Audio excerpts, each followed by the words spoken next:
Hi everyone, welcome back to my channel. This is a 19-part video series showing you how to create DIY house. Let's get started.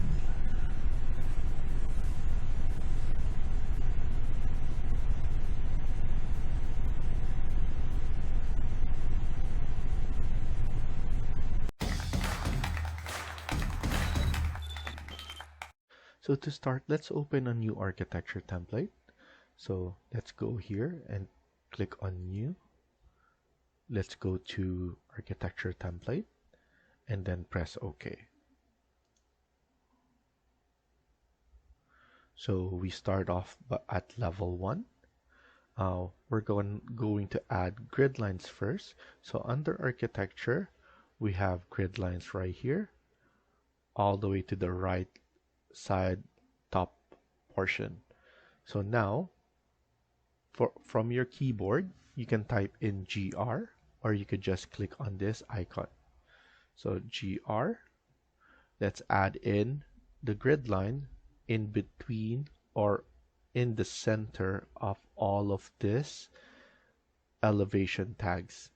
So here I'm going to create a vertical grid line.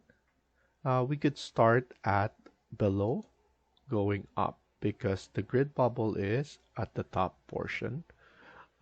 We can always check the bottom so that we could have the grid bubble as well.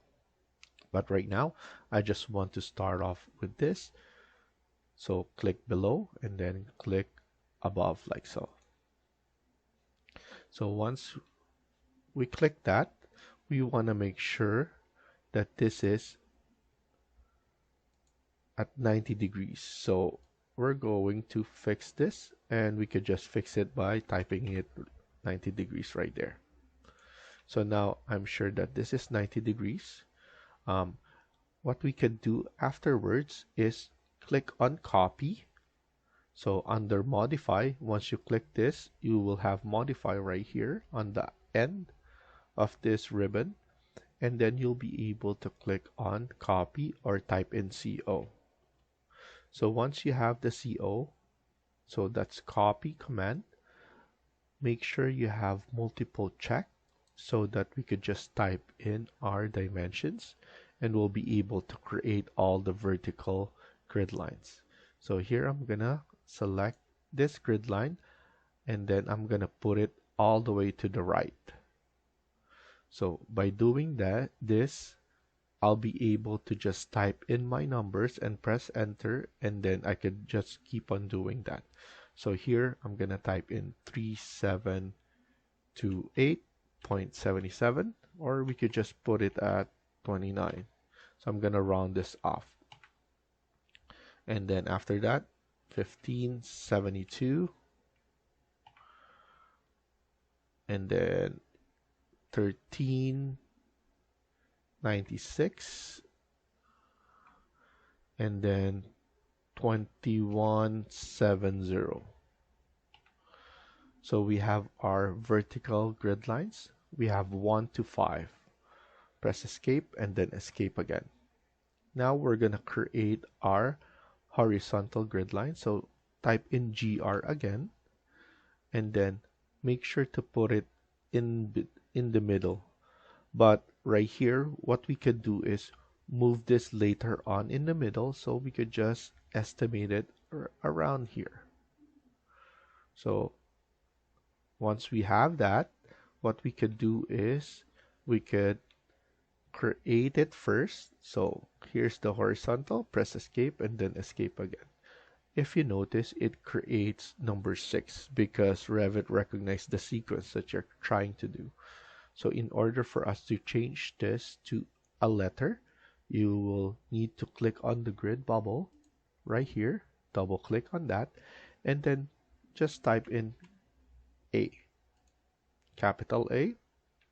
And then now what we could do is we could just actually select everything and then just move it right in the middle position so that everything is located properly. You can also use your arrow key in your keyboard once you select them all. And then after that, press escape and then escape again, select grid line A, CO, multiples, multiple is already checked, so once you do it once, it will register and then it will recognize what you did, and then it will just maintain that multiple checked. So now I'm gonna drag this below, and I'm gonna type in 1870. Next will be 3050.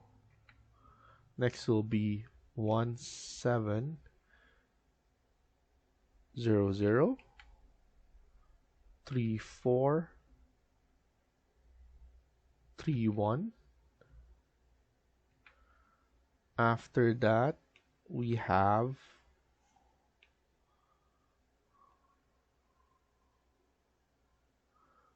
1336, and then we have 2899, and then 5630.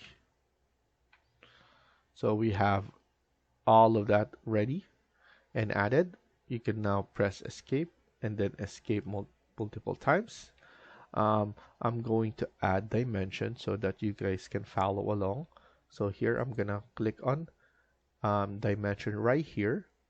Most of the time it's above here, but I just put it around here so that it's visible.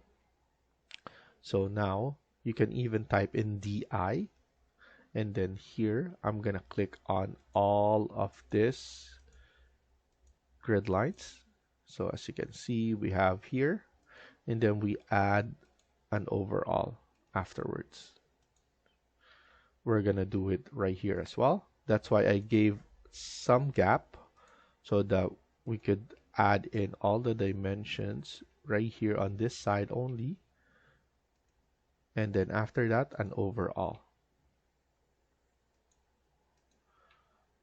So we have all these dimensions, and you can now press escape and then escape again. Now what you can see is we have some gaps here, and I don't want that too much gap.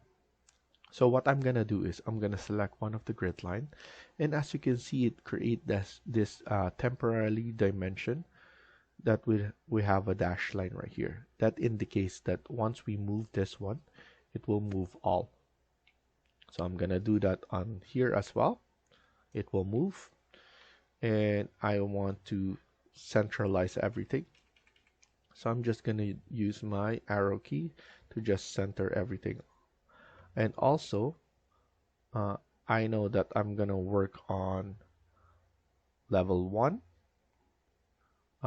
We're going to have a ground as well right here. So what I'm gonna do is I'm gonna click on all the grid lines right here and check the grid bubble, because we're gonna work on level 1 for sure most of the time. So we want everything to be checked so that once I say something, we don't need to check where the grid line is. So everything will be coordinated properly. So here I have my dimension and I have my grid lines and my grid bubbles all the way around. And then now we will go to our elevation in order for us to add our levels. So here I'm gonna go to our south elevation. You can choose any elevation, but I'll choose my south elevation. And then here, what I'm gonna do is I'm gonna put level 1, and then we could add. So level 1, I'm going to put it at around 400, because we will still have a ground. And then here I'm gonna put 3400, because I want just my level to be 3000. And then again, we could select here and then copy, and then we could add level 3. But here, as you can see, the issue with this is we have no level 3 on our floor plan. That's because um, there are multiple ways of doing or adding levels. So in this way, you create a copy, and from that copy, there's gonna be another step, which is you need to go to view, and then you need to go to plan views, and then click floor plan, and then you will see the level 3 right there. So you can press OK. So now it creates the level 3, and you will be able to see it in your project browser. And then we have, so I'm gonna undo this, and I'm gonna show you another way. So here you go to architecture, beside the grid lines we have level, so you can type in LL.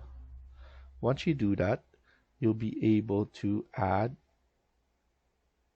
your level similar to this. And then the difference between that is this one, it creates the level instantly. And that's actually fast if you're creating a very small level model. But if you're doing multiple levels, I suggest you do the copy command. So it's going to be a lot faster.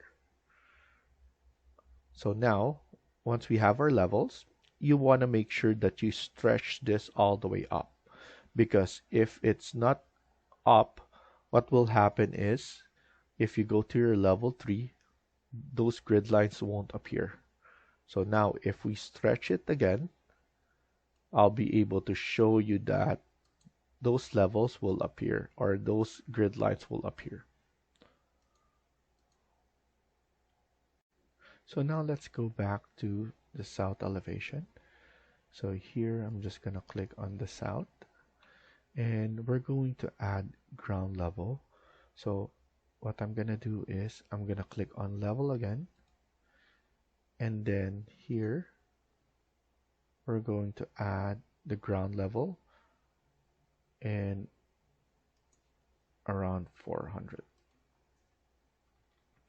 So now it's saying level 4. That's because of the sequence Revit recognize. So here what I'm gonna do is I'm gonna select this, and then I'm going to look for the elbow. So basically there's going to be this zigzag icon, very small sometimes, but once you click that, you'll be able to change and fix so that everything is not overlapping. And also here I'm going to change the name of this to ground. And then would you like to rename corresponding views? I'm gonna say yes, so that it will change here as well. And then here I want to make sure that everything is showing. We could fix this one right here like that, so that we'll be able to have everything once we have the elevation. Once we're doing the sheets, everything will be lined up and will fit onto the sheet. So here we could fix this as well. We could add in dimensions, but we already have dimensions right here under the level, but you can also add dimensions right here, and then an overall. So we fixed the south elevation, but we need to fix all of the elevation. So now let's go to each and every elevation, and we want to pull it up properly. Here it's good enough, but this one needs fixing.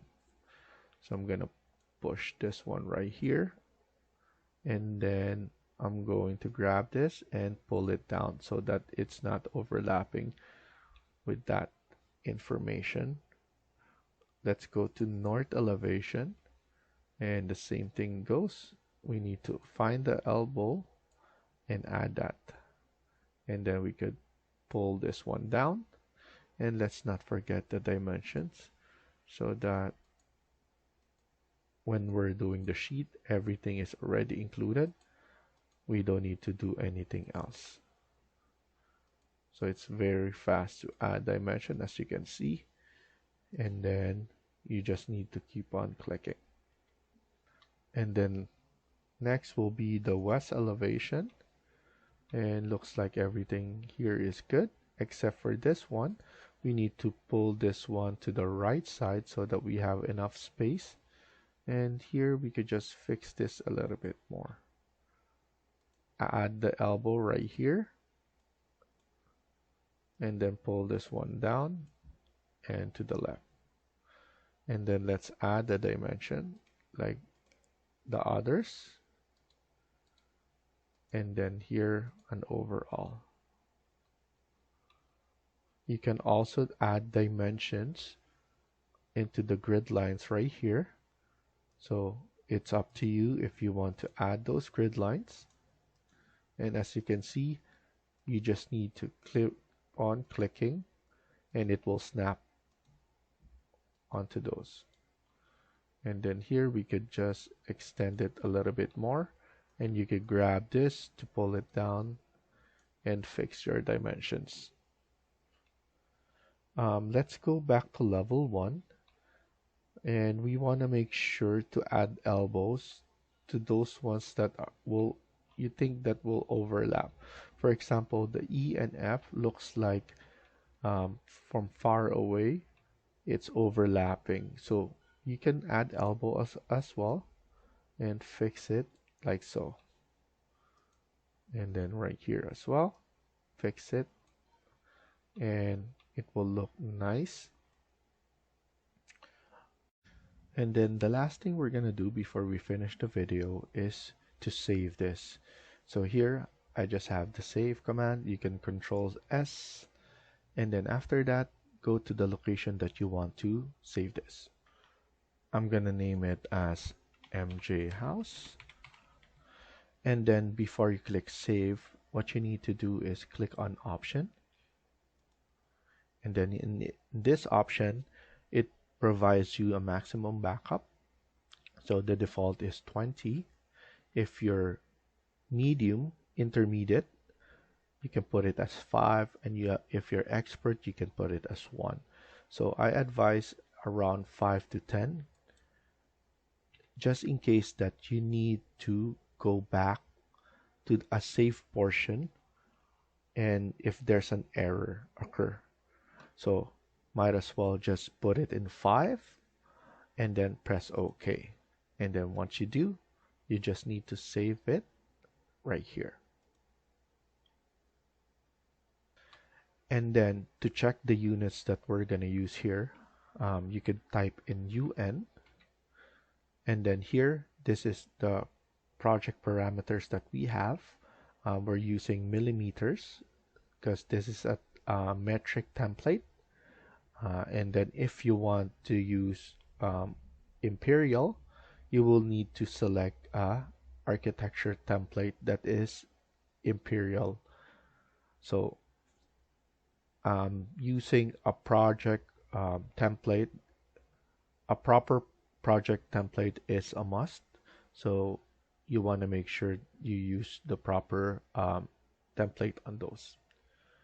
So I'm gonna click on OK. And thank you for watching, and hope you liked the video. Please hit like and subscribe. Feel free to comment down below.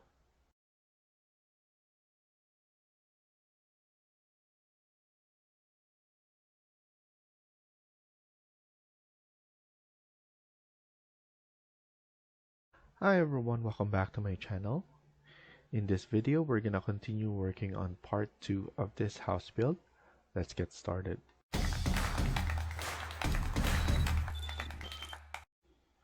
So in the previous video, we were able to set up our project. We added the grid lines and levels and even the dimensions and the setting of our save Revit file. So now we're going to continue working on this. What I'm going to start off is by adding wall. So we're in level 1. I'm going to click on architecture, and then from there I'm going to click on wall. And then here we have basic generic wall 200 millimeters. In newer Revit, we don't have this generic model anymore. So you can choose whatever you want right here, and you could just clean it up. So I'm going to show you how to clean it up. So I'm going to choose, for example, exterior. And what you have to do is click on edit type. And then here we could duplicate this. So here I'm going to put this one. I'm going to name it as all caps exterior wall number 1. And then press OK. And then after that, click on edit. And then here we have our exterior side, and then we have our interior side. The core boundary, structure, and core boundaries, those are the stuff that you cannot delete. So here you'll be able to delete the finish. So here we could just click on delete, and then once we're here at core boundaries, it will be grayed out. Here we're gonna delete this one as well, and then we're just gonna leave it like this. And then for our thickness, I'm going to go with 150. And then with our material, let's add it as gypsum wallboard or anything that is white. So here I'm gonna select gypsum wallboard and then press OK, and then OK. I like to start my project with white materials first. I think it's easier to see, and then I'll be able to set up all the materials in Twinmotion, and sometimes I set it up here as well so that we could differentiate everything. So here I'm gonna press OK, and what you want to see is that your base constraint is level 1 because we're in level 1, and then your top constraint should be on level 2. And if you notice, it's unconnected, and then its unconnected height is 8,000. We could change that. You can change it here, or you can change it right here under properties. So here I'm just going to put it at level 2, and then once I change that and apply here, it will change right here as well. And it's already telling me that wall is center line, and then the chain is checked. So we're ready to add our basic wall exterior. And then here we're gonna start off by going to G1, and then we're going to G2, and then going up to F2, and then F3, going down again to, let's zoom in here, going down here to G, grid line, but we're just going to go all the way to G again. So right here, so this is G3, and then after that all the way to G5. I'm going to show the dimension grid line, and then let's go all the way to C5, going across here up to G3, and then going down again right here, going across the D grid line.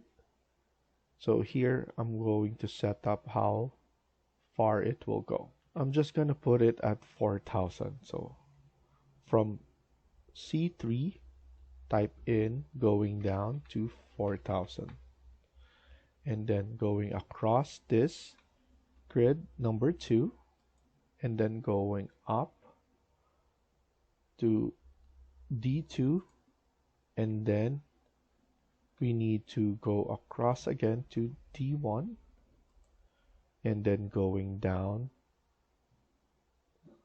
to G1.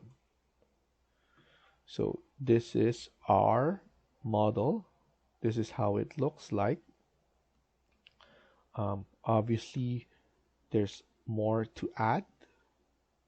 So we're going to create the boundary walls all across here. So press escape and then escape again. Let's click on wall again. We have exterior wall number 1. Let's edit this one and then duplicate. This will be exterior wall number 2. We could add it as exterior wall number 2 and then edit, and then the thickness, let's leave it like that. But the boundary wall, I want it to have a different material. So I'm gonna put in maybe a concrete wall. I'm gonna add it there, going up, apply, OK, and then OK. And then after that, we could add it all throughout our building. So before I connect it to C, let's have it top offset to around negative 1,000, sorry. And then after that, I'm going to click it to C5, going to A5 to A1, and then going back to D1. Press escape, and then we're going to add it here as well. So from G1 going to H1, going across to H5, and going to G5. So basically we're just cleaning this up, closing it off.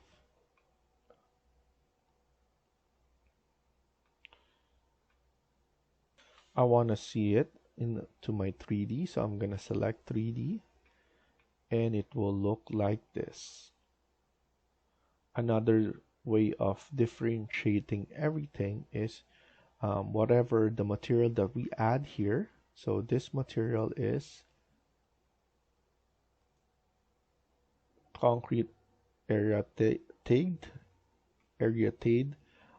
We could split this off, and then we could add that one right here, so that once we're in the modeling stage, it will look different. And also I want to point out that we're going to basically put this one lower. Actually, we could put it right now. So I'm gonna select this.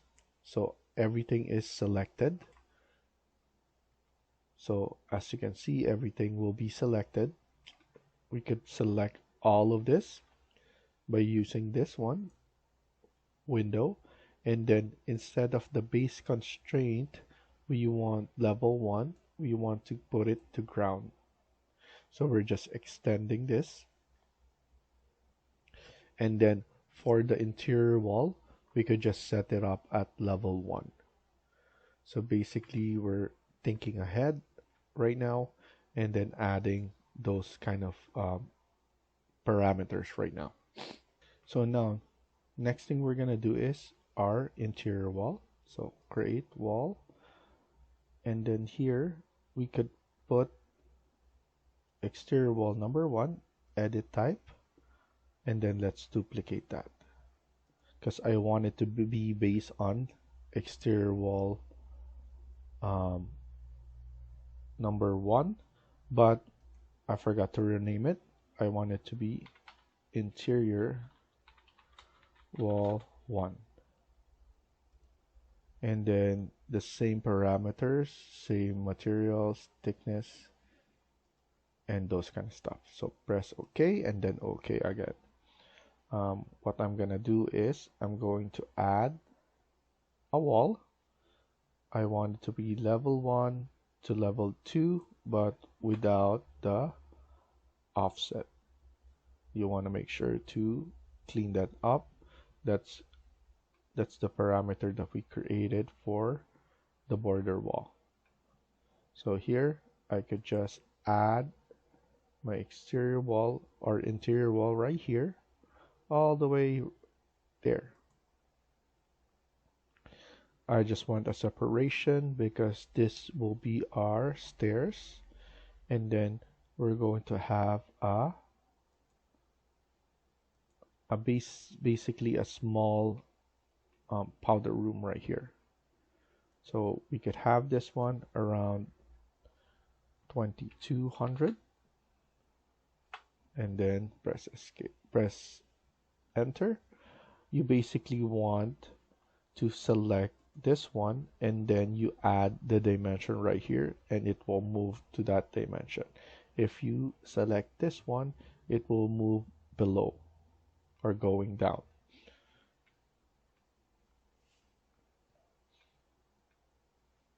After that, what we could do is, so what my plan is that we will have kitchen will be right here, and then the dining, and then we have the living room slash family room right here.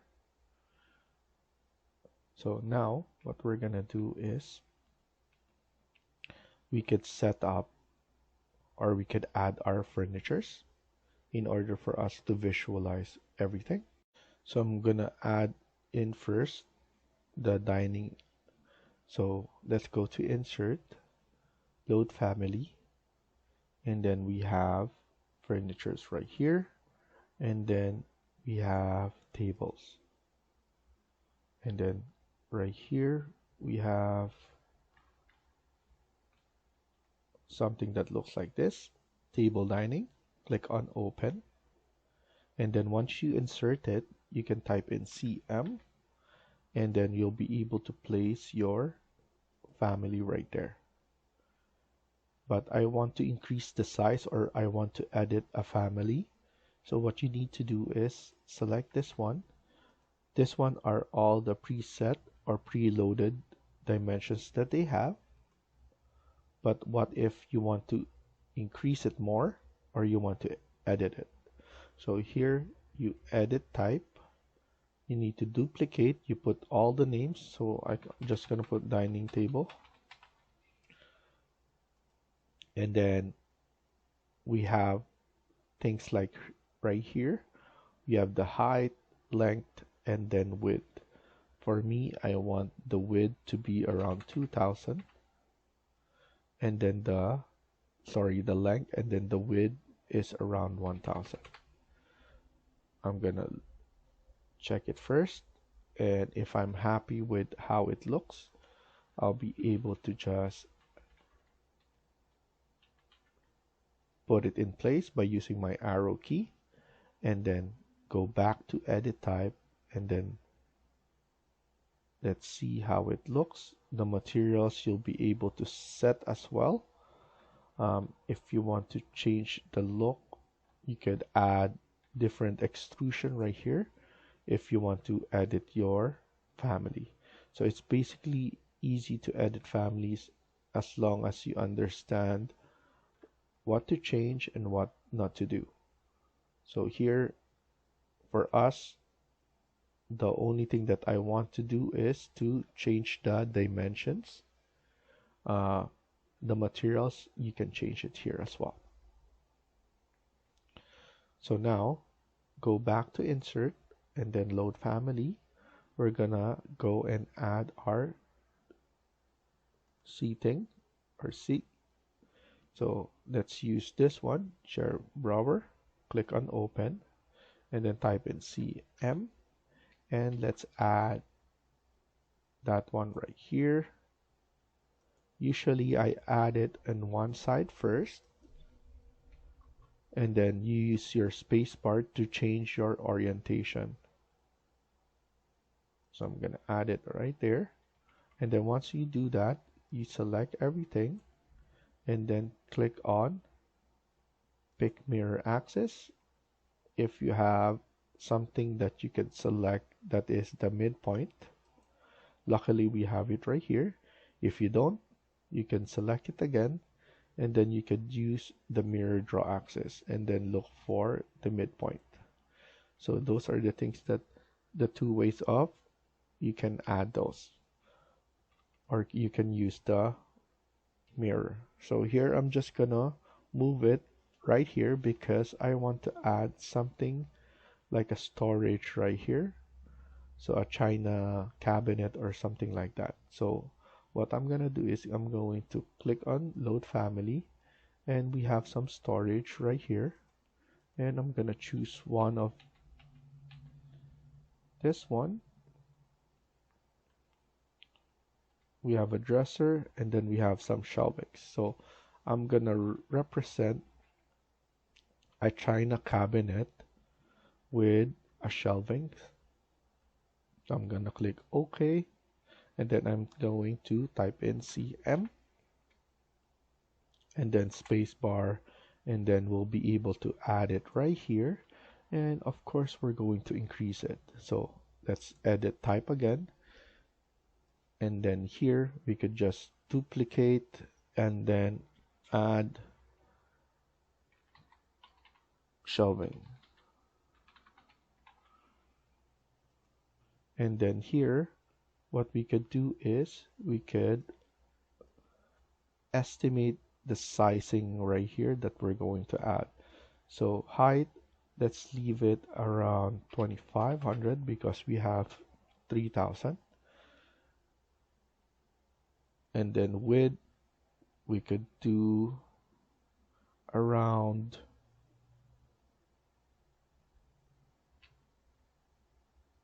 2000, and then the depth 250, or make it 300. Yeah, 250 only.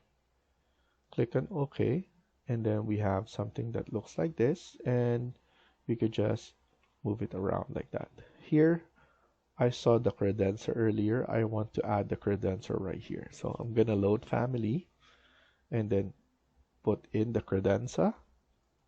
Click on open, CM, and add it right here. I want to align it at the back, so AL, align it all the way to the wall. And then here we could basically get the proper dimension right here, 1722. So I'm gonna select that, edit 1722. So but this is the original, so we shouldn't do that.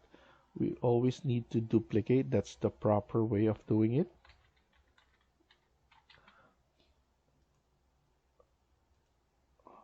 One 722, I believe, and then we could align it right there, so that looks nicer. And then we will have the door right about right here. And then obviously this is not all walls. We will add windows right here all the way, so it will look really nice. So we're gonna stop here for now and continue on the next video.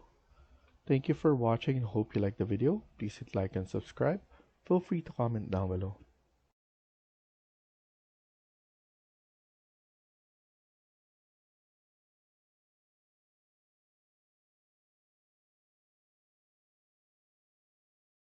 Hi everyone, welcome back to my channel. In today's video, we're gonna continue working on part 3 of this house build. Let's get started. So in the last video, we were able to start adding the furniture. Now we're gonna continue working on this. I want to add a door. So let's go to insert, load family again, and then let's go and look for the door. Here we'll be able to add in different kinds of door. I'm going to go to residential, and let's add this one for the main door. But as you can see, what we could do is a double door right here. I'm going to click open, and I'm going to add the smallest that they have, and then 2000 is the height that I want. So 1500 is the width, and then height is 2000. I'm gonna press OK, and then once I add it, you type in DR, because under architecture, door is a system family. So here you type in DR, and you'll be able to add the door. If you notice, it's too big for this one. So what I'm gonna do is, let me flip this going inside right here, but let's edit this type, and then let's duplicate this.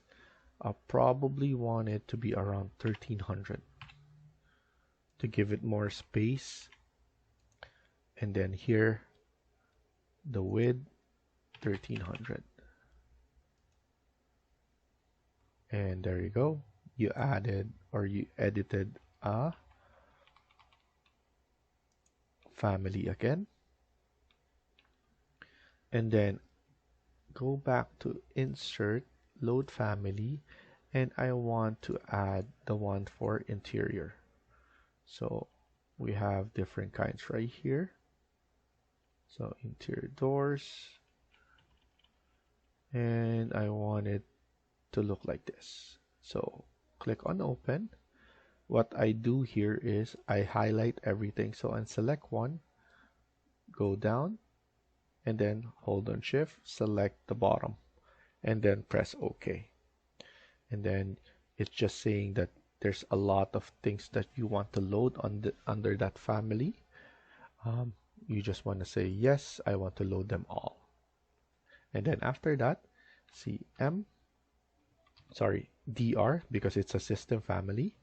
And then here, this is the smallest that they have. What you need to do is go to the drop down, and then select around 700, and then we're gonna maintain the 2000 millimeters height. So here I'm gonna add it right about here, and we're also going to add the toilet. So here, let's go to load family, go back here into the main, and then look for plumbing. Once you have that, go to architecture, fixtures, and then we have water closet, we have commercial, and then domestic. I'm just going to use the 2D. We don't need to show it as a 3D. So I'm just going to click open, CM on that, and then let's add it right about here. We have enough space, and then we need to have space for our sink right here. So let's load family, go back here. We have different kinds of sink. So I'm gonna choose the round vanity sink,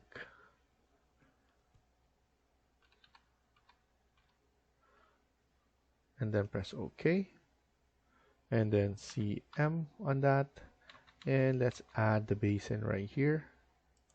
And what I'm gonna do is I'm going to change this to probably 650 by 2000.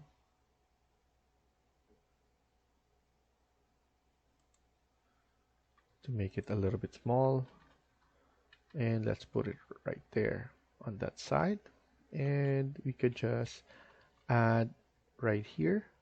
And what I'm gonna do is I'm gonna click on annotate detailed line. We have our thin lines right here, and I'm just going to add a line to represent. I'm just going to add the line to represent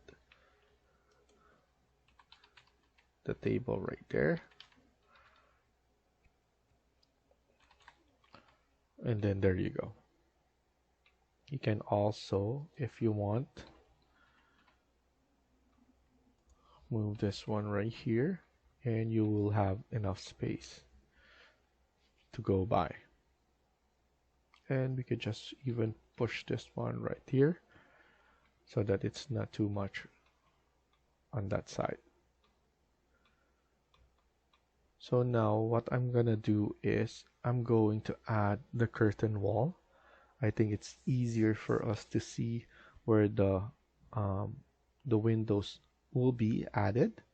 So what I'm gonna do is go to architecture, click on wall, and then go to drop down. You want to select curtain wall, and here what we're gonna do is we're going to add curtain wall all around here, but we need to click on spacebar in order for us to go from the interior to from the exterior to the interior, because we want the glass to be on this side. After that, I'm going to add here as well. I want to make sure that it doesn't snap on there, so I can push this one back like so. I always wants to put caps for the support because it's not all the way windows.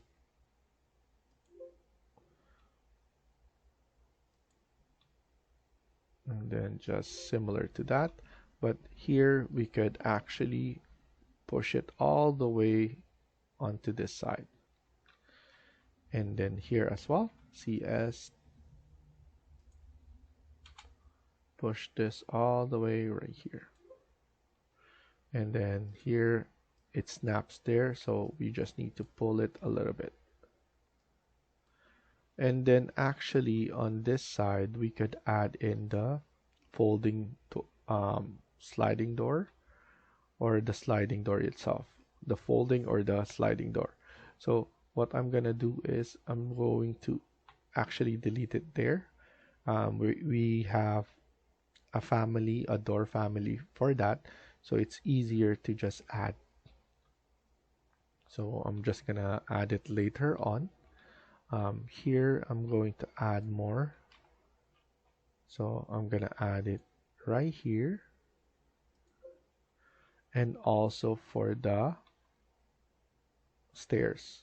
So I want my stairs to be shown like that.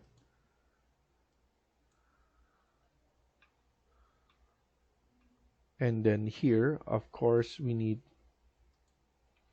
curtain wall as well on this side, and then on this side. Maybe on this side we don't need to add anymore, only on the front, because I want this way to have some privacy right here when you're entering. So now in order for us to show this, we need to click on modify. Those errors are saying that it's not shown because it's inside the wall. So if we check here, you won't be able to see the curtain wall or the windows. So what you need to do is you can go to modify and then cut geometry. You can do this on level 1 or on 3D view. So you need to select the wall first and then the curtain wall, and it will cut it. Wall and then curtain wall. You can also do it right here, and then click wall and then curtain wall.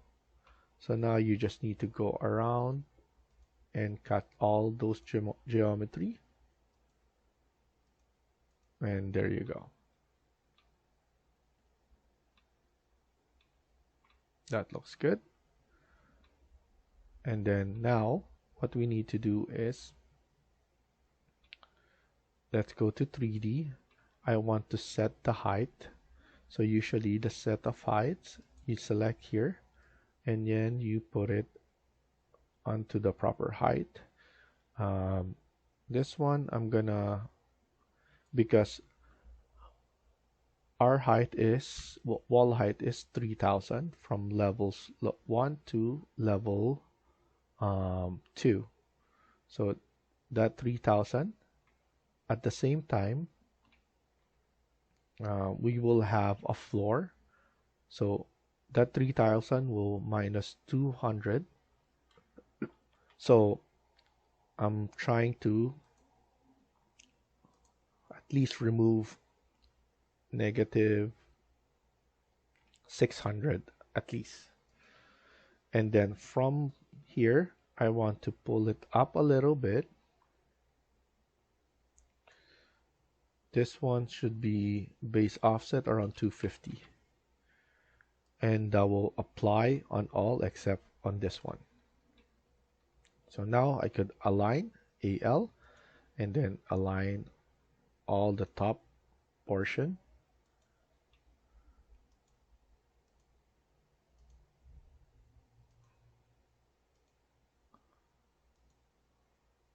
Right there. So now it's negative 600. So 2400 is the height of the window. And then here, because this is a washroom, we need to pull it up all the way. So only on this side is looking like that. And then here, AL, pull it up similar to all of them.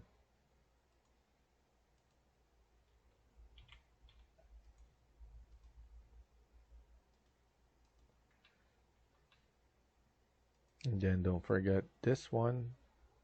Even though there's a credenza there, that's fine, because that's credenza is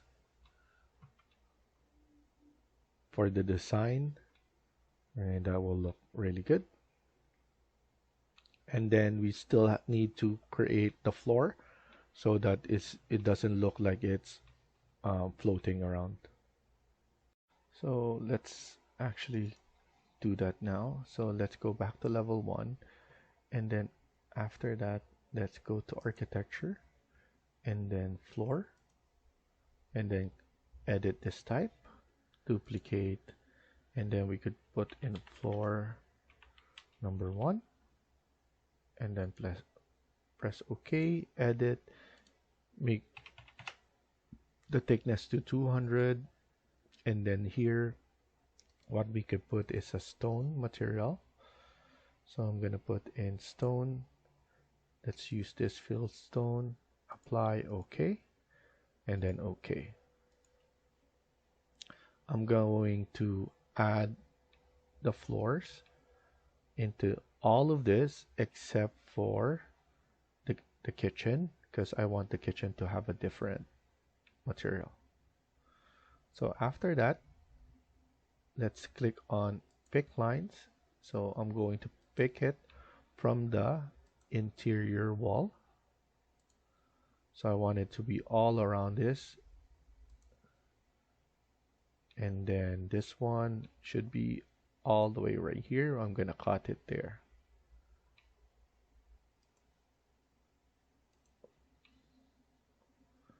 And then here we could just do it all around here.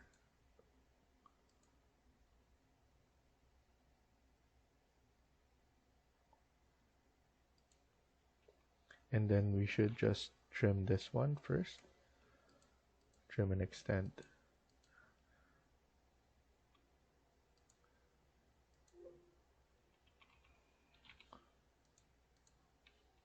And then here, pick line again. We could just go around here. And then TR, trim and extend on all of them.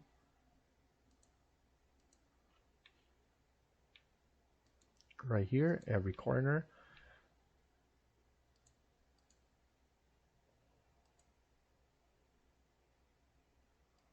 There we go. We cut it off right here.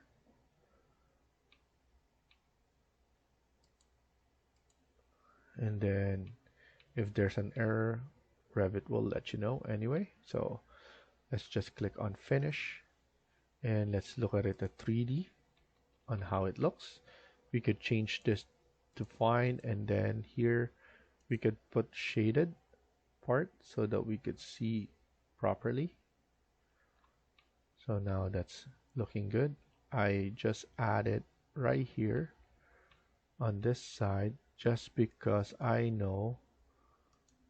So it looks like I shouldn't do that because it's overlapping. So I'm going to edit the boundary, delete this, and then delete this ones as well. And then I'm just going to trim and extend right here. And let's see how it looks, because I was afraid that it won't see here this one. So at least we have a floor there. It's actually the cutout of the door. So it's actually not a floor, it's floor. So I'm happy with that. And then let's add in another one. So click on floor, edit, duplicate, and then here we just need to change this material to another stone material.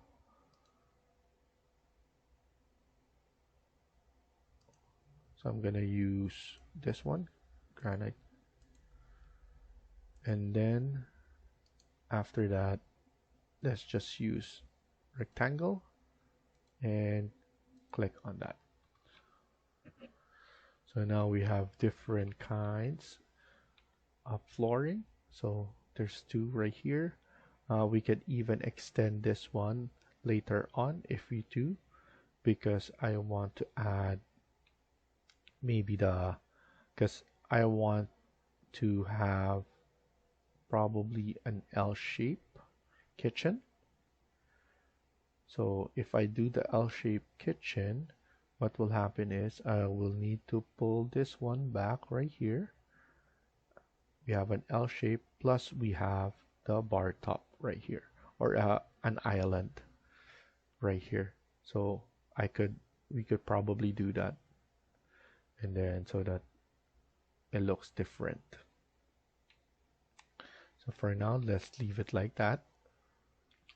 So for the folding door, you will need to go to part 1 description of this series, and it will be the second link that I'm gonna add. Here we have a parametric folding door.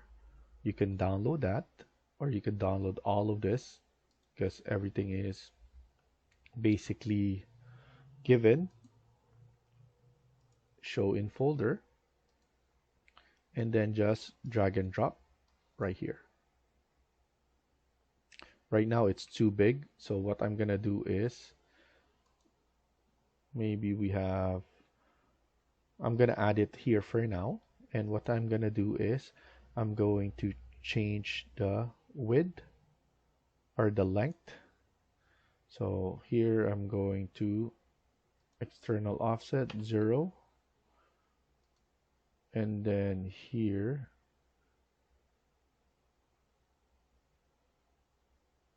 let's do width is around 4500.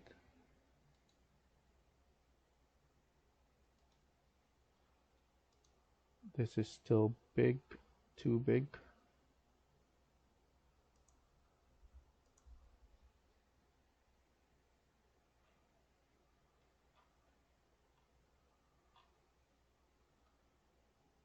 We could have this one around 3000 for now. In terms of height, around 2400. And then the number of panels, we could put this one at probably 4. Press OK, and then you could basically select that and then pick new host. And I want it to be going around like that. And if we see it in 3D, it will look like that. It looks really nice, and it's the same height as that. We could flip it on this side if we want to. So I'm gonna flip it. So now it looks like that. So around 4, we could even put it as 6 if we want to, but I think it's not good enough. Or we could put it at 2 each,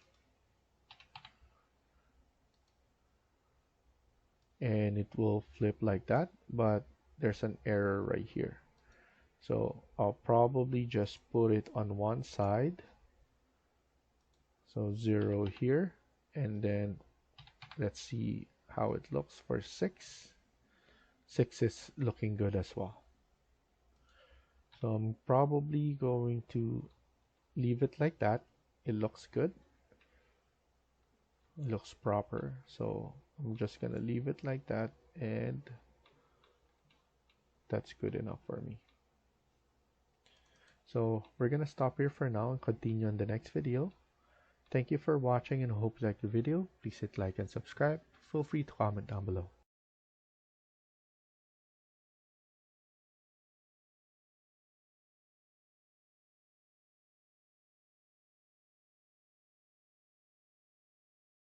Hi everyone, welcome back to my channel. In today's video, we're gonna continue working on part 4 of this house build. Let's get started. So in the last video, we were able to add doors in even floors and our curtain wall, which we refer as a window. Now we're gonna continue working on this, and as you can see, we will add in some mullions. But before we add the mullions, we need to create the curtain grids first, where the mullions will be attached. So before we do that, one thing I want to do first is to add in more furniture. So here we could add in our seating here. So let's go to insert again, load family, and then here what we're gonna do is we're gonna look for furniture and then seating, and then let's look for our sofa.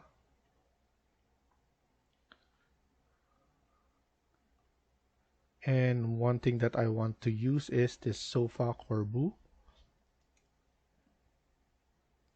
And then after you load CM and then spacebar to change orientation. And then press escape multiple times. And then as you can see, it's not good enough size for this one. So we're going to edit this one. So edit type, duplicate. Let's just call it sofa number 2. And then let's extend it. So let's make it wider. I'm thinking of probably around 2500. And then instead of the depth like that, I'm going to put it at 600. And then press OK. And as you can see, it's good enough size for this one. So what I'm going to do next is actually going to make it short. I want some spacing here because we're going to add in some TV station right here. So right now I'm going to edit this one and then just change this width to around 2600. And I believe that's good enough size. We could move it a little bit on this side, and we could add in our entertainment system or TV station right here. So as you can see, we have our sofa right here. We also need our something right here as well. But before we do that, let's load in our coffee table. So load family, go back here, and then we have some tables, and then we have coffee table right here. Click open, CM, and then add it in the middle. This one has 2 kinds of or 3 kinds of preset. So they have this kind of preset already, but as you can see, it's too the depth is too wide. So what I'm gonna do is edit and then duplicate this, I'm just gonna call it coffee table. And then after that, with the width, I'm gonna put it at 800. And then in terms of length, I think I like this length. That's good enough for me. And then after that, we're going to add in a section. This section is in order for us to see this wall right here. So we're going to move it a little bit forward so that we don't see anything of the coffee table. And then you could just double click here. This one, if you select this section, it will give you the view range. So this is the range that you can adjust by dragging the arrow. For now, this is good enough. If we double click here, you'll be able to see the wall that you have right here. And then we're going to have it probably, I'm just looking at it, I want it from here to probably right here, so around 3850. So go back to section, and then here what we're gonna do is we're going to add in, so go back to architecture, component drop down, and then click on model in place. Here we're going to select generic model, press OK, and then OK again. And then here we're going to create an extrusion first. We need to pick a plane, which is this wall. And then here we're going to select rectangle. And we want to make sure that we have the wall or the height of this wall to be exactly 2800. The reason for 2800 is because of the floor that we're gonna add on the second level 2. So once we add the floor there, it will take out the 200 right here. So that's why we're having this height only. And then the length, right here we have the length, we want it to be, I think, 3850. And then so select, press escape, select this one, we want it 3850. And then I want the extrusion to be at least 5. This is only for the back wall of this. And then in terms of material, I'm going to set it up as one of the, we could use this one for now. Apply, OK, and then OK. So now it's kind of boring for now, but we're going to add on those. So here I'm just gonna double check the width that I want. This one 3850, so that's correct. So now we're gonna add in more detail. What I'm thinking of is adding some paneling, and then we could add another, the one that it will attach to. So here I'm gonna pick a plane, I'm gonna choose this plane, and then I'm going to attach this one right here.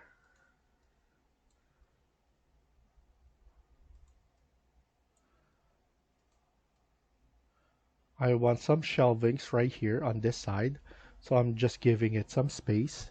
Here I want the extrusion to be at least around 50, and then I want this to be somewhat a stone finish. So I'm gonna add this one, cut rough, graphite, and then click on finish. If we want to see it better, you can just select this one and then choose this view section box. So as you can see, it will create a section under 3D, and you'll be able to view what we're trying to do. So we could extend this one and like that. So now we will see everything that we're creating right here. I'm probably going to pull it up a little bit because I want a shelving right here and a shelving right here. So let's create those shelvings. So go back to section, and then here I want to create, so this one I'm going to edit in place again, extrusion, pick a plane, and then I'm going to choose this plane. This one I want to create another one, but I want it to be a different material. So I'm gonna choose wood material. So I'm gonna use ash, apply OK, and then here probably around 200. So around maybe 400. I want to create a rectangle going right here, and then I'm going to align it onto this wall. So, and then we're going to create pick line. I'm going to offset this to 25, and we want it from the inside.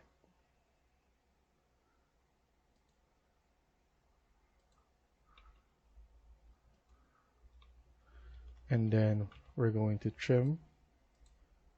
We could actually use rectangle and then just create an offset from that, but for some reason I didn't do that.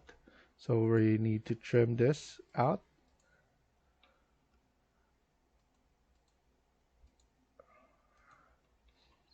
And then now we're going to add some shelvings right here as well.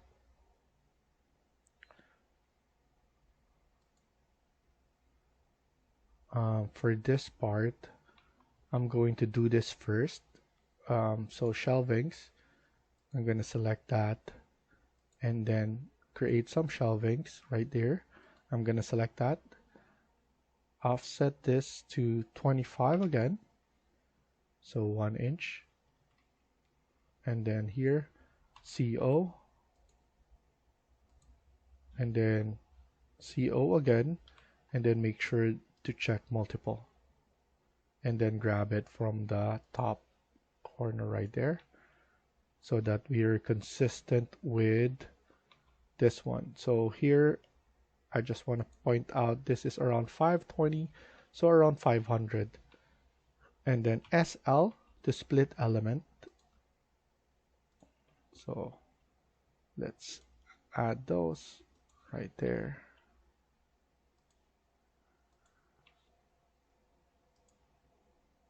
And then TR, trim and extend all of those.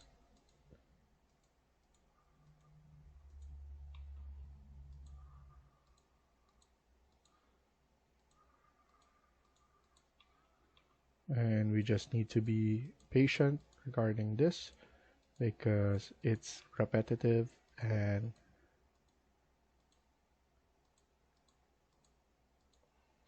you just need to be patient regarding that. So, and then after that, click on finish, and then let's look at it at 3D. So with that sense, it looks really nice. We have something like this on this corner, and then we're going to have a shelvings right here. So same thing, create an extrusion, pick a plane, let's select right here, and then let's create this case first.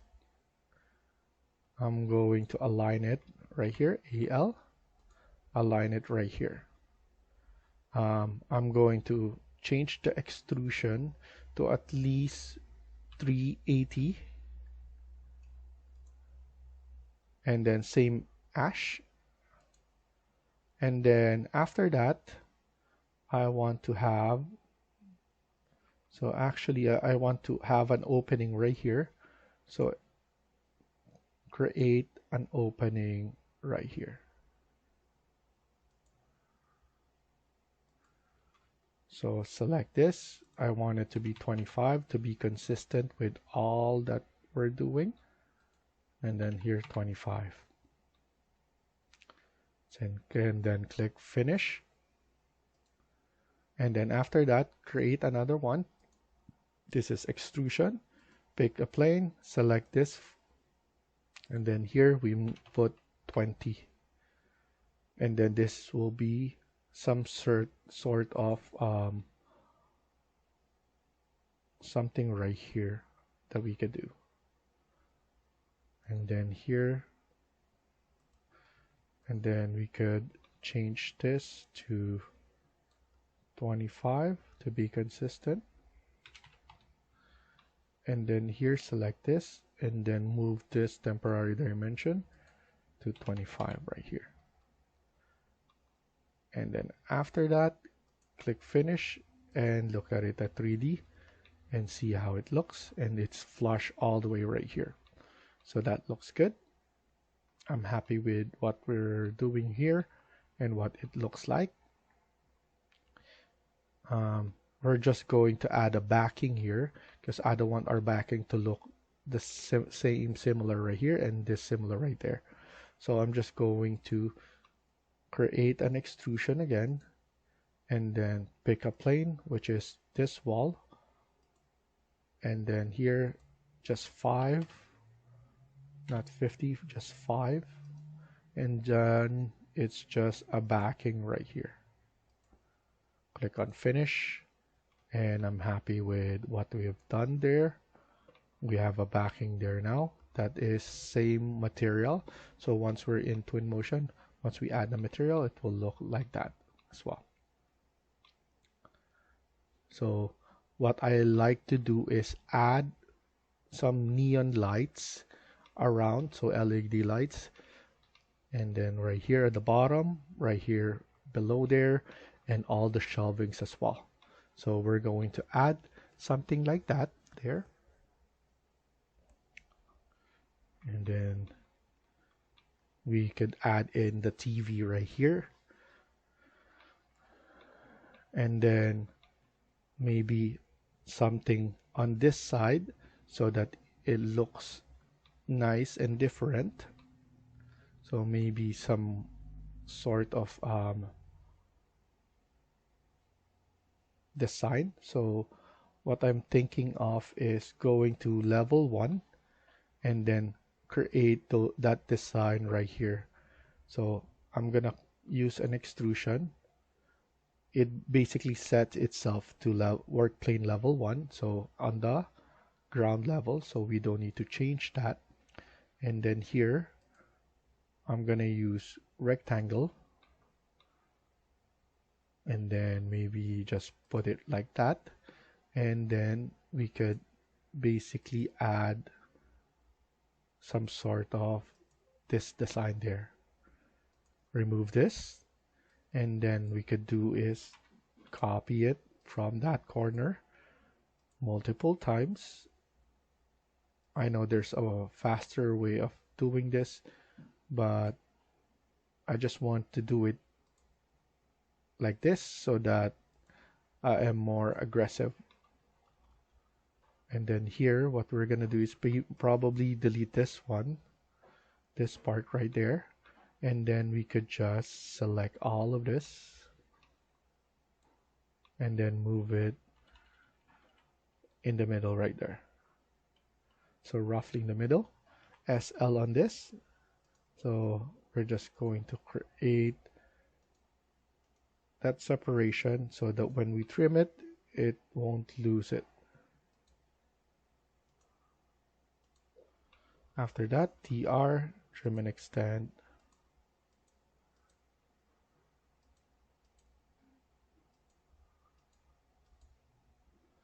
And then you just need to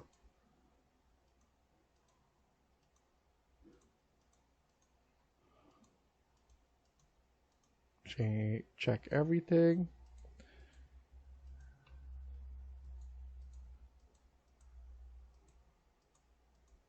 And let's see how it looks.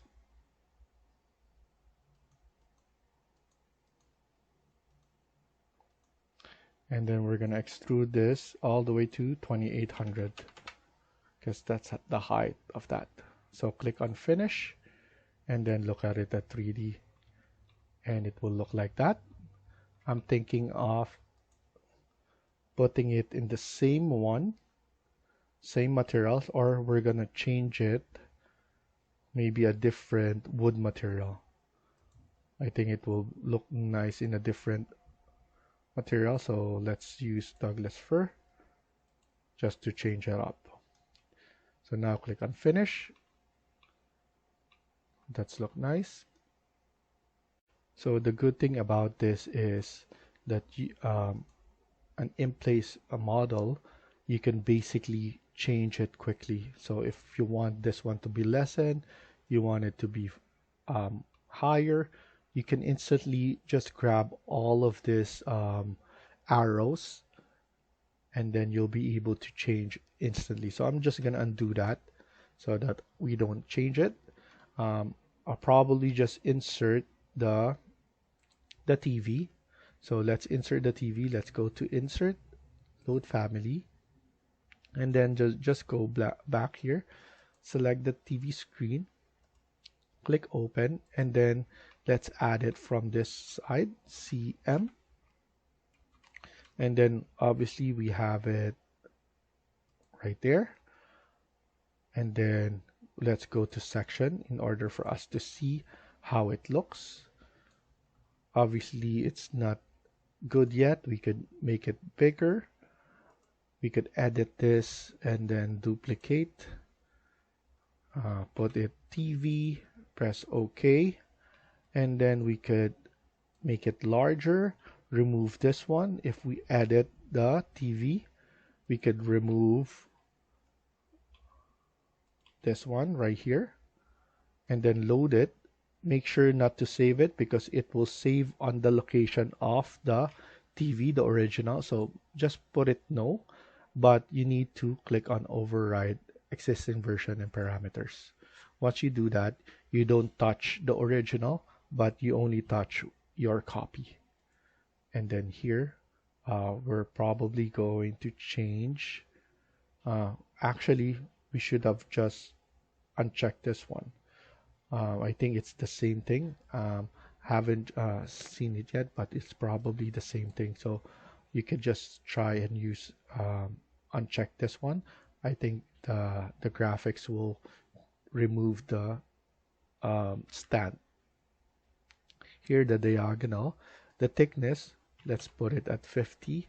Let's see how it looks on 50. And then here the diagonal distance, we have 1270 right now.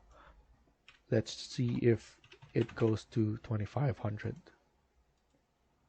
For the 2500, I know it's too big for the space, so let's edit this one again to 2300. I think that's good enough size, and we'll be able to just see it from here.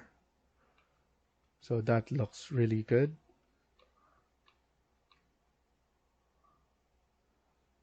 And then we could just lower it a little bit more so that the separation of this one to that one.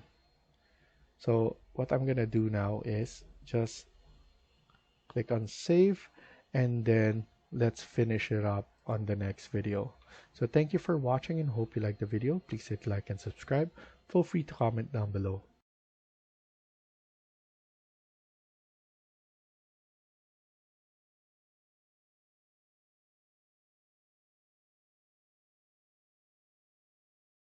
Hi everyone, welcome back to my channel. In today's video, we're gonna continue working on part 5 of this house build. Let's get started. So in the last video, we were able to create the entertainment center right here. We could go to section again and 3D to see how it looks. And this is actually not yet finished, as we can add in the lights around this. So what I'm gonna do first is go to architecture, another model in place. What we could do is just select this one, edit in place, because it's the same idea anyway. So what we're gonna do is click on sweep and pick path, and then this one we could just select this one right here. Or better yet, instead of the sweep, we can create an extrusion, and I'm not sure if this will work, but I believe we could add in an extrusion right here, set, and then here what I'm gonna do is set this one on this plane, and then here in section, once we create that plane, we could go to 3D actually, and then what I'm gonna do is we're going to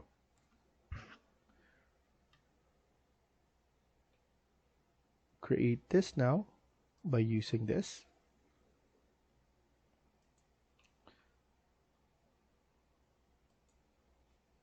And then this one, we're going to extrude it at 5, and then we're going to change this to neon, or we could search for light, and then look for this glass white highlighted luminance. So click apply, OK, and then go to section in order to see it better, and then click on finish. And then before you click on finish again, we could copy this one, because this one is something we could add in multiple areas right here.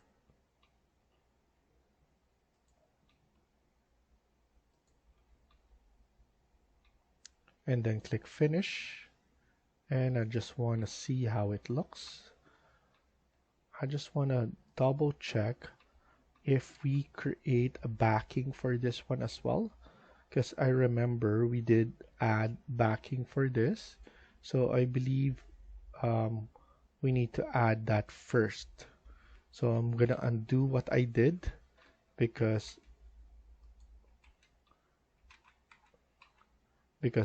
that's irrelevant now. I'm gonna delete that, discard extrusion, and instead I'm gonna select this.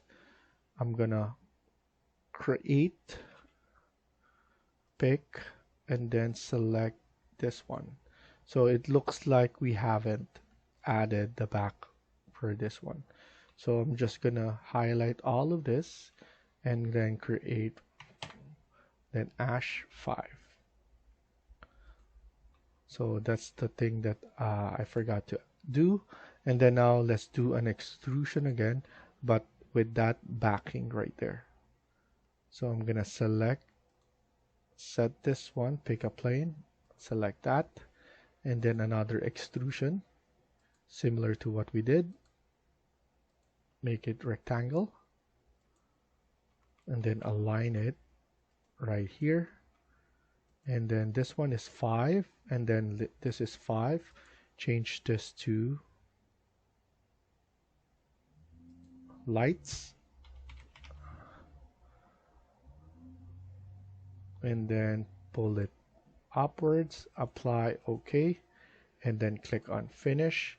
And then now we'll be able to add this one in multiple location right here, similar to what we did earlier. We just forgot about the background there.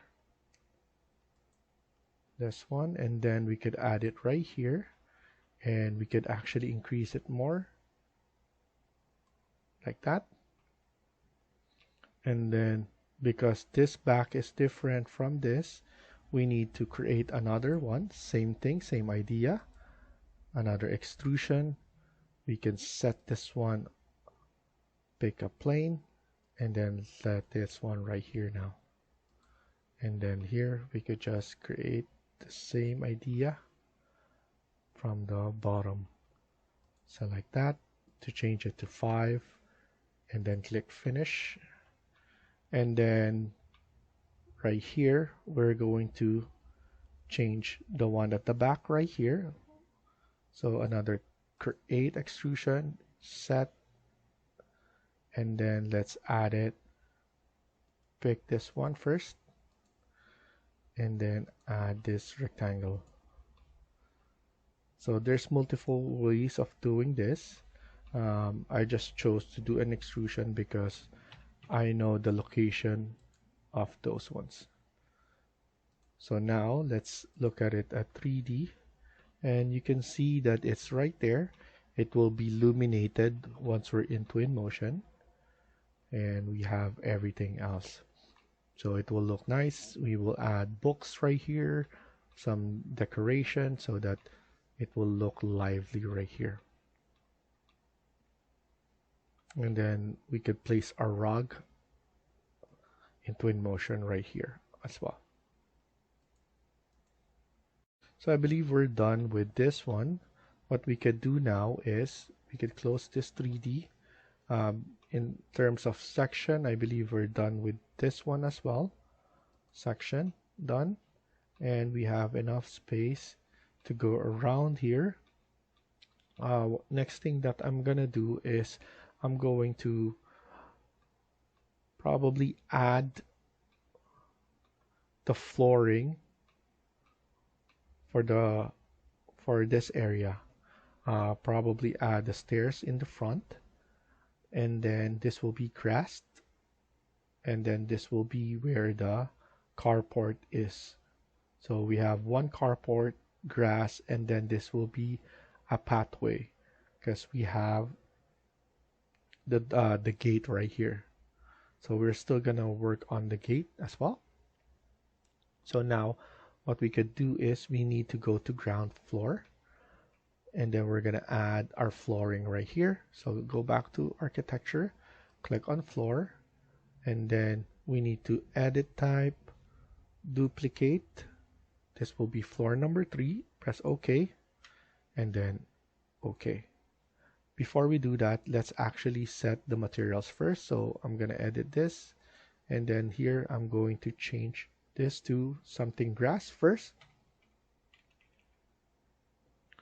and then pull it up, apply, OK, and then OK, and then click on rectangle, and we're just going to select this one right here and going around. So once we set that, I'm going to align it on this one because we're going to have a floor right here. Maybe the flooring is a concrete, and that concrete we're gonna create a stairs, but we're not gonna use the typical stairs. We're gonna model in place a stairs. I think it's easier to do than creating a stairs, but we're gonna create our stairs using a typical process right here. I just want my stairs to be different on this side. So now let's go back to architecture, click on floor, edit. We're going to add another floor, duplicate this. This will be number 4, and we need to remember the concrete that we're gonna use here. So concrete, and then we could use maybe broom finish so that it's easier to copy and easy to remember. So I'm gonna Control A and then Control C so that I could copy that later on, because this one is easy to do. So we're just going to create something like this, and then what we're gonna do is going to pick line right here and then right here, and then once we're done, TR, trim and extend right here, and then trim and extend right here. So now our flooring there is good. Let's go to ground back and then 3D, and then here we need to undo our section box by going and checking the section, and then here, as you can see, we have something that looks like this. What I'm gonna do now is to add the stairs around this side, and I'm gonna do that by using section, and then I'm gonna place this section right here and then double click. With this sense, I know the height of the door. So we have the height of the door and then the ground floor. And then we have the exterior wall. So now I'm gonna do is I'm gonna go to architecture, component, model in place, and then generic model right here. And then what we're gonna do is create an extrusion, pick a plane. I'm gonna use this wall as my plane. And then here we're going to change this one to, so you can actually just select this, Control A and then Control V, and then click apply. So now I'm gonna create the rectangle. So here I could select this one up to this wall, so I know how long it is. And then here I'm going to create my steps, and then I'm just going to do it like this. So probably this one is around, because we have 400, so 200 each. So actually not 200 each, that will be 150. And then here I'm just going to set it right here, 150 as well. So now we have good enough height. And then here I'm going to force it to be placed right here, because we have enough room for this. And that's good enough. I think that looks good. TR, trim and extend right there, and then trim and extend right here. And I want to double check how I did, but some things, we have a big landing and then we have a landing right here. So 2 steps and then landing here, another step. I think that's good enough. We could extrude this 200 and then we're gonna place it, we're gonna go to 3D and then extrude it from here to the correct wall. You can also do is AL, align it from this face up to this face. So those are easy way to align it. So now it looks like a good entrance. You'll be able to have this one, a good landing right here, another landing here, and then we have the steps there. So it's a good entrance. So click on finish and we're good with the stairs on this side. Let's go back to level 1. And then I'm thinking of adding probably the grid, curtain grid. So now let's go to 3D view, and then here we're going to add our curtain grid. So let's go just add curtain grid right here. Click on that. What I usually do just to make it simple is just adding it in the midpoint. So I look for the midpoint. It usually snaps. So right now it snaps in the midpoint of the curtain panel, and as you can see, it will let you know as well. So here, midpoint, and then once you do get it, it will look like that. What I also want to do, actually, I want to undo this. I want a different look. So what I'm gonna do is I'm gonna create a 300 and then 300 again, 300 right here, and then 300 on the bottom. And then maybe I'm gonna create a section in front so that I could see it better. You can flip this one right here, and you want to make sure that the view range is cutting through it. So now I have this. So the issue with this now is we cannot basically add this one right here. So what I'm gonna do is click on curtain grid, and then what I'm gonna do is one segment, and then this segment is probably around 100 from here, and then 100 again, and then 100 from here, going around, and then I'm going to create the middle with one segment. And I forgot that I need to create this segment first before I do this. So curtain grid, one segment, and let's do 100 right here. And then after that, one segment again in the middle right here, and then middle. So I'm just doing this just to see how it looks. I'm not sure how it will look though, but once we add in the mullion, we'll see how everything looks. So 50 by 65 is what I'm gonna use. I'm gonna click on all grid and then select that. And then in 3D view, it will look something that looks like this. Something different, but I'm just gonna do it on this side, and then everything else is standard.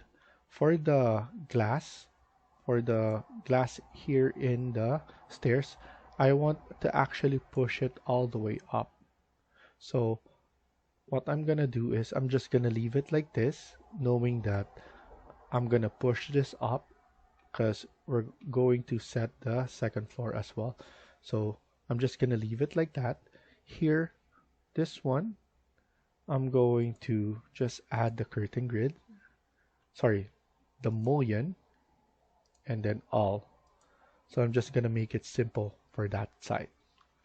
Going back here, in this one, we could add in the curtain grid. So press escape, curtain grid, and then here we're going to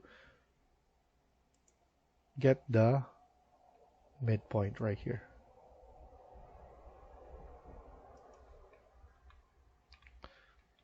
Rotate, and then midpoint again, and then here you want to go midpoint, or here we could do third. So here I'm doing the third, and it snaps as well. And then here midpoint on all of them.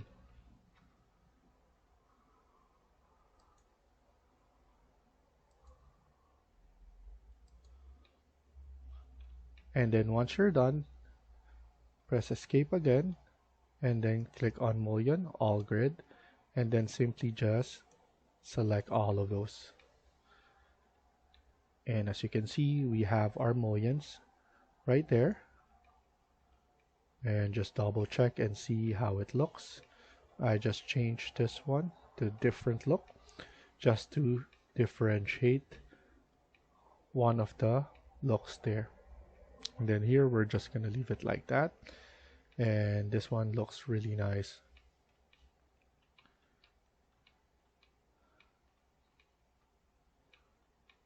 So we're gonna stop here for now and continue on the next video. Thank you for watching, and I hope you liked the video. Please hit like and subscribe. Feel free to comment down below.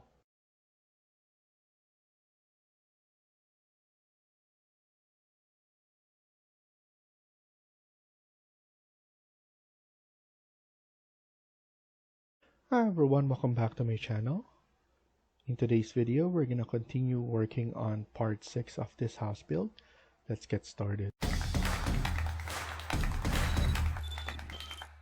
So in the previous video, we were able to finish the entertainment center, and then we added the stairs right here, and then the floorings for the grass, and then the carport right here.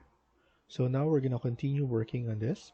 What I want to accomplish in this video is to finish off the one for the backyard. what I want to do is go back to level 1, and like I said, I probably will need to delete some part right here. It's because I want to add in or I want to move this one to make it smaller, because I want basically an L shape kitchen right here. So I'm gonna delete this so it's easier for me to just add. I'm going to select this one, CS, and it will maintain um, the height and then the distance from here. So that's why it's easier to just set one first and then do the others. So I'm gonna cut this one right here, and I want to make sure to make this one L, because we're planning to add in more of the kitchen parts right here. So after that, I'm gonna go to 3D, and then as you can see, it maintains the uh, parameters that we set right here. So now what we're gonna do is go back to architecture, click on curtain grid, and then we're just going to select that one, and then add in the mullion all grid, and then simply add it like that. So once you're happy and once you set this up, I'll probably add um, the laundry right here. So this is where the location of the laundry will be, but it's only going to be accessible from the outside. So now what I'm gonna do is I'm going to create an extrusion wall. I'm going to go to ground floor and then CS on this, and I'm going to add a wall right here. So it's around, let's make it around 2600 and then 1400.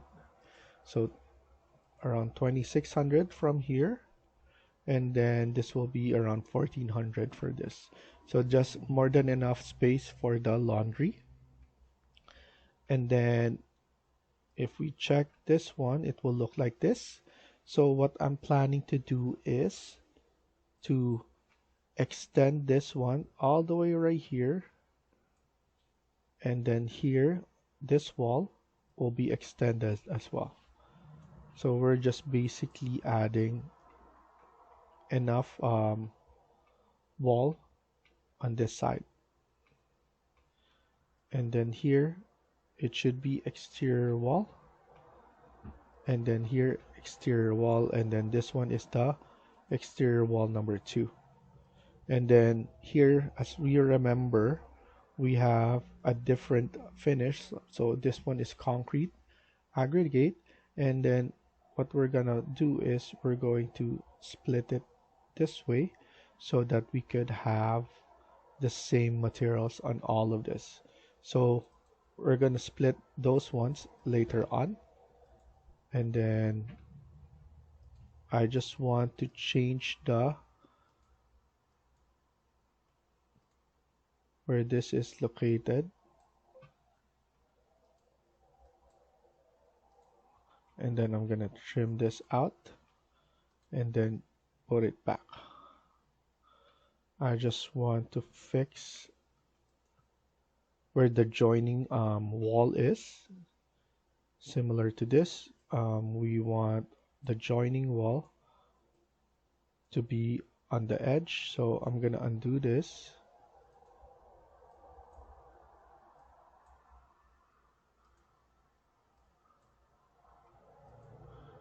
So now this is the bigger wall, so it's easier to do later on. Same thing that goes right here. Pull this one back first, and then change the location of the binding wall. Usually once you move it up and then pull it back, trim it first.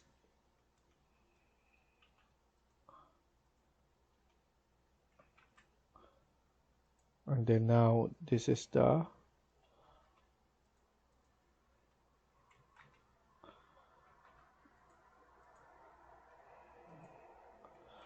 because I want this one to have,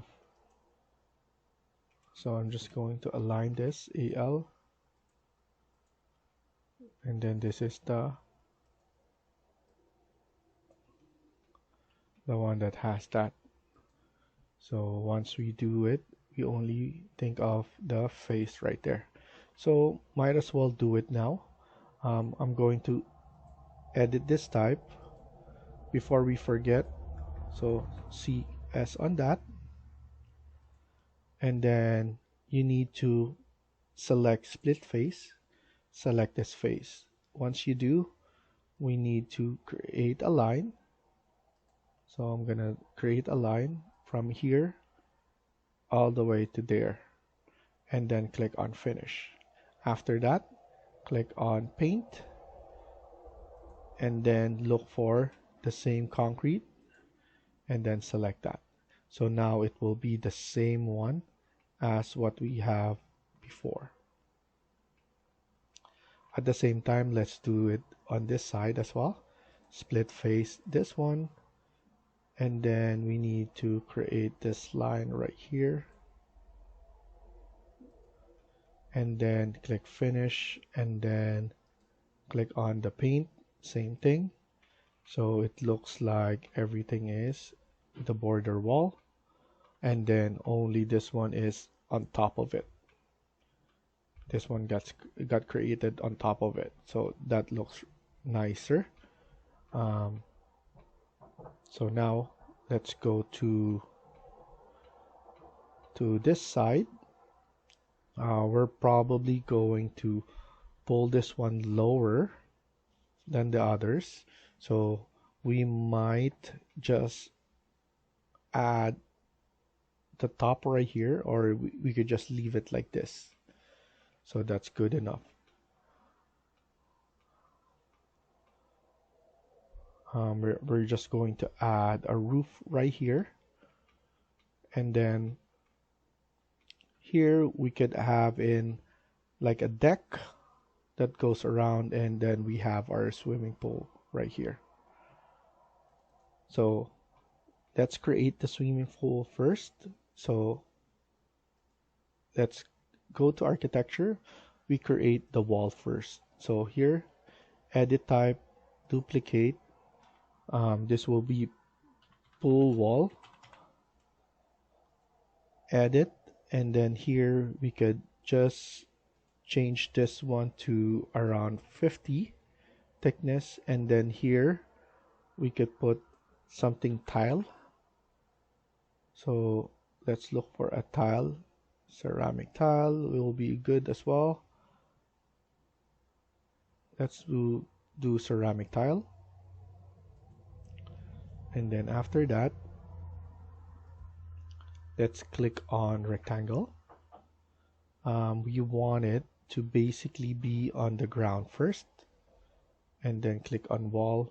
Pull wall is selected, and then we want the base to be, so top is ground, and then this one base is ground, and then top level is ground. So what I'm gonna do first is I'm gonna change the base to negative 2000, and then let's create a rectangle. So I'm thinking of, we have a deck here going outside, and then the pool is somewhere right here. Don't worry, it's because of the view range, that's why we're not seeing it. But if we go to 3D, it's right there. It's just not showing because of the view range. But in order for us to see it, go to ground floor, and then change the view range, and then this one, the depth, unlimited, so it's visible like that. So now this is a big, I want to have a rectangular pool. We have some spacing around it, and then especially right here, we could just select tab, and then we could just move it around like that.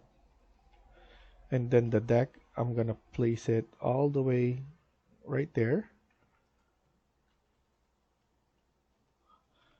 and then I want to give some space, probably just to have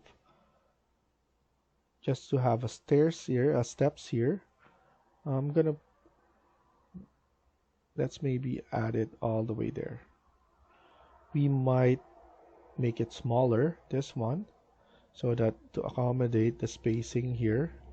I think it's too much for the depth, so here I'm going to edit this one first to, the width is probably 2200,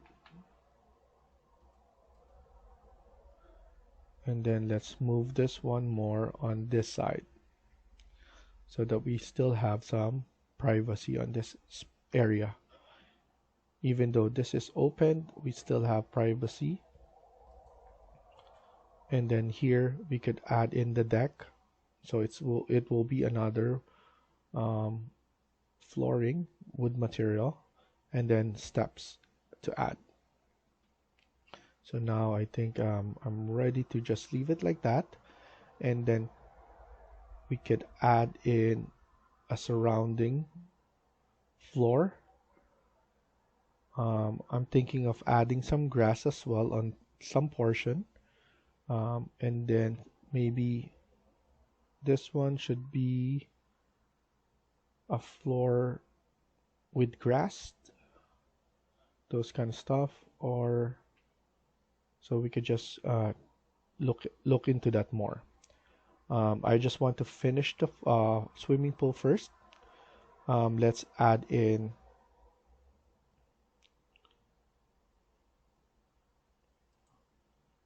a model in place. I'm using a model in place so that I could add the floor under there.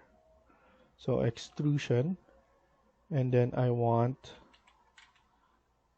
not the concrete autocad, I want the same material, so tile, and it's ceramic tile. I'm gonna copy that,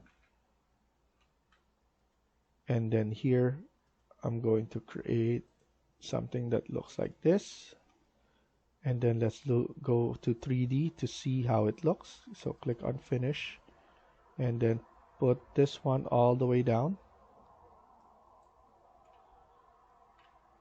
I'm going to set this one, just too much, so AL,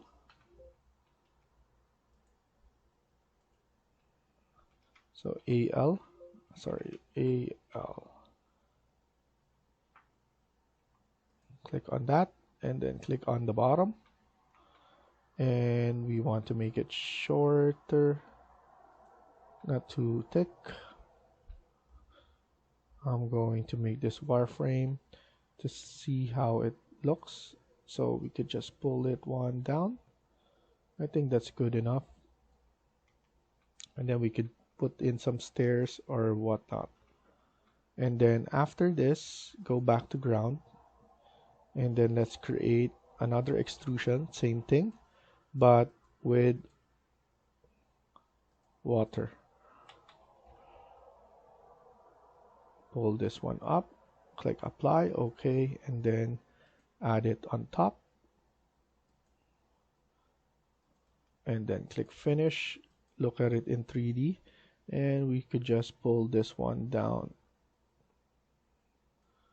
There we go. Click on finish, and then let's change this back to hidden line, and we could see it in the ground. and in 3D how it looks. So now we have something that looks like that. And then we could just create the deck. So let's go to ground. Let's add in another floor, edit, duplicate. This will be floor number 5. And then we have a 400 thickness. And then this one should be a wood material. So I'm gonna choose mahogany, click apply, OK, and then I'm gonna copy this, Control A, Control C, and then here I'm going to add something that looks like this, and then click on finish, and let's look at it. So that looks like that. In terms of where it is, should be on actually level 1. So there we go. And then we're going to create something right here. I'm planning to add a stairs again, but I'm going to create it similar to this, a model in place. So here is what I'm going to base off. A model in place, generic model.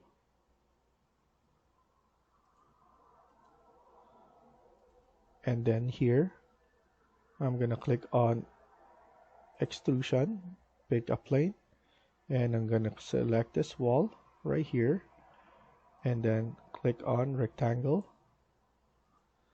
and then here change this to mahogany, and then we're just going to add the steps right now. We could just add it simply like that, very simple, and we just need to add it in the middle. So this should be around 350.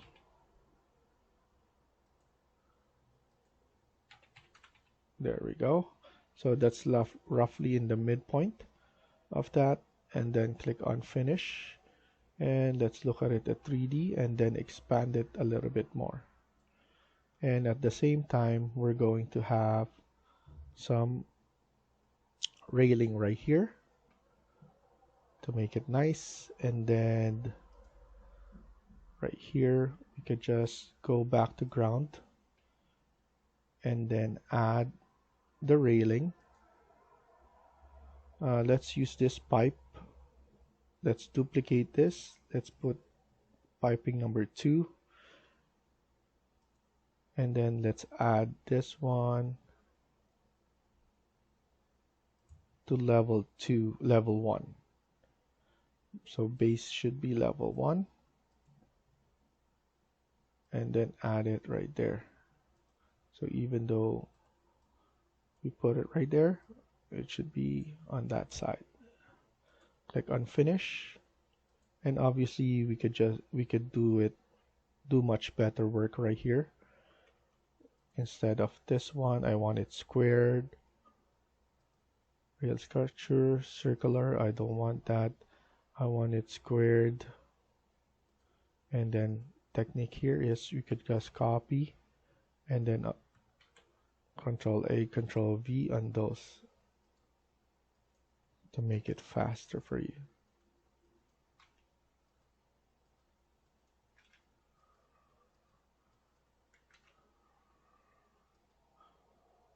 And then click apply, OK, and then here I want it to be squared as well. And then baluster, I don't want it right there. I want it squared as well, and then squared. So I want it to be consistent with all of them, and that looks like that. So I'm happy with that. The only thing that I forgot is to add the material, but we can add it later on. I'm not gonna be focusing too much on that. So at least we have some handrail there, and we have some steps. We could always just push this one all the way there so that there's no issue with that, but why not add a railing as well here? At the same time, we could add in floors. So select this, edit type, duplicate. I'm gonna duplicate one of the stairs, so one of the floors actually. I'm not gonna duplicate this one because I want to maintain the 200 on others, and I'm just going to select a different material, so probably concrete. I'm not the block pattern, but this one, something different.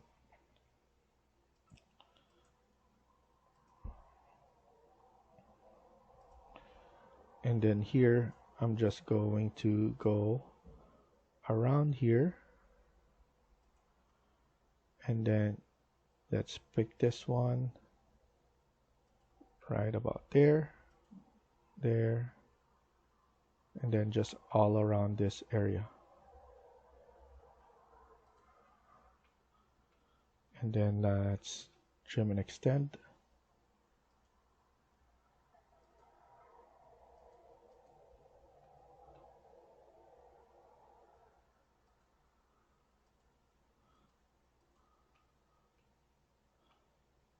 And probably I'm gonna add this one as the same floor.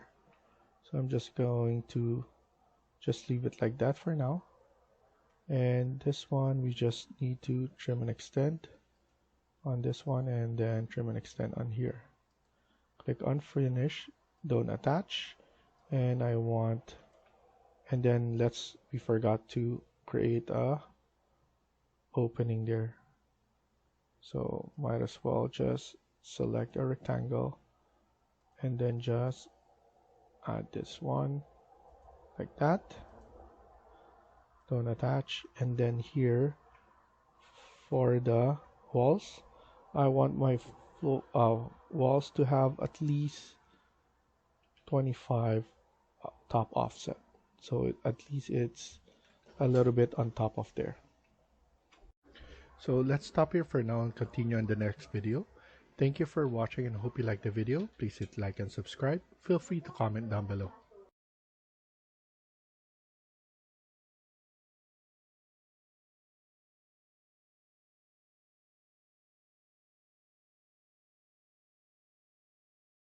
Hi everyone, welcome back to my channel.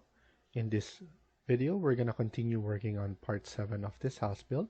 Let's get started. So in the last video, we were able to create the backyard. We added the pool and all this stuff. Now we're gonna continue working on this. Let's go to ground again, and I will add in the door. So I'm gonna select this door, CS, and I'm going to add the same door right here. And then let's go to insert, load family, and here we're going to go to specialty equipment, domestic, and then mid-range. We have the washer and dryer combo right here, so I'm gonna load that there, CM, and then here we could just add it right about here. So I'm gonna select this again because I don't want the label. So I'm just going to uncheck this, apply OK, and then align this exactly to the wall. and we'll want to make sure that this is also aligned right here. So we're good with this. And what I'm gonna do is I'm gonna go to section as well, and I just want to edit the stairs that I created. I just want to see how it looks if I just manually do it here. I know I could move this one a bit more. I think it was perfect just like that, and then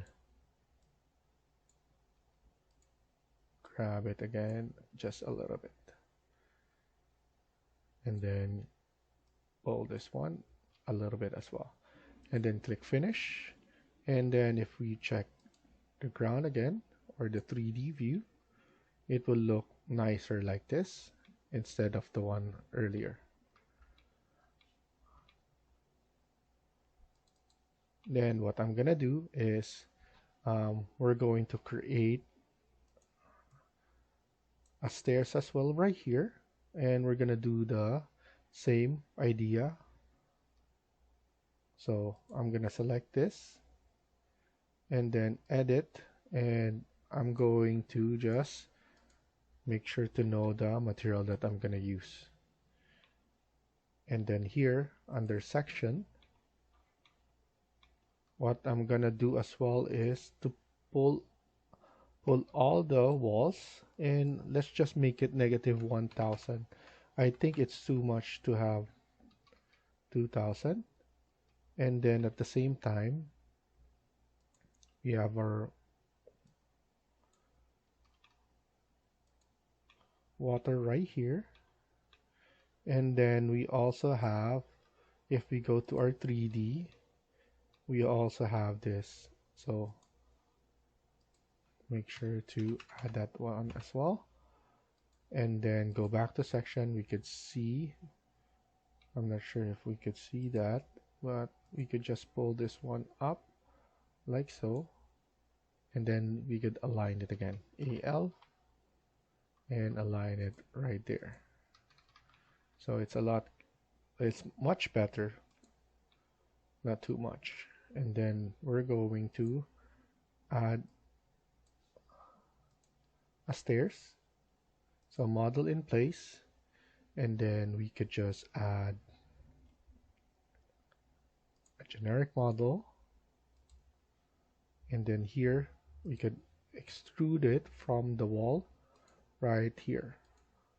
And then after that, make sure to change the material because we want to be consistent. And then we could just create a rectangle right here, roughly around the pool area right here. And we could just have something that looks like this, and we could just add some sort of stairs. I'm just eyeballing it at the moment. It's not, doesn't really need to be too accurate because it's not gonna be noticeable anyway. So something that looks like this, it's good enough. I just like the reflection of this one when we're in Twinmotion, and we can see that there's a stairs there. So that's what I'm hoping for. And then here we could just move this one right there. I think that's good enough. And for kids, usually there's something like that, a pad, and then all of this will be like usually it's slanted or deeper like this, but we're just gonna leave it like that. It's not something that it's going to be visible. And then we're gonna grab it here, and then if we're in 3D, you will see what it looks. So I'm just gonna click finish, and then like that it will look nice. And also, if you go to the part 1 of this series, in the description there's going to be 2 links. It will be the second link, and it will have the pull ladder. The first link is the default families from Revit, the one that I'm using all the time. So now here we're just gonna right click and then download this one. And then once you download it, you'll be able to just grab it. And then what I want to do is move it somewhere right here or on this side, but I think this is good enough because this is where the farthest is. So I believe that's the idea there, that they could go here and get off. So that's good. We have some space there. We can also add it right here if we want to, or we could just leave it like this,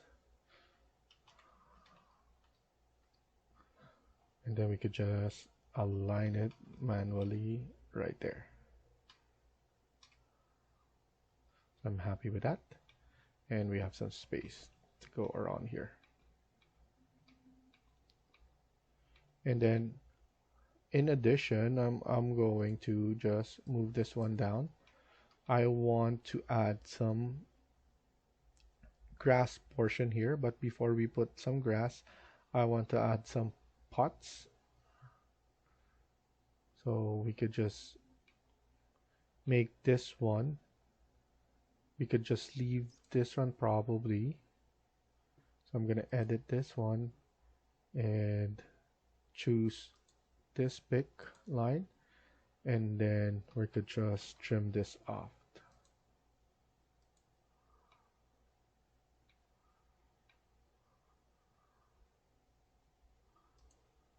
I think this is the right one to do, but at the same time I want this one right here, so basically like that, and then this will be trimmed off, so that's correct. And then click finish, don't attach, and then we're going to add another floor. Click on floor right here, and then edit, duplicate, and then we're going to add a grass portion right here.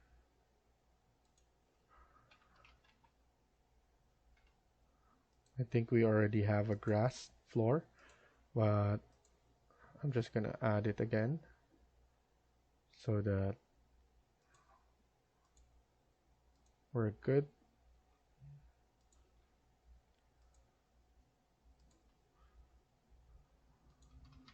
And then let's trim this part, and then trim this part.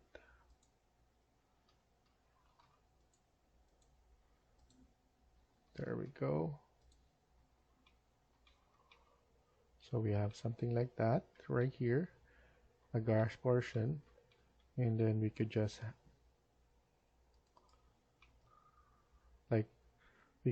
add an extrusion from this part, like just a decorative extrusion right here, and we could just add the grass portion there. We could have it going above. I think that's good enough because we have some space there. So here I'm going to create a generic model again, and then here we're going to create an extrusion. I want something right here,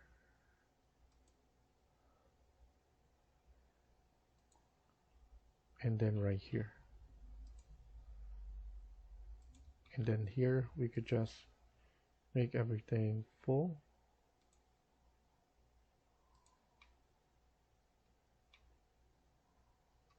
and then trim and extend.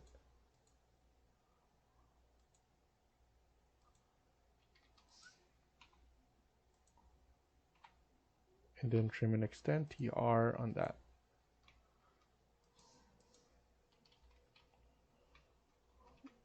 I'm going to align it here. I missed that part. And then we're basically creating a big pot here. So I'm going to offset this to probably 100. Not 100, so 50 only.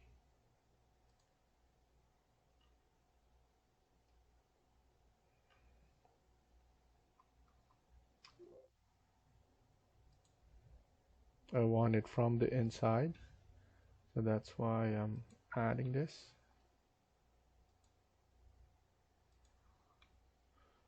And then once we add it, we could just trim and extend everything. And then we're gonna set this to probably another concrete.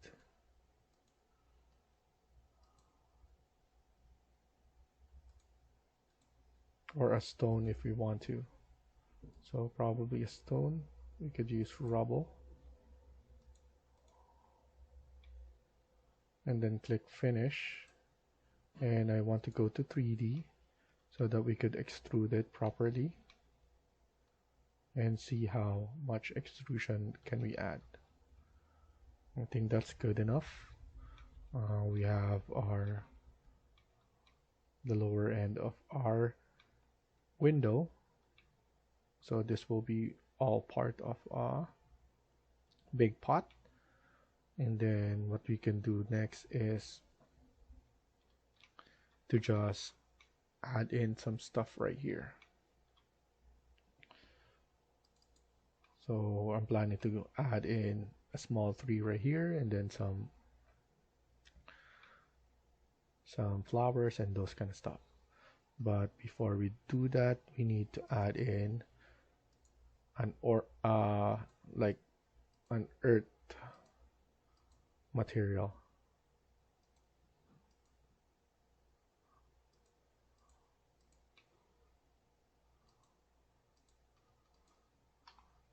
So here, instead of rubble now, we could type in earth. We have something like that right here, and then click on finish. And then here we need to go back to 3D to extrude it, because we don't want it to be too accurate. We just want it to be somewhere flush, so that we could add grass and those kind of stuff. I think we could just click on finish, and we could just see how it looks, and it looks good. And then at the same time, I'm going to add a roof. So I'm going to go to level 1 and then add a roof for the second floor, but only on this part. So here I'm going to click on roof, make sure uncheck the define, and then because if this is checked, the define slope, you will have not an angle roofed. So now I'm just going to use this pick line, and then obviously I forgot to duplicate and edit. So I'm gonna edit, duplicate. This will be roof number 1. Make it all caps. And then here we could edit the thickness to 200, and then here a material, asphalt.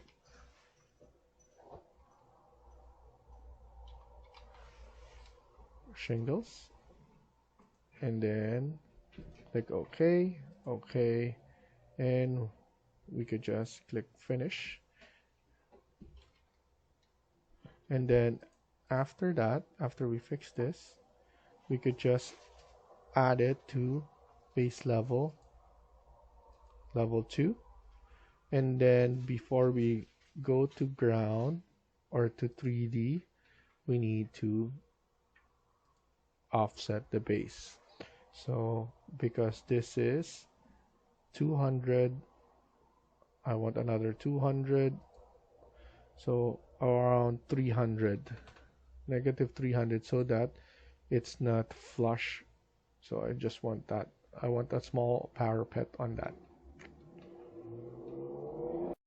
So let's just go back to level 1, and then here what we're gonna do is we're gonna add in a line, which we have right here. You just need to go to annotate, detail line, and add a detail line right there. I also, this is from 650 to 600, so just change this to 600. And then in order for us to add in another detail line, we need to change this to demolish. This will represent that we have a shelvings on top. So you can add those things. And then I couldn't find a rug, so I'm just gonna use detailed line and then CS on that because it's already placed there. And I just want to show that we can have a rug right here. I think it's good to have a rug. And then here we could just center line this and then center this as well. And that looks really good.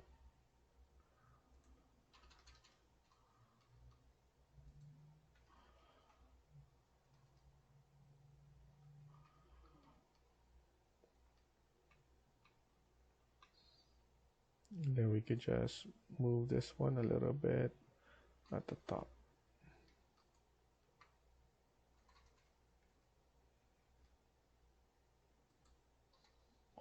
And then let's add in like a light. So insert, load family, go back to desktop, not desktop, sorry.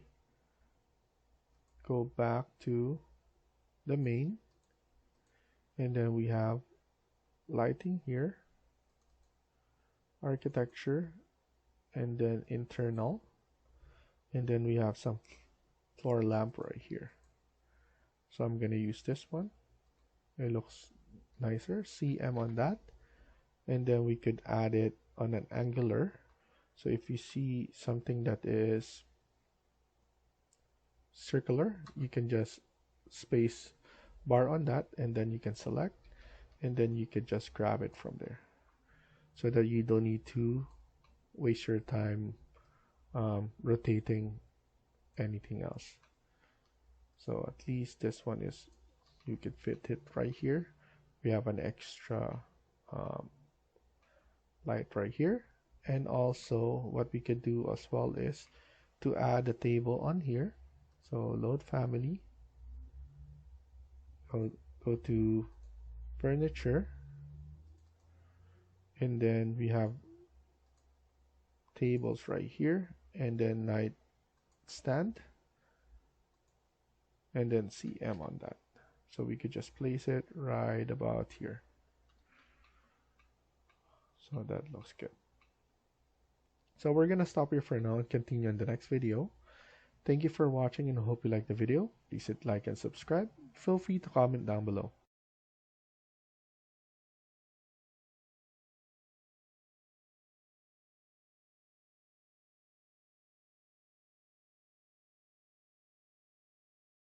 Hi everyone, welcome back to my channel. In today's video, we're gonna continue working on part 8 of this house build. Let's get started. So in the last video, we were able to create all of this into the backyard. Now we're gonna continue working on this. What I want to focus on is the kitchen. So here I'm gonna go to level 1, and the kitchen will be on this part. So what I'm gonna do is I want to have an L-shaped kitchen, or a U-shape if you think about it, because I want everything else to be like this, and then at the same time Once it's right here, an L shape, we could have something right here for the island. So just a kitchen island that extends right here on this side. And then we could have a breakfast nook here as well. So it will be a nice and something different, just like not like a linear kitchen.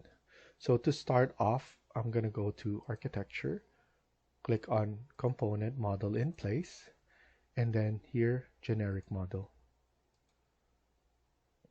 Press OK, and then make sure you're in level 1. We're gonna create an extrusion. It doesn't ask me to set it because it's already on the work plane level 1. So immediately it will be on my level. So we don't need to adjust anything. So for this cabinet, I want it to be obviously like this. And the kitchen island, I want it somewhere right here. I'm thinking of, for the kitchen island, I want maybe the burner here, the cooktop burner, to be placed right here so that they could cook. And then there's some seating here, and we also have some seating right here, maybe a circular two seats, table and chair right here. So here I could extend it more because we have enough space.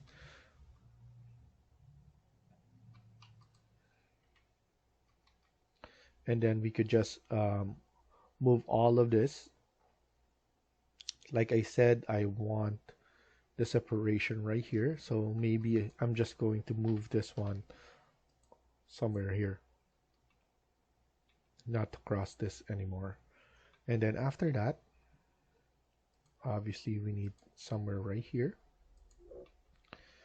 I'm going to delete this, and we just need the base first to be created. So I'm just deleting all of this that we don't need.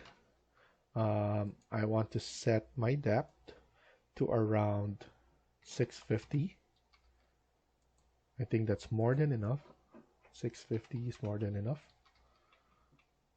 And we have enough room for everything else. What I'm thinking of is the fridge will be right here. So, or the fridge will be here actually on this side. So I'm probably going to give it some space right here. But even though we have this one looking like that. So trim and extend, and trim and extend on everything. I'm thinking of other ways to add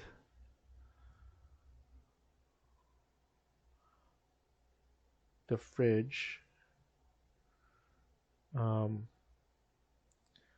think this is the place to add it instead. I think this is the best place to add it. So instead of adding it like that, I'm gonna trim and extend, and then I'm gonna build a case around the fridge. Obviously, if anything change, I'll probably going to extend this, but it will take time because we need to extend everything if we do that. But for now, let's just leave it like this. I think we could work around on this. So now here, I want the extrusion to go up to 875 actually, because on the 900, I want my 25 millimeter thickness. So that will be granite or whatever.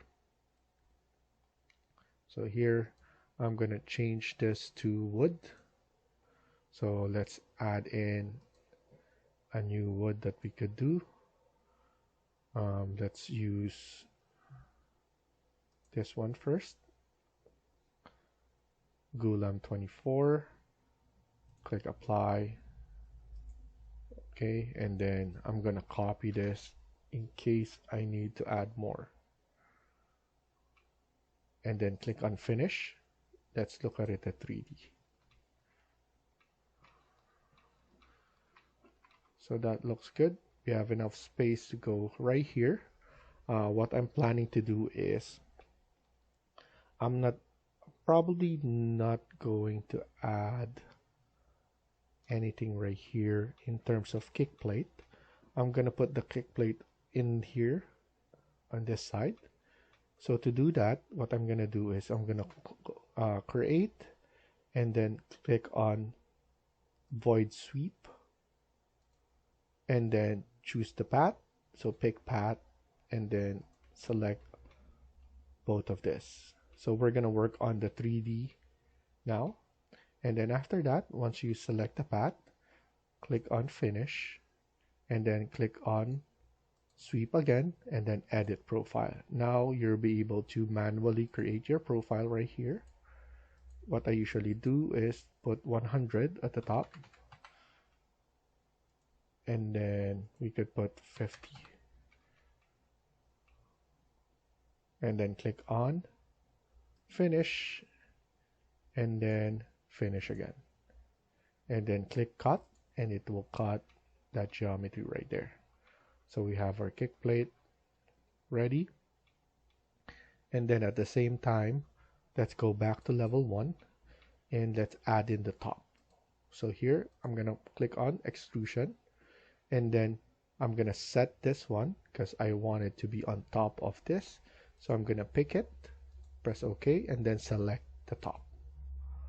And then after that, I just want it to be 25 thickness because it's gonna extrude on that starting point. Now I'm just going to pick again.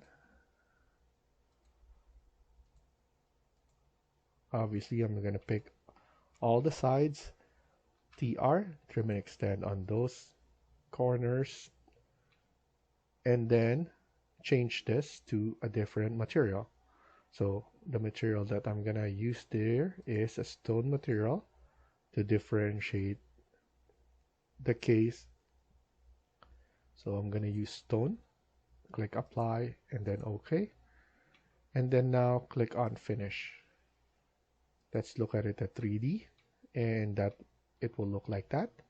Now I could just extend this one manually and then we could add in the chair right here. So bar stool right here in front. So I'm just gonna double check again what we've done. On this part, we will extend this one as well. The reason that we're gonna extend that for sure is because we're going to add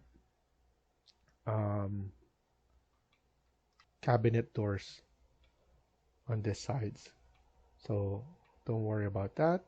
We're gonna add that one for sure. And I'm thinking of adding something right here. Maybe I want to flush everything out. Or I'm just gonna leave it like this for now. So I'm just thinking of other ways to make it nice. If we do the waterfall effect, it will look nice as well. So why not? Yeah, let's just do that. I'm gonna create extrusion. I'm gonna set this one.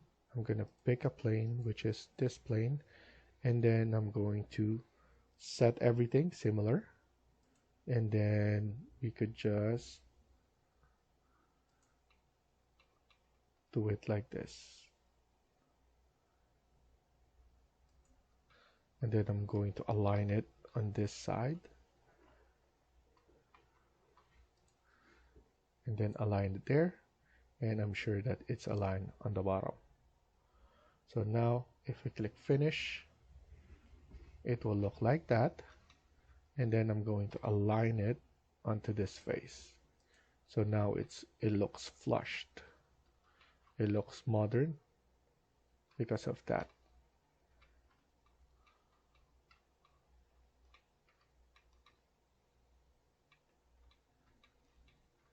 And then we could add or create the um, cabinet doors. But before we do that, we need to add in where we could add in the faucets or the sinks. So let's click on finish first because we need to void those. So we need to add it first and then we need to void it again. So let's go to insert, load family, go back to the main, and then you will need to look for plumbing, architecture, fixtures, and then we have sinks right here. Just choose whatever sinks you want. I'm gonna choose this one. Click open, CM after that, and then let's place this on top of this.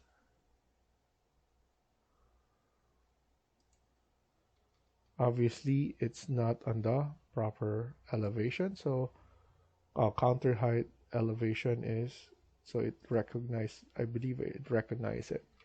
So I think it's best way to add a section in order for us to see it better.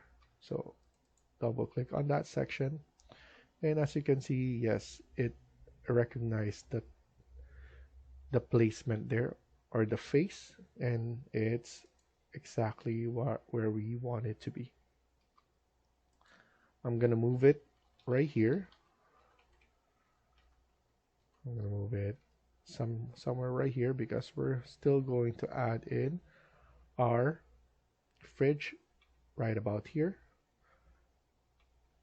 So we'll probably need to add the fridge and then the casing so that we know where to add the doors for the cabinets on the base.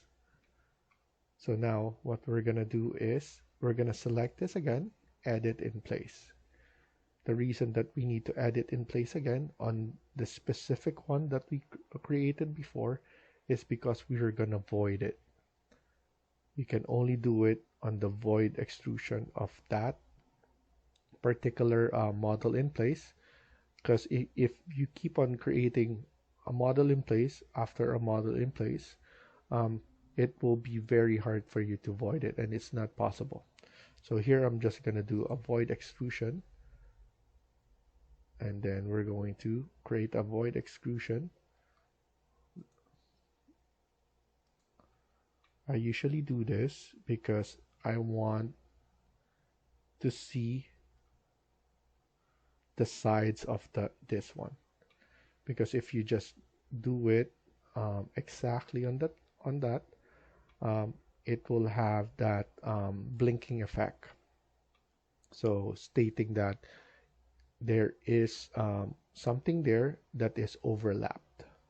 So that's why you need to give it some space. After that, click on finish. You can go to your section and then extend it, and then extend it downwards. And then after that, you can go back to 3D. Once you do, click on cut geometry and it will appear like that. So I just estimate the extrusion below, and then I just extrude it above a little bit more. Okay, so if you need, so basically that one is the void layout that I created. So you can even put it down if it's cutting into the sink, but from what I'm seeing on the 3D, it looks good. Everything is right there. So we're gonna finish here this one, and then we're gonna focus on the fridge so that we could finalize the doors. So let's go to insert, load family, and then here we need to go back to specialty equipment. It's under main, and then look for specialty equipment, and then go to domestic, mid-range, and then we could look for the fridge that we want. I'm gonna use this one and then CM to add the fridge. So as you can see, French door, 2-door fridge looks really big. What I'm gonna do is I'm gonna make it a little bit small. So I'm gonna edit type, duplicate, and then here I'm just gonna leave it like that. That's the name. I don't want to change it anymore. I don't want the label to be shown, so I'm going to uncheck that. And then here, what I'm gonna do is I'm gonna change, so I don't want any wall offset. And then here we have the width. I want it to be at least 650, and then the depth is around 700. Height, let's leave it like that, and we have something that looks like this. I think that's good enough size, and we could create a case for this. And then now we need to create a section so that we could see it on that side. So create a section, and then you can double click here. I know this is too small.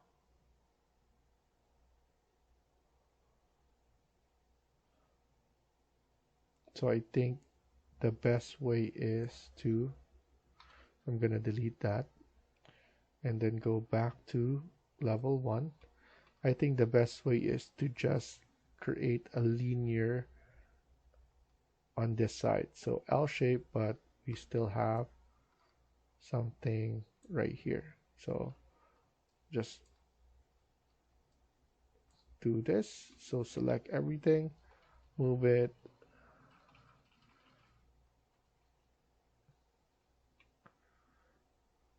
somewhere right here. I think that's good enough. And then we could just move this one like that.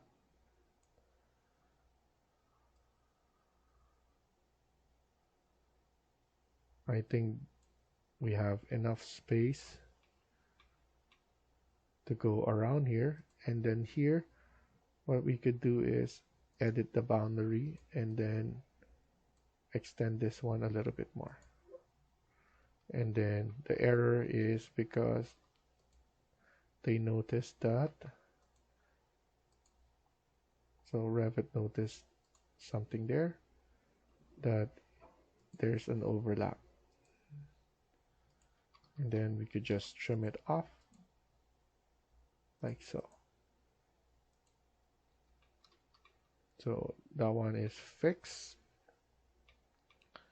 in terms of overlapping, and then we could just extend this one a little bit more. CM on this. Let's see how it looks. We could just leave it like that for now. And then here, let's duplicate this again. Check. And then edit.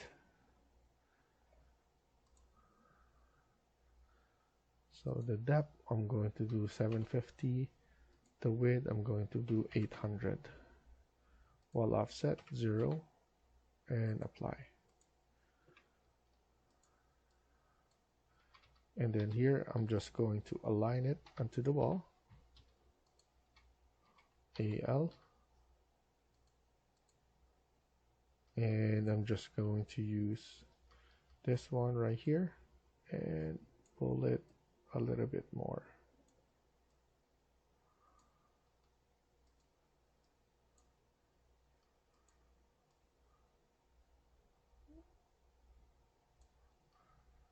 There we go.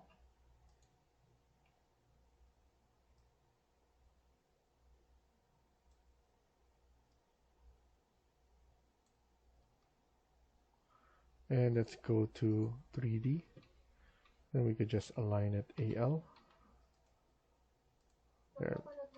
And then let's go back to, I believe, this section. Double click on that.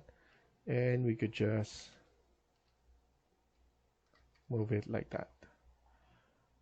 And then now what we could do is create a model in place, or we could just select this, edit in place, extrusion, pick a plane, and then select this wall.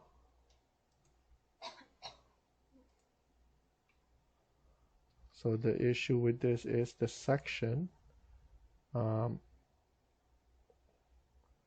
the section, this one was not overlapping the wall. That's why the wall is not showing. So now probably sure that it will show. And then we could just select this one, edit in place, extrusion, pick a plane, and then this one. Instead of the stone, let's use the wood. Type C, because I think it's called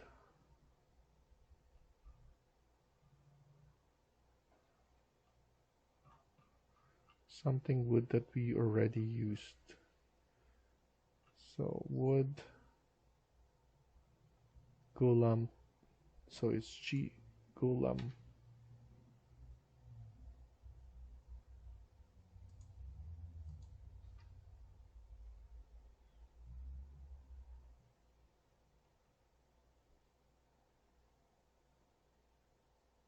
There we go. Let's use this. And then we could just create a case. So I'm going to use a rectangle. You want to make sure that you leave 200 on the top for the floor. So 2800. And then here another rectangle. And then delete this, SL, and then TR. And then probably around 800 for the depth. And then let's look at it at 3D. And then we could just push it back a little bit.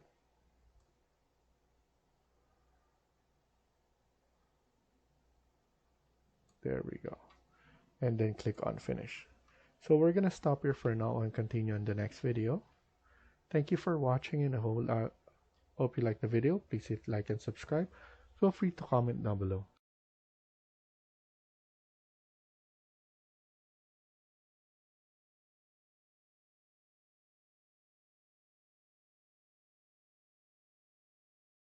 Hi everyone, welcome back to my channel. In today's video, we're going to continue working on part 9 of this house build. Let's get started. So in the previous video, we were able to start the kitchen. Now we're going to continue working on this. Let's now go to level 1 again. And then here, we already set up all of our sections. And we could just double click whenever we need. So now what I'm planning to do before we do the kitchen cabinet is to add the cooktop. So let's go to insert and then load family. And then here we need to go to specialty equipment, domestic, and then mid-range. Here we will find all the cooktops that we need. It ranges from electric to gas. So I'm gonna do the gas because it looks nicer with the grills and those kind of stuff. So I'm gonna click on open, and then let's place it by typing CM, and then we need to rotate it, and then rotate it by pressing spacebar. So I'm gonna put it right about in the middle, right there. So here I'm going to select that, edit type, and then I'm gonna unhide or hide the label, And in order for us to see the grill much better, you need to change it to fine. But it's up to you if you want to do that. Usually when you're in the plan view, you just put it in coarse so that everything is clean. It's because once you get into editing the walls and all of those, you will see there's different kinds of components inside the wall. So if it's a solid concrete wall, you will see the hatching and those kind of stuff. So let's go back to 3D, and if we can see it right here. Make sure to just change it to fine. So here, that's good enough. I believe we need to flip it. I'm gonna flip it around. So I'm gonna do it on this side, and then after that we need to add the hood, the range hood. But before we do that, I just want to double check the height where it is sitting. So it's sitting exactly at the 900, so I'm good with that. And then go back to level 1 and load family, and here we're going to go back and we need to go to high end, as we will have the range hood, which is the one with the island is what we need. So click on open, CM, and then here we have the vent. We could place it right here for now, and then we could do the elevation afterwards. I'm going to hide the show label by clicking here, and then I'm going to flip this around so that we can see this part. Double click, and then here we could just move it, MV to move, and then grab it from there. We want to make sure that we don't go past the 200 at the top, so roughly right here would be perfect. So I'm happy with this. And then now let's go back here. We could start actually adding all the cabinets from the floor. We can also add the seating first so that everything looks nice. I'm gonna add the seating, and then let's do the base cabinet. So go back to the main, go to furniture, and then we have seating here, and let's look for the seating. This is usually what I use for our bar height or bar top. CM to add, and then here let's add it right there. So copy command, and then we could just copy it and make sure multiple is checked so that we could just keep on copying. And then we're going to add 4, and we want to make sure the spacing is good, and I believe that's good enough. And then we could double click here on section 3, and then we could start adding the cabinet right here. Let's do architecture, and then what I'm gonna do is I'm going to edit in place here because this is part of this one.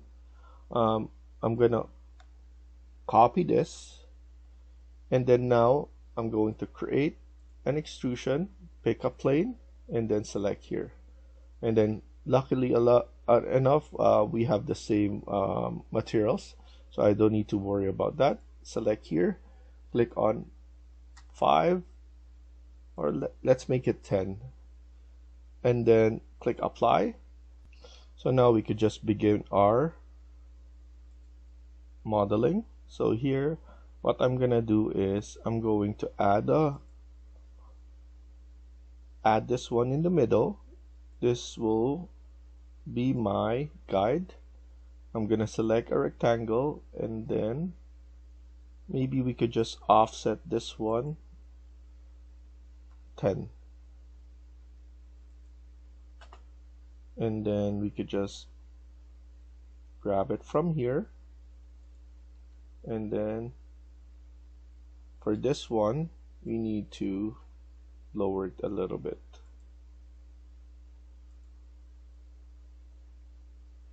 Don't forget to offset.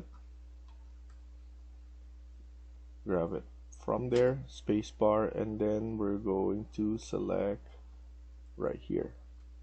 We could mirror this so that we know that everything looks good. But now what we could do is minus this one, so add 5. So might as well just add 10 here so that it looks proper. And then now let's add the offset again right here, and then do the same thing.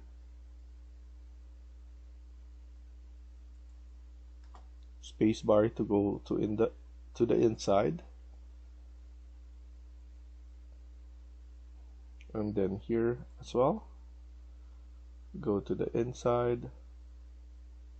I could just make it big enough, and then we're going to have multiple drawers right here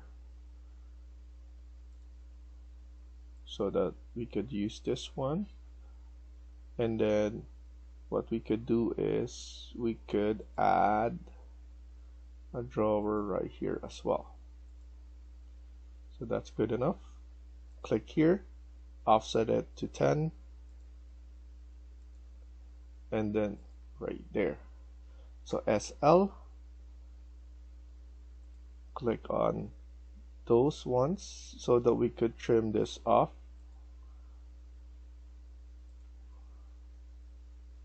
And then trim this as well. So now SL. So actually we could just trim this now, TR to trim it, because what we did is we did all of this all together.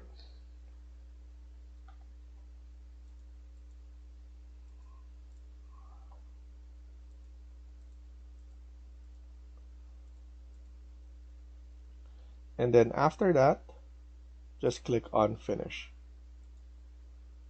So we've done our cabinet right there. What I'm gonna do is align it. So I'm gonna align it here so that it's flush from that part. So we're gonna do it on here. So let's go to section 1, I believe, and then we're gonna do the same thing. So we need to create extrusion, pick a plane, and then we're gonna choose this plane. After that, we already set up the 10. We could do this first. Let's offset this to 10. So another way of doing what we did here, but I think this is faster because of the spacing issue earlier. It's really hard, so I'm gonna add something like that right there, and then we're going to offset this.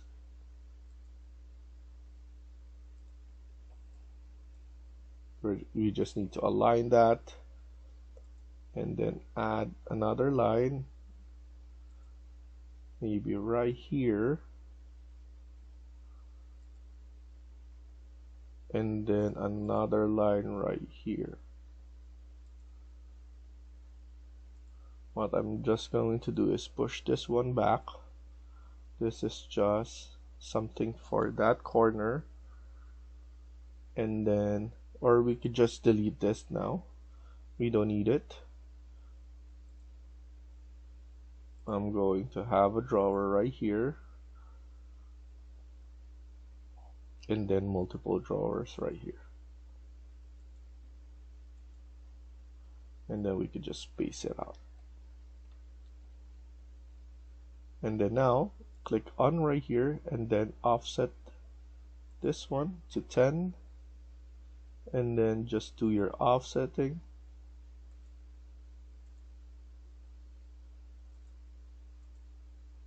And then now type in SL. This is split element, and then split it on one side. In the middle, it's up to you. What I'm doing is I'm basically making my life easy because I just need to trim and extend this part, and then this one will be good enough. So I just need to do it on that sequence so that it's easier for me. I just need to click 2 instead of 4. And then here we could just click on this part, click on here, and over there. So now TR, trim and extend. All drawers, I just need to do that. Do here and click there.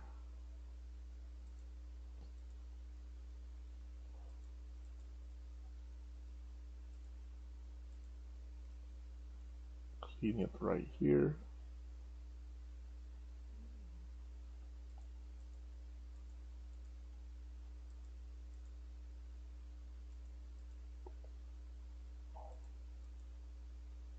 For some reason, this one we need to split again. SL TR.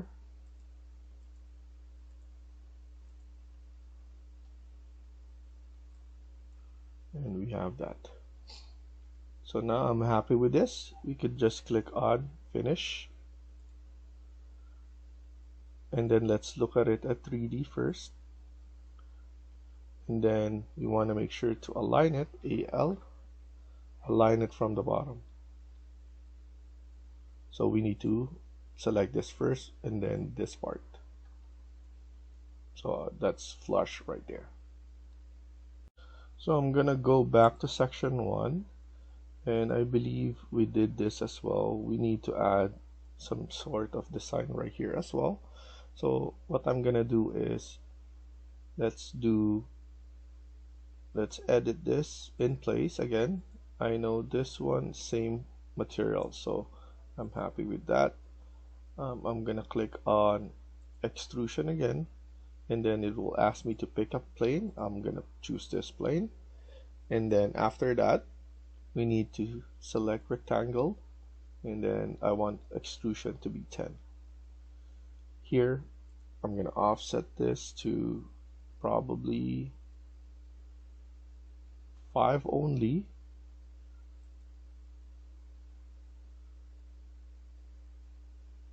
I just want to be consistent, so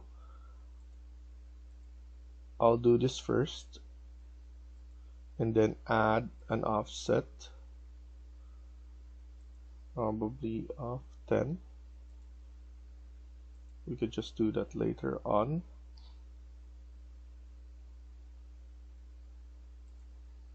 Let's do this now. I'm going to put it in the middle right here, and then right there, and then make this one 15, and then this one 10, and then I'm going to align this one instead.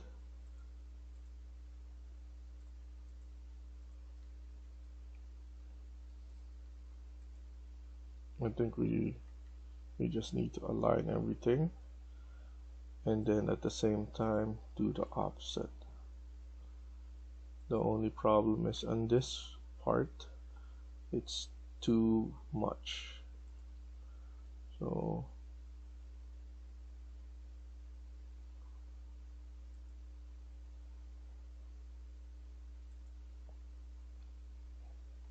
I'm just going to align it, and then I'm gonna give it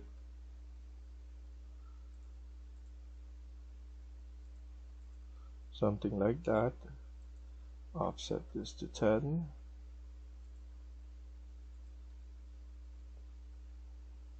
and then the only thing that we need to do is slice this part,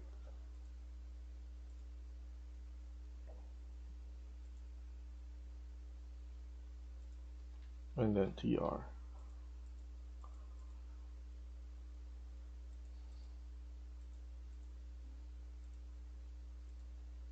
Okay, and then maybe we could just lower it down to have that effect. So click on finish and finish again, just to double check everything first. And then we're going to start adding the one at the top, so the top portion. So now let's go back to section 1, and we're going to create a model in place again, or we could just copy this one. We just need to edit this one as well, not copy it. And we're going to pick a plane. We're going to choose the wall. So because the wall is not showing here, what you need to do is we need to close this first. We need to expand the section so that it's all the way to the wall. So we could edit the wall, or not edit the wall, but add the wall to the placement. After that, let's go back here, edit in place, extrusion, pick a plane. I'm gonna choose the wall now. After choosing the wall, make sure everything, the materials is the same. Extrusion, we're gonna change the extrusion, but we could just create this one for now. What I'm gonna do is I'm going to align it from this one. So for here, we could just go all the way.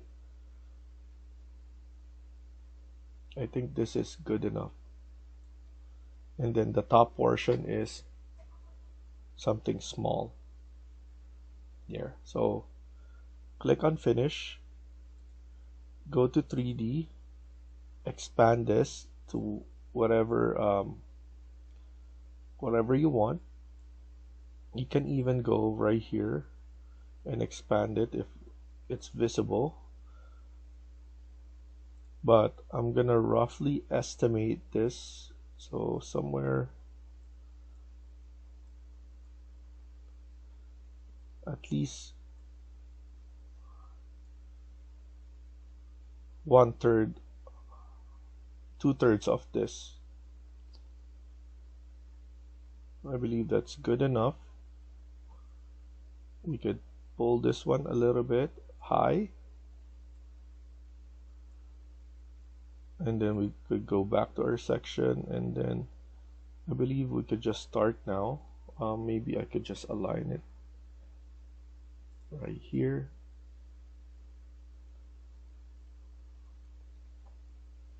So now let's do is create again, extrusion, pick a plane. I'm gonna choose this plane, and then this is all the same, and let's do a big offset right here, space bar it so that to go inside. I'm planning now is to go all the way here so that everything lines up. So I'm gonna close this first. I'm gonna align it from this part, and then do it again. Create an extrusion, pick a plane, select this one, top 10,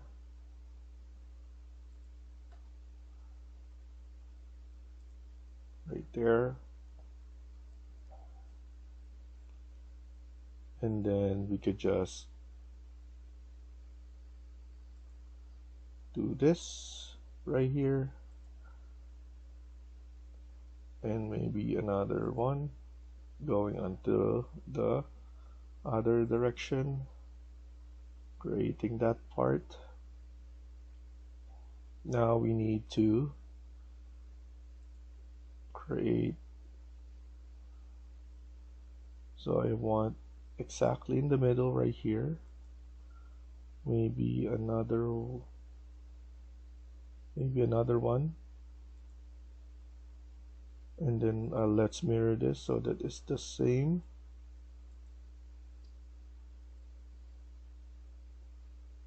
And then here we could just choose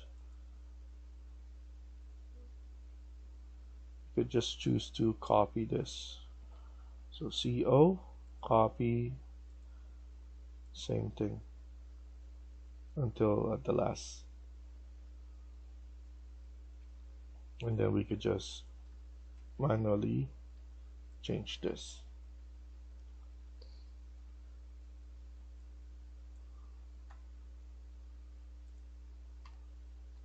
And then now offset this to 10.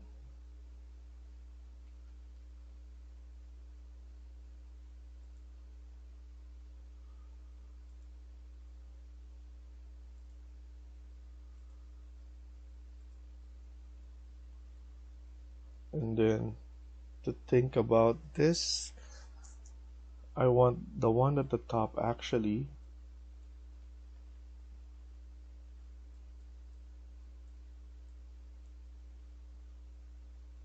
not to overlap.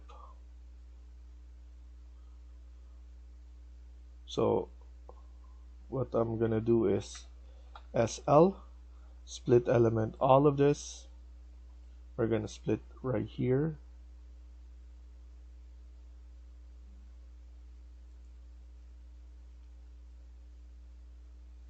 and all of that portion right there.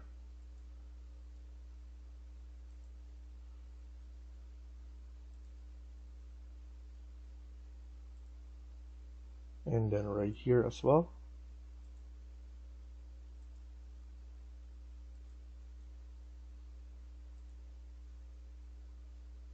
And on this side, on the right side.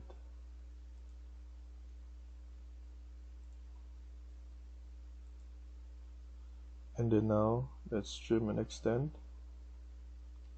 TR.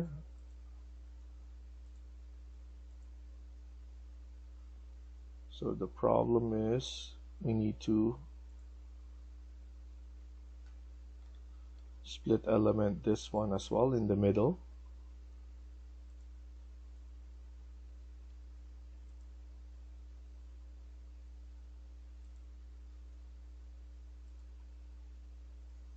So you should add 3 spline on this one.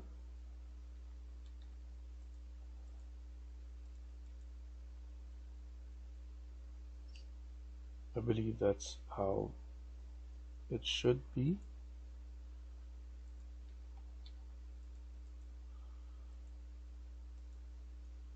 I'm gonna do the bottom first.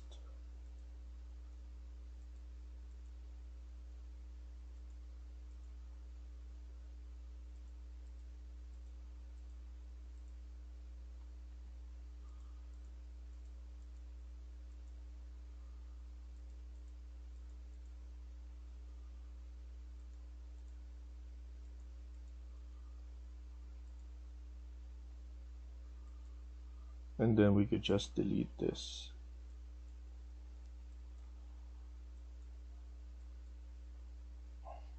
And then after that, click on finish. And if there's a problem, it will let us know. So we're gonna stop here for now and continue on the next video. Thank you for watching and I hope you liked the video. Please hit like and subscribe. Feel free to comment down below.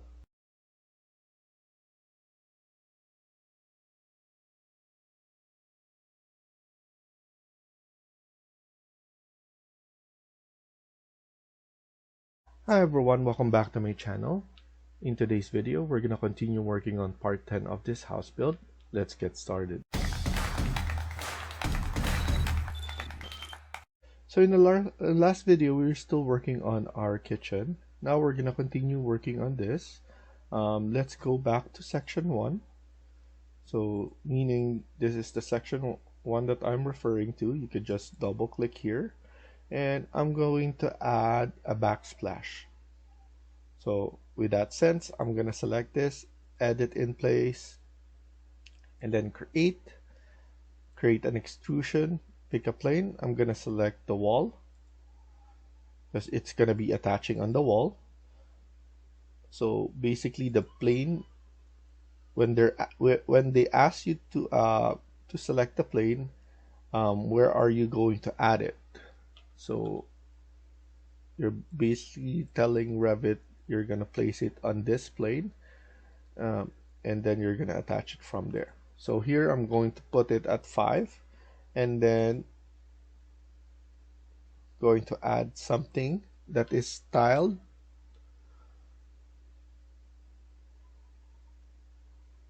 I'm just gonna choose this style and then click on finish.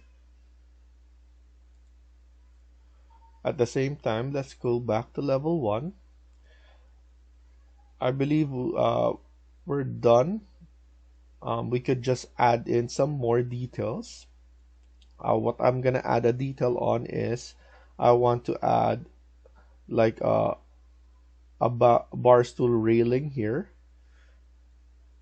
So, and then let's add the furniture right here. So let's go to insert, load family, and then let's go to seating. Oh no, not seating, table, because we have this circular one that you could increase, and then it will increase the chair as well. So after that, CM, and we could just add it right about here.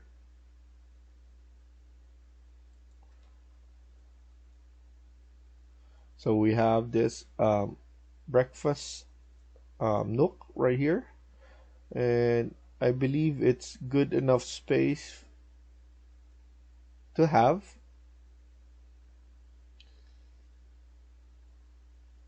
It's not overpowering, and we have enough space right there. So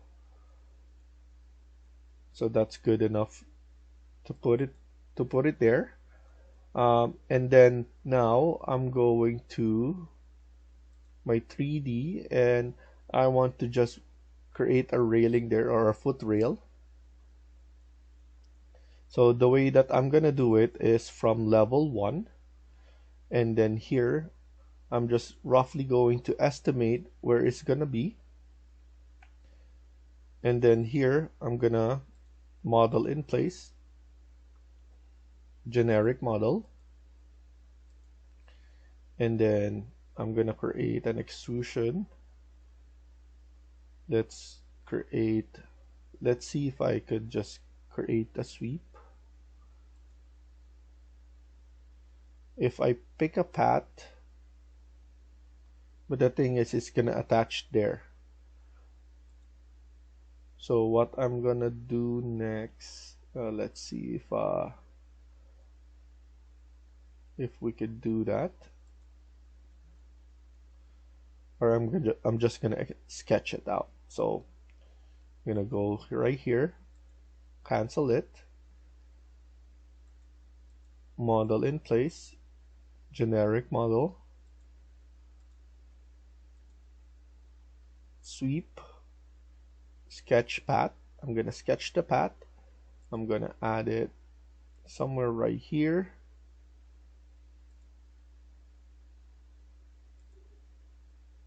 Somewhere like right there. And then after that, I'm gonna round it off. So fillet arc right there. That's 80. So I'm just gonna roughly do 80 as well here. And then let's increase it more. So I'm gonna move it a little bit at the edge right there. And then at the same time right here, I'm going to add it there. After that, click on finish. Let's see it in 3D. I want to increase it, so maybe I put it in section, put it up. I want to move it up. I don't know if there's a constraint on this, but let's just create it first, and then after that, let's see if there's a constraint. Um, so here, edit profile right there again, and then I want it circular. Maybe 20 is good enough. Change the material. So here, let's add a metal material.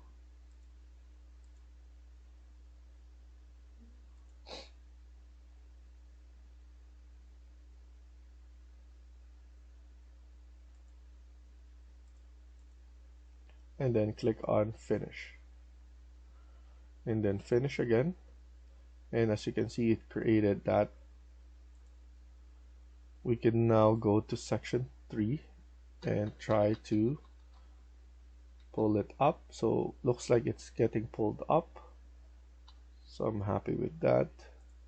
So once we build it, we have it right there. I don't want I think it's too thick. So I'm just going to edit this one, edit profile, and I want to change I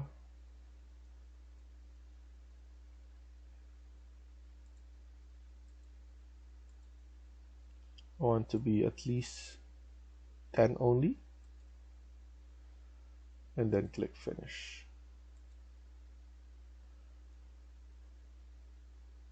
And as you can see, it looks good. Obviously the chair is really small, but it's not high enough, but obviously I'm gonna place a higher chair there, a proper bar stool. This is just a representation of that. And now I just want to double check, so I'm gonna select that level 1, that this is it. So as you can see, it's not attached, so I'm just planning on attaching it a little bit more forward. So I'm just estimating, and then now it looks good right there. Now we're gonna focus on the stairs. I believe we've done everything in the kitchen. I'm happy with what we have accomplished here. But now let's do more on the other things right here. I'm gonna focus on the stairs, and then let's add the stairs right now. So click on architecture, and then we have stairs right here. We're just gonna simply create a U-shaped stair. So right now we have all the default setup. So base level is level 1 to level 2. Desired riser, I want to divide this properly. So we're gonna do an even number. So roughly around 14. So 7 each. Just press OK, and then build your stairs. So it will let you know 7 riser created and 7 remaining. So click that, and then let's go back here and then click it again. Don't worry about the spacing. We're going to figure it out later on. So once you do, click on finish, and then select that again. We could just move it in place right now. Don't worry about that. And then edit the stairs again. We don't need the railing right here. This is basically the stringers. No need for the stringers. We just need the stringers on the middle. Click finish again. I always like to click finish because there's if you make a mistake, you can always go back, but I'm just used to dealing with this one. like that.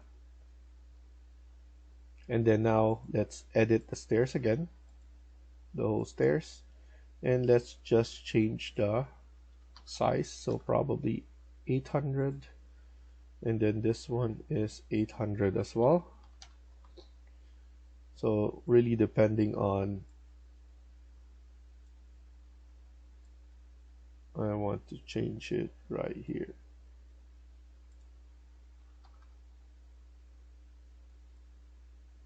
I think 800 is too much, probably 850 to just spread it out a little bit.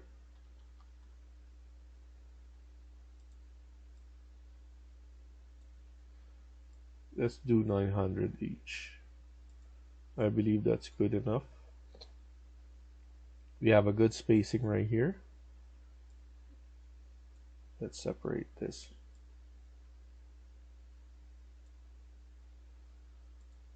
Just a little bit.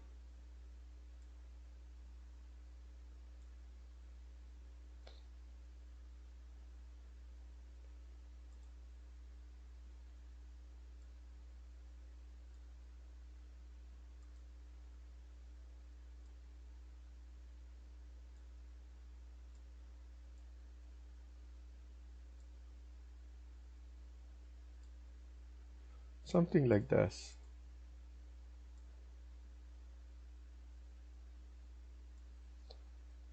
So that's good enough. And then after that, let's change this. I want, so just click on finish, save the project, select the stairs again,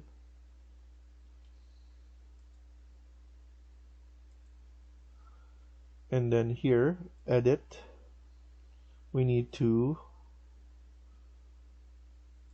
click this one right here, go to on this dot, we don't want any riser,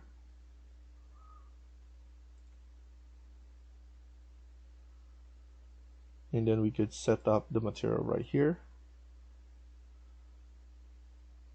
and then this one should be a wood material. You can choose whatever you want. Let's use this one. Click apply.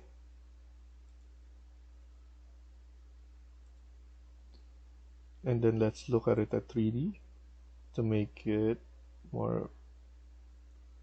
So let's delete this railing right there. We don't need that. We don't need a stringer at the back. So now it's looking modern right now. We don't need this because we're going to use this stringer right here to be our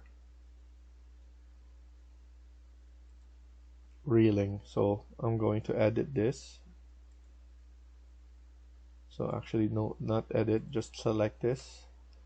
We don't need the one at the back as well, so delete that. This is stringer at the right there, so I'm gonna delete that.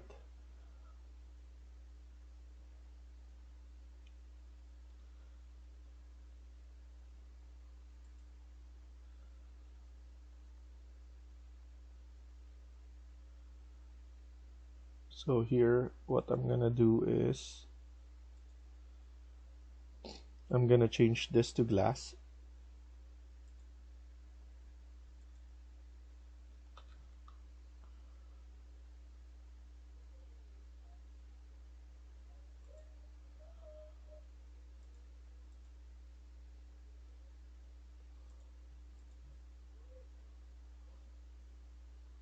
And then this one as well to glass. And then after that, you need to change the height of this. So here, this is the total depth is the one for the height. This is probably 25 only, and then here we could put it at 700.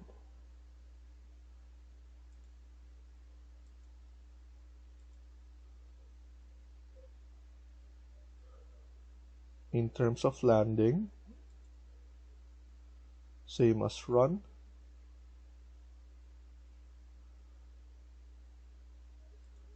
Yeah, same as run.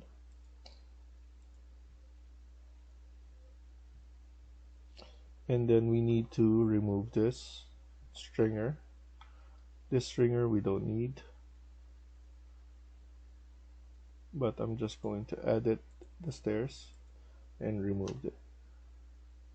Click on finish, and then like here it looks much better. I'm gonna change this to realistic just to show you how it looks. So this is glass and this is the wood material. We also need to select this, edit the middle support.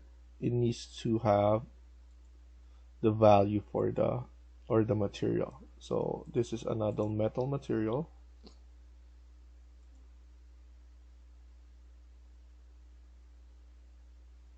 Metal trim, apply OK, apply OK. So that looks good. So next thing we're gonna do is we're going to download the glass support. So basically I have it under part 1 description. It will be the second link, and then it's called glass support. Right click on that, download it. Once you download, you just need to drag and drop into those downloads, and then after that it will look like this.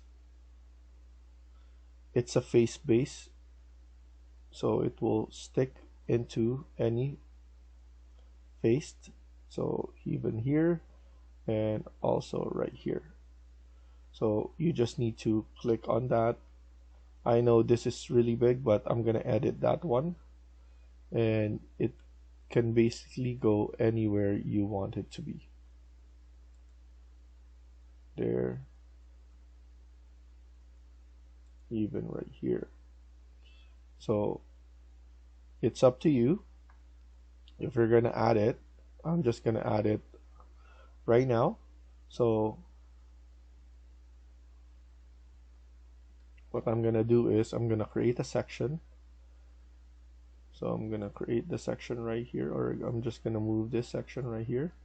I'm gonna double click, and then as you can see, we could just make this one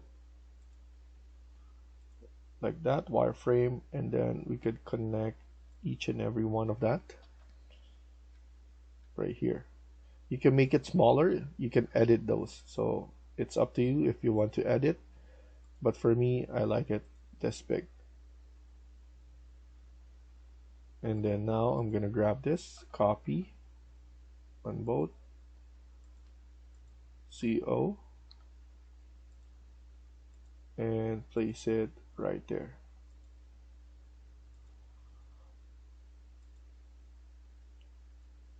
I don't want this one to be slanted, so I'm gonna select that, edit. So I'm gonna make sure to check the run, and somewhere here nosing, I don't want default, I want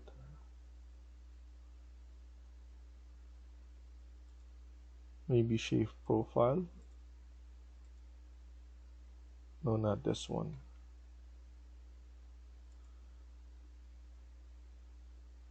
It's somewhere right here into the run. In terms of landing, that's same right here. Just uncheck this slanted, click apply, and then OK, and it will be the same as the others. And then now what I'm gonna do is I'm just gonna flip it on the other side, as we have it right there now. And let's go to 3D. Usually I place 1 cm on this, but for some reason it's not getting attached. So another solution, if you have the same issue, is to create a reference plane. So let's create a reference plane, RP. So reference plane right there.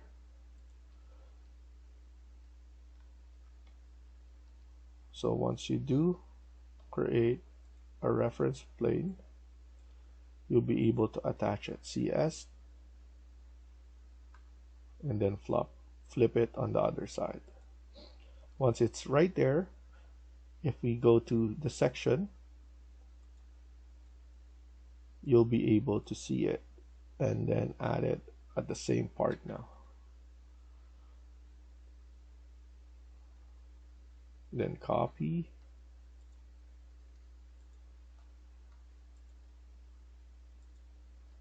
and then select all of those.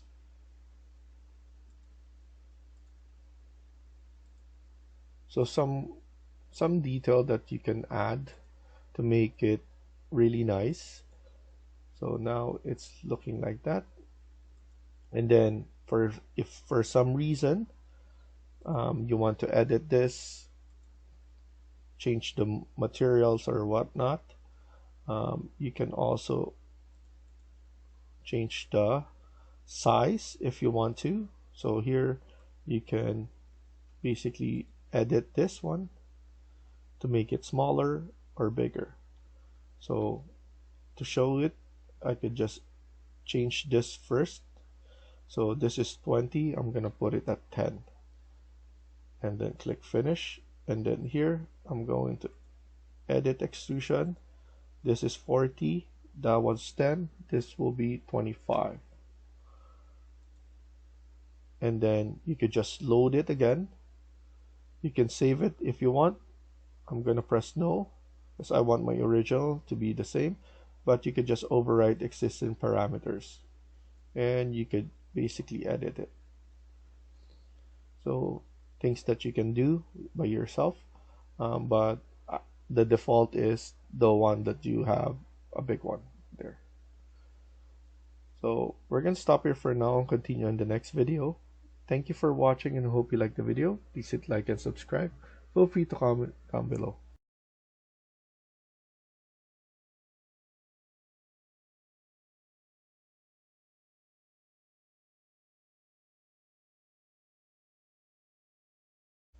Hi everyone, welcome back to my channel.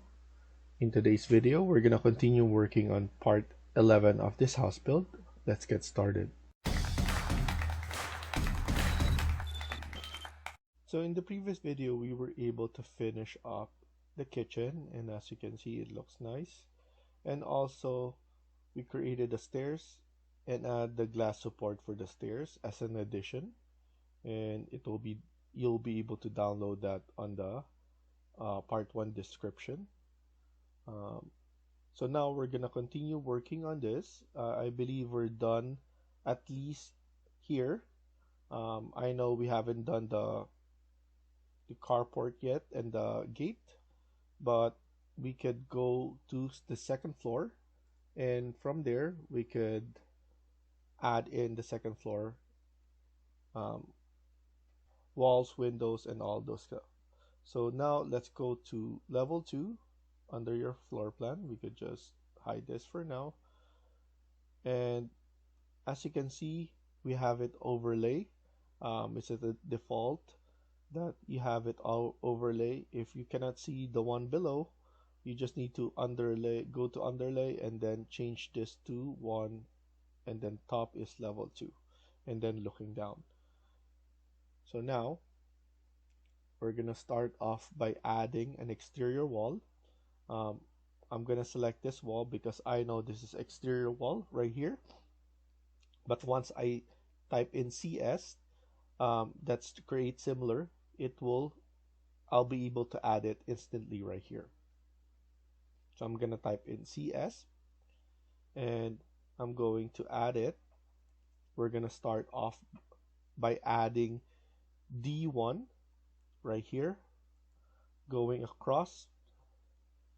So we're just gonna copy the one below, going across D2, and then going down right here, just copy it.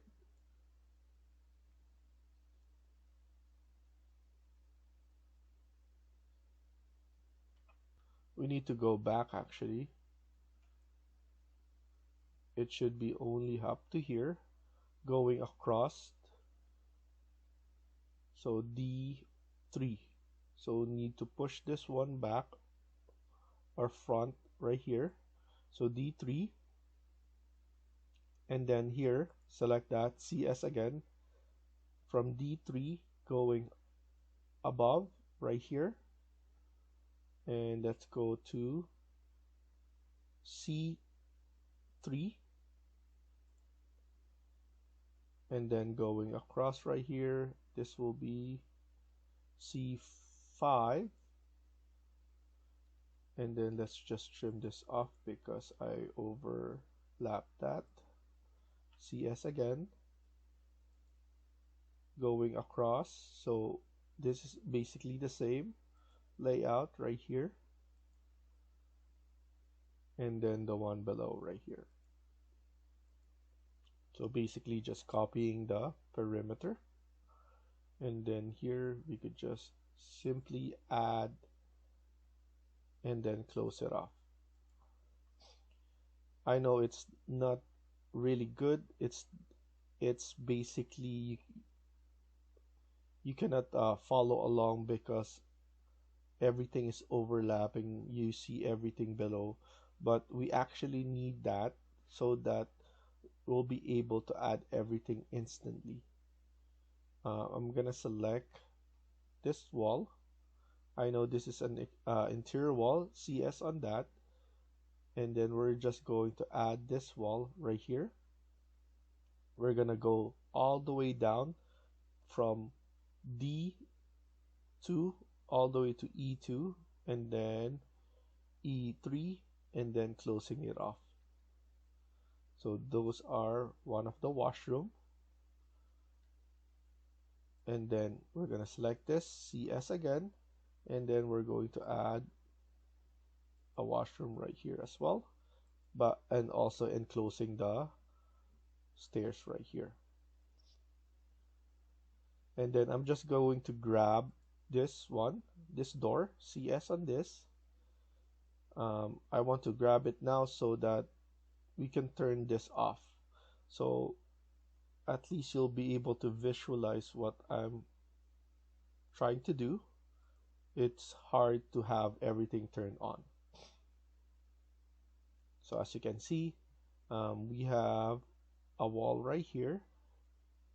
This is the interior, and then I close this off. We could add the door right here on this side, and then we could extend this now all the way right here. That's the corridor, and then select this one as well, CS, and then here we just need to add a wall in between right here, and then after you create the wall right there, we'll be able to add, so CS on this, and then add it in the middle. The reason that I'm doing that is so that we could expand this and add a door, two doors right here. So before I give you the dimension there, CS on this, I'm gonna add the door first. I want to make sure that this one fits. That's why I wanted to add it. But I just noticed I want to do some changes in this wall doors. 650 is for the washroom, but here I want at least 700 by 2000 on the others.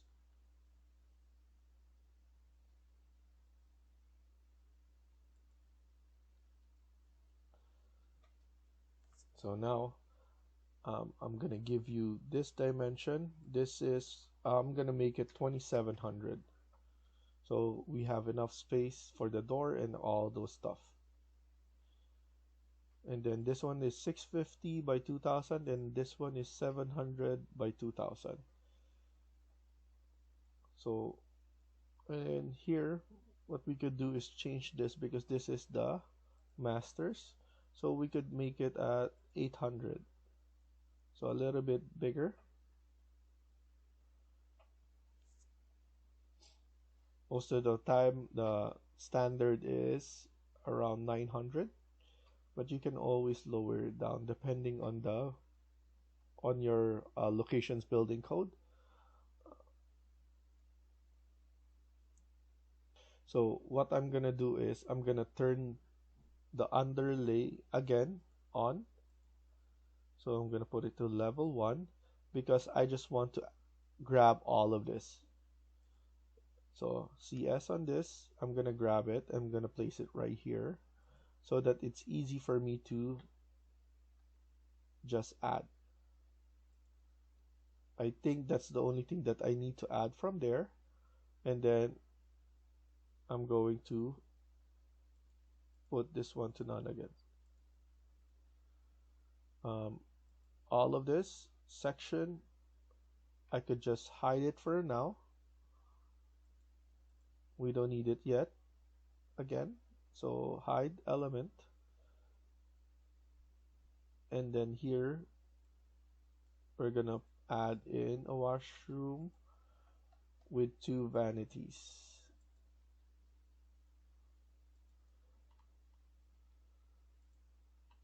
With 2 sink on the vanity.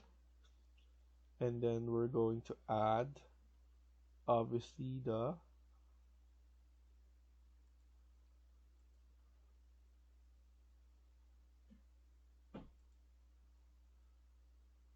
shower. So let's go to insert and then load family and then go back here.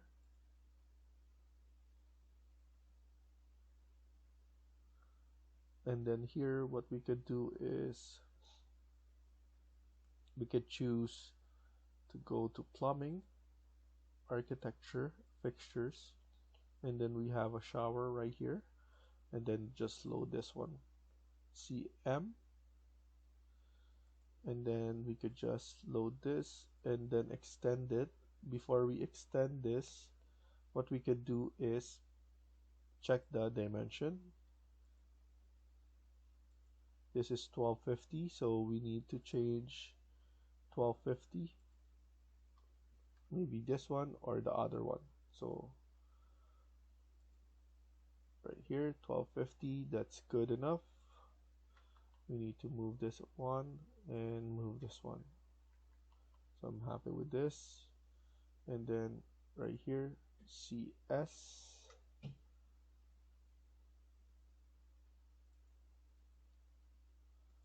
this one is different, so we need to duplicate this to change the dimension. This is 1422, edit, duplicate, 1422. And to add more detail, let's go to annotation, detailed line, and then here we're going to use thin lines.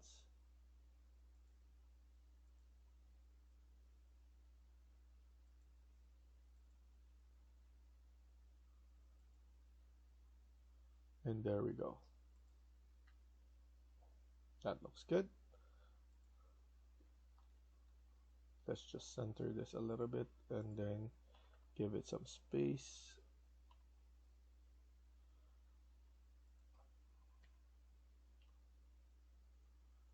Okay, so I'm good with this.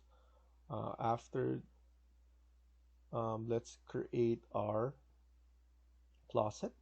So to do that, we could just, for this one, we could just expand this. I'm gonna use the same wall. So just expand this wall right here.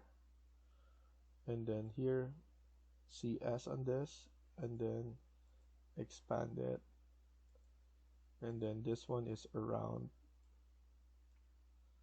775 from the midpoint of the walls. So that's good enough. And obviously we need to add in some detailed line. So I'm gonna go and add demolish line because that's the only one that I have that is a dash line. So add 2 on those. That will represent the rod.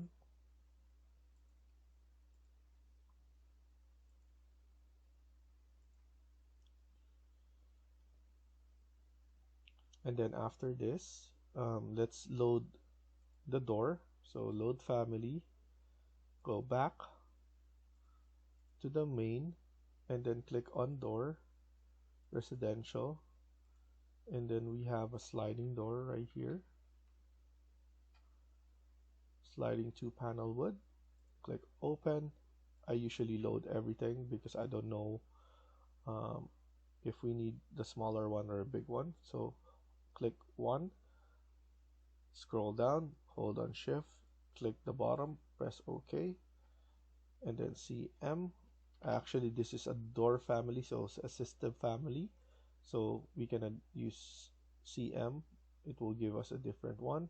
So here we could just search for the appropriate size for us, maybe 500 or maybe 1700 by 2000 is perfect size. And there we go. And then after that, let's add in the beds. So go to insert, load family, go back here, and then go to furniture, and then beds. I use this one, click open, CM, change this to queen first before adding, space bar couple of times to change the orientation, and then we could add it right here and then right here as well.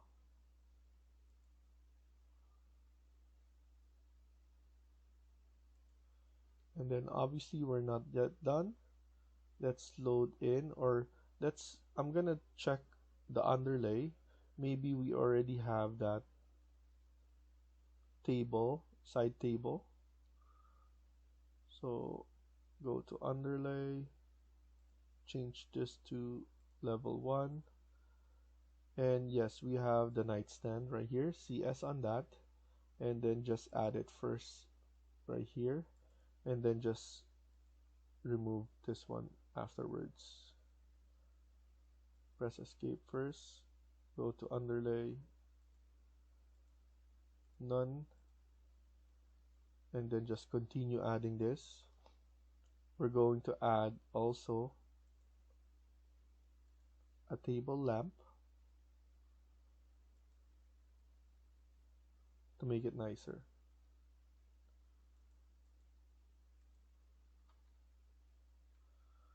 There we go. Just align this, AL, align it right there.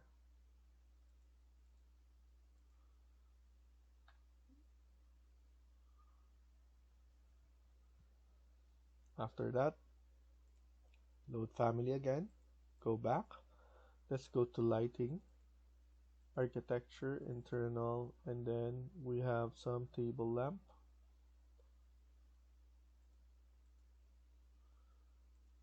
And let's use this one, CM. And here we're going to add this one for now. And then I'm just going to create a section and double click on that. What I'm gonna do is I'm going to align it on the top of this.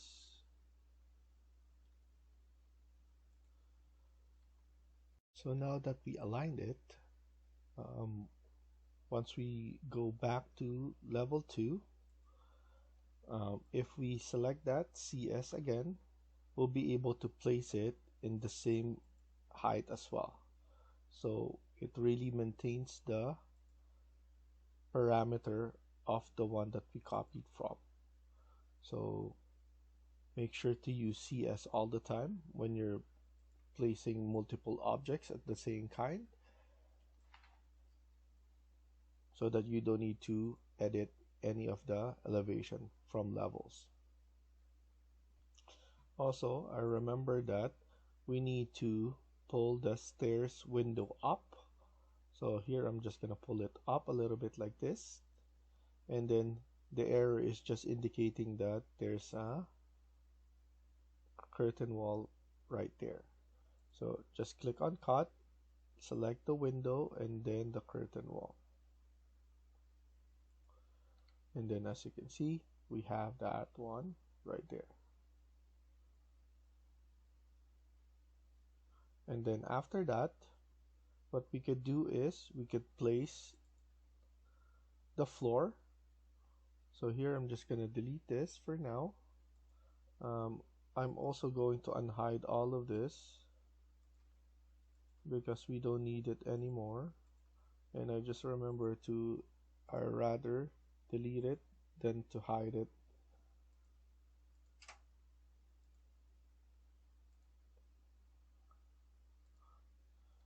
And then let's go to architecture, click on floor.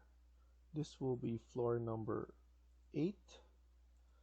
Maintain the 200 thickness, and then we're going to change it to a wood material. But because the floor and the ceiling will be the same, what I'm gonna do is I'm gonna put it at gypsum wallboard, and then I'm going to place a paint material on top of it. But before we do that, I'm gonna select the pick line all around the perimeter except for the stairs.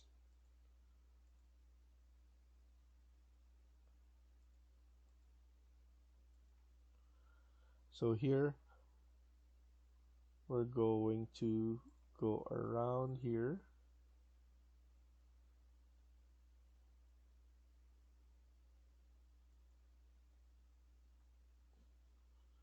and then trim and extend. So what I'm gonna do is trim and extend here, TR right here as well. I'm going to pick a line again right here, TR,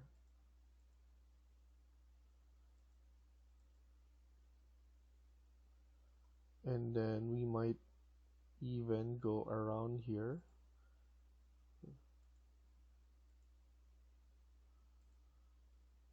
I believe we need to go right here, TR on this,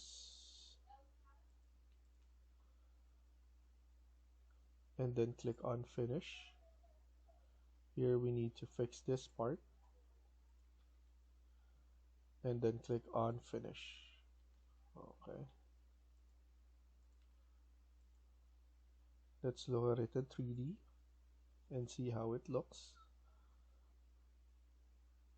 So that's looking fine.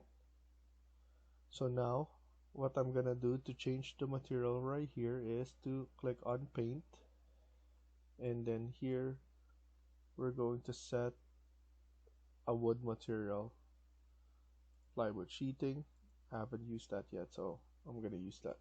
So now at least we have, for the ceiling it's white, and then here at the top it's the wood material. So now what we're gonna do is we're gonna find all of this ones that has this right here, and then select attach on base, so it will remove it. So it's basically adjusting it so that it doesn't show. So now it looks good, nothing is like that anymore. You could just click on save, and we're gonna continue on the next video. So thank you for watching, and hope you like the video. Please hit like and subscribe. Feel free to comment down below.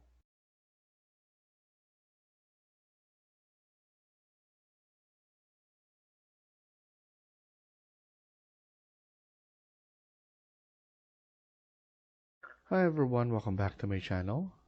In today's video, we're gonna continue working on part 12 of this house build. Let's get started. So in the last video, we were able to add in the walls, furniture, and floor for the second floor. Now we're gonna continue working on this. I'm just going to select the stairs again. The reason for that is I noticed it's too thin, so I'm just gonna make it thicker. So here I'm just going to select here and then change the thread thickness to around 200 is good enough. Press OK and then OK again. And as you can see, it's too much.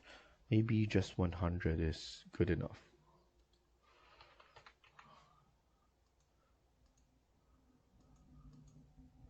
And I think that's good enough for 100.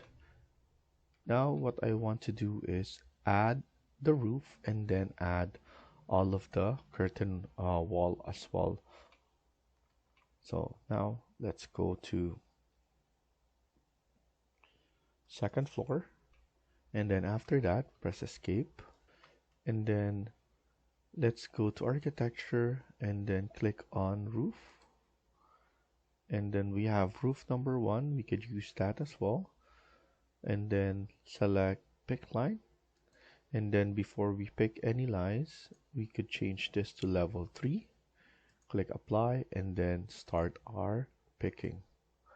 We're going to pick from the inside, so you want to make sure to pick all the outside or inside the wall perimeter. And then obviously we need to trim and extend, so trim and extend on all corners. You want to make sure that you double check everything. If you miss one, Revit will let you know. So now I believe that's done, so we could click on finish, go back to 3D. We need to fix some stuff, so here we're going to select, so just hover your mouse cursor onto one of the exterior wall from the second floor and then click on tab. After that it will highlight everything, and then you will need to select again in your mouse, and then we need to pull it up. So what I'm gonna do is I'm gonna put in top offset of 400,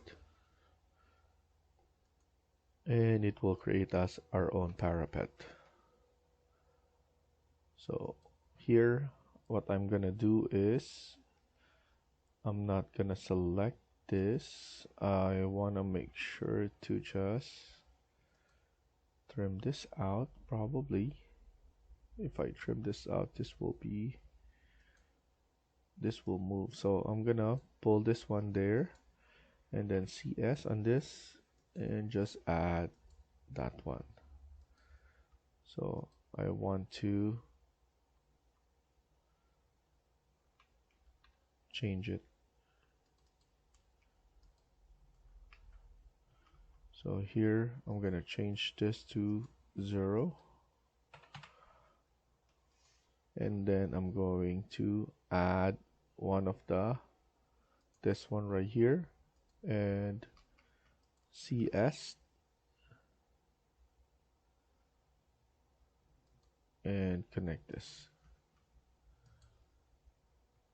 There we go. So I just want this one without any of that extension there, so that's fine. And then now we could go to our second floor. So in our second floor we need to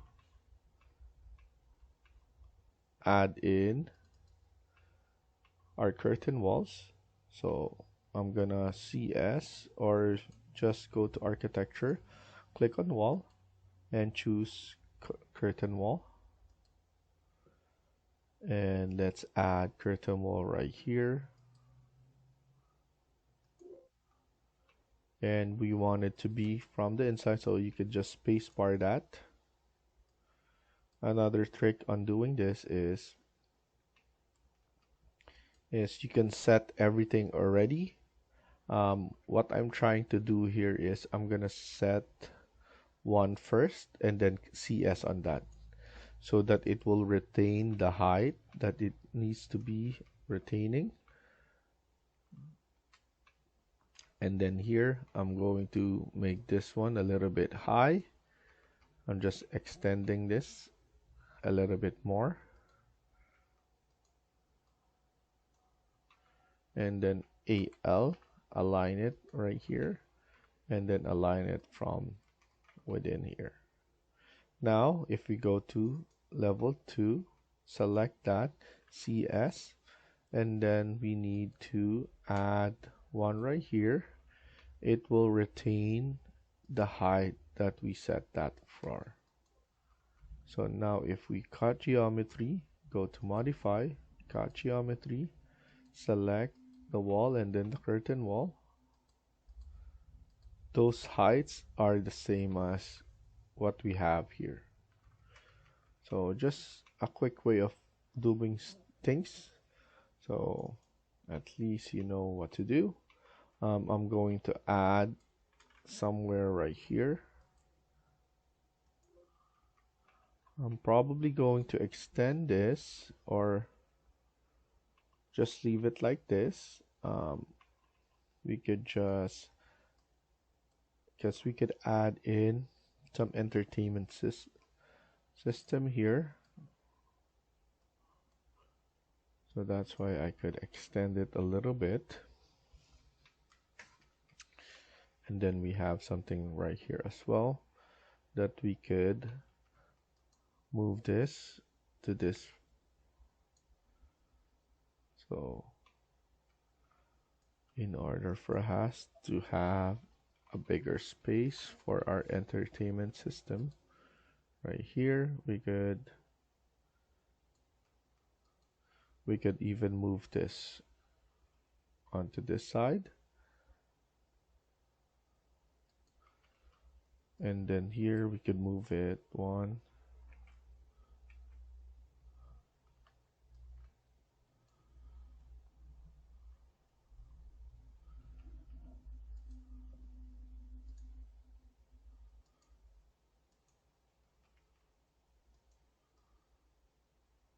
and something like that. So it looks good, something different. And then we have more space on this side, and then we could have something like a storage right here on this side. And I like the way this one looks because we could basically have a nicer wall right here, so we could extend everything up.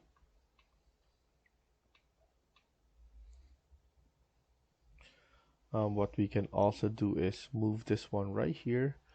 So there's a lot of things that we could do. As you can see, there's a lot of space here.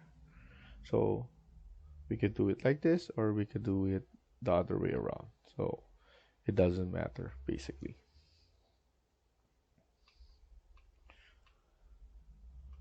Okay, so now let's go back to 3D and see. I forgot to cut geometry on this one. So let's go modify, cut, click on the wall and then the curtain wall. And then here we could just move this one up a bit, because that's something that we're not gonna do. The reason that I have this one from the bottom is because I'm planning to add balcony on all of them. Probably here just a small one, but that's what I'm planning to do for this part. I feel like I need to move the bed on this side. The reason for that is because we have the laundry right here, so we could extend this one so that we could close this off or just extend this one, not worrying about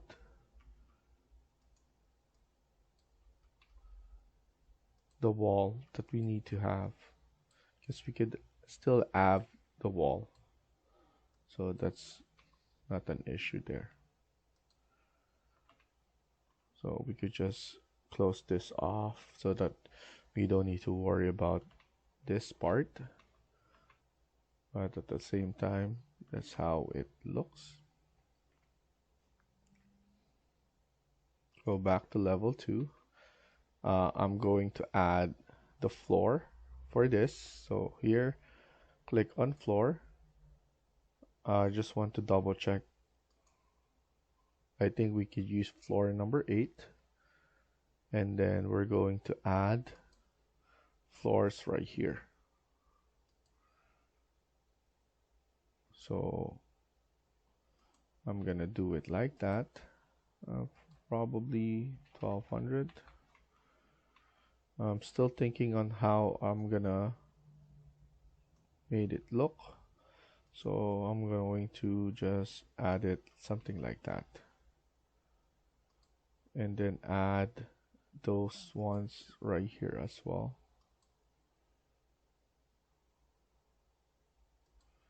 Around 1200. That's good enough. And then right here as well. I'm giving some space right here.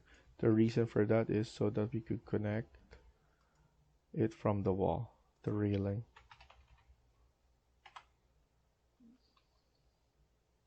Click on finish, don't attach, and then it will just look like something like this. I like it because we could extend the boundary right here. There. Click on finish, don't attach, and then we probably going to edit some of this anyway.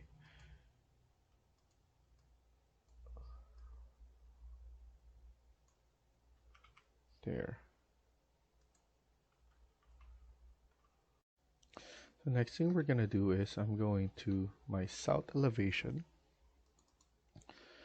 and from here I'm going to make some designs. So what I'm gonna do first is for here, I'm gonna make sure that this is like similar in distance and towards with the wall.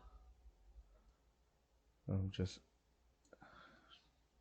changing it a little bit like that. And then now here I'm gonna click on model, in place, and generic model. Press OK, and then press OK here. I'm gonna click on extrusion and then pick a plane, and then I'm gonna choose this plane right here. And with that, we could add in our designs. So right now I'm just gonna create the design that I want to. So I'm going to do this, probably 200 in thickness. So we need to create something like that, 200 right here. And then we could trim and extend.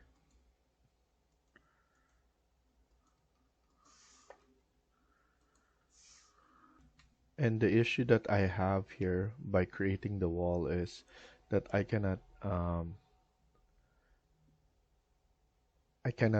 edit it instantly. So what I'm planning to do is to just overlap this for now, and the reason for that is I'm gonna delete the floor. I think it's gonna be better, so I'm gonna change this to 600, and for now I'm going to put this one as something wood material.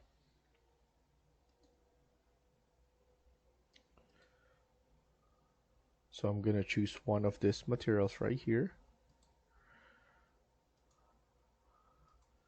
and I'm gonna copy that so that when we go around and create those designs, it will be consistent with others. And then go back here and delete all of this. I think it's easier for us to just create it using this. And as you can see, we can manipulate it instantly instead of creating the other one. And then here, if we go back to south elevation, I'm planning to extend this a little bit because I want to add the railing. So I just want everything to be like that. And then here we could have something as well. So I'm gonna edit, pick this extrusion, pick this wall, and then after that we're going to add the same one. And then as you know, we could manipulate this one.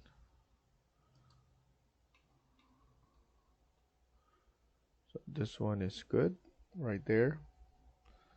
Go back to south and then select this one and then offset it to 200 so that it's easier for everyone. We don't need to do the dimensions. So once you're done, you can see how it looks, how it attaches there. And then obviously we have something on this side. I believe it's better if we just make this one a little bit short on those and then edit. Then let's just edit this and select that. I think it's easier to just move this one right there and like that, and then make sure 200. You need to select this and then 200 so that that moves and not your model. This one you need to move this one right here and then change it 200 so that moves. We're good with that. And then I'm thinking of adding something at the back as well. What I'm planning to do is create the same thing onto our north elevation. So I believe it's easier for us to just to edit in place and then go to north and then create an extrusion, and then we choose this one and then select that. This will be similar to that with an exemption of this. And then after that, we need to do this 200 to be consistent. As you know, we have a different extrusion here. So I'm just checking how this one looks. Obviously, we're going to extend all of this to conform with our design, but something that looks like that, and we're gonna be consistent with the others. So I'm just looking at this one, and then we just need to delete this. I could just SL and then TR.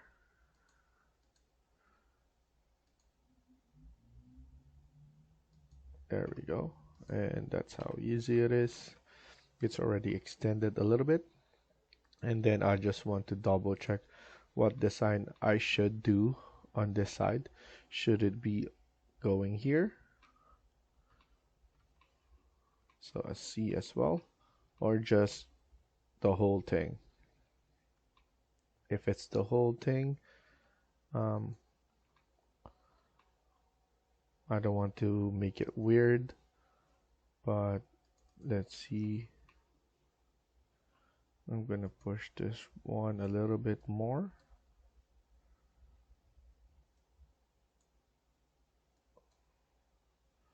I'm gonna give it some space. So go back to north, select this one, and then edit in place. And then pick a plane, which is this wall, and let's do that. Something different. And then 200.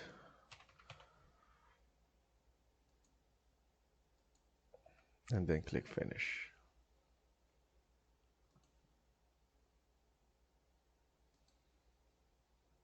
And then we could just push this one out if we want to. I think that's good enough. And then different design, different location. And then obviously we need to add our railings. So select architecture and then railing. And then here we have the pipes already, similar to what we did. So might as well use this as well. Before we do that, let's just escape here. I just want to set the distance already. So this one, you could be like that only.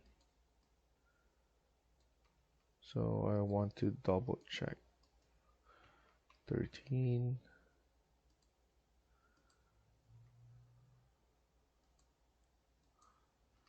Okay. So just a little bit right here. Just a little bit more right here as well. And then this is too much. Pull it back a little bit. Now we're ready to just add railing.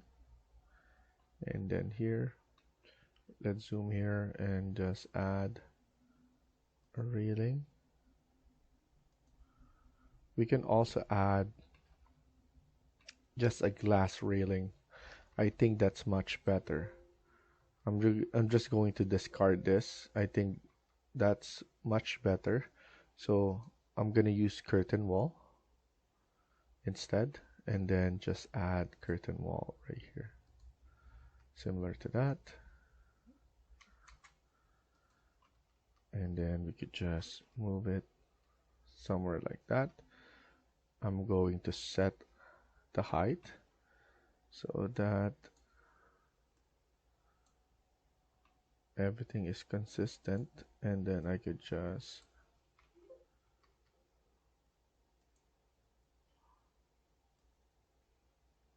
there we go. And then we could just CS on the others. EL. So something like that. Now we could just CS, add somewhere right here, and then add somewhere here, and then go back something there. And then if we check it out, that looks really good. I'm not gonna do anything else on this. I believe that's good enough.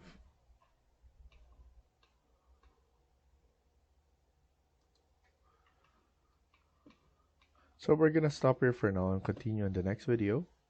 Thank you for watching and hope you liked the video. Please hit like and subscribe. Feel free to comment down below.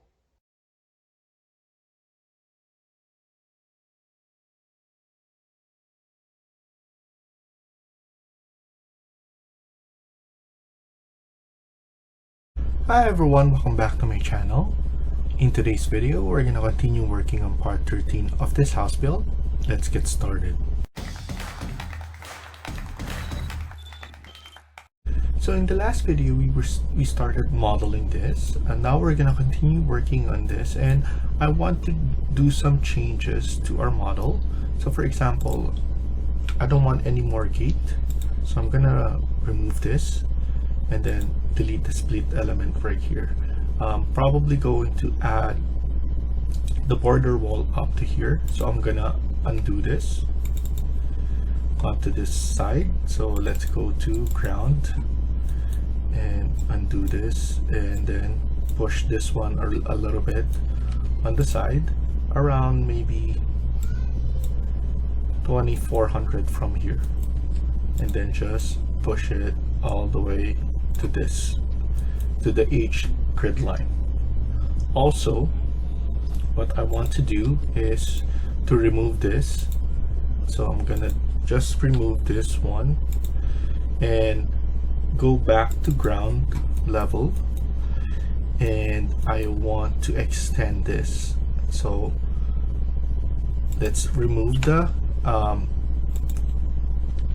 curtain wall, and then here I'm just going to maximize this part right here, so CS, and I want to have at least 500, and then trim and extend here, and then trim and extend here, and we will have something that looks like this. Of course, we want it to be all the way down, so we need to put it up to base ground, base constraint ground, and we're going to do that on the top portion as well. So with that, because I want to at least showcase the staircase, and in that situation I want it to be more in depth. So here what we can do is to have the underlay up to level 2 or level 1, and then we could just move this back. We can CS and then add those things, and then we could just trim and extend this one or just pull it back. Whatever you can do like that. You can align this one so that everything looks good, and then trim here, so TR. And then here we need to, of course, check everything. I'm going to edit the roof as well, edit the footprint. We could use level 2 to just add all of this. So here we could TR, trim and extend here, and then trim and extend here, and then it will fix everything.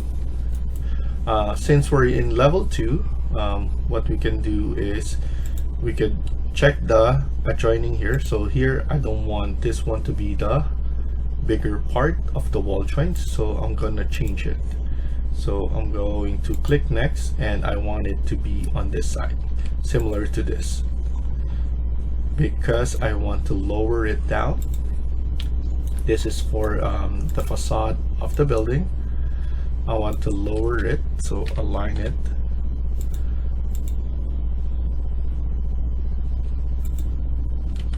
Align it here as well, and then align it again. So this will be going down, and then I want to maybe push, I want this one to be covered, so that's why I want to add or edit this generic model right here. I also want on level 2 to be pushed all the way out. So basically this one needs to change. I'm gonna edit this. I'm just going to remove it remove this, and then we could just add this one later on. I want to push this one because as you can see it's so small, so I just want to add it a little bit, so maybe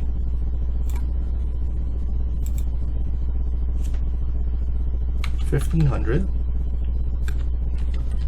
to have a proper spacing. So as you can see, that looks good. And then we need to edit the floor here. So edit the floor, edit the boundary, go to level 2, and then you need to push this one all the way right here. And then of course we need to push down everything. So this one, the attachment, so that it hides there below. We need to push this one down, so negative 200, and then we have the space there later on that we could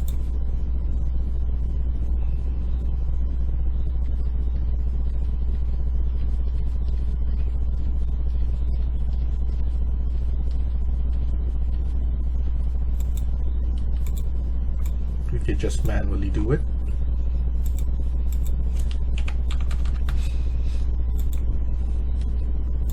And I just want a nicer look. And then in this location, we're probably going to fix that later on, so that, or maybe we could fix it now, just to add that area right there, I believe here, so that it looks better. TR to trim and extend, and then trim and extend there. And as you can see, everything is filled. We don't need to worry about that anymore. And then as you can see, this one looks good as well. We could extend this now, this boundary right here.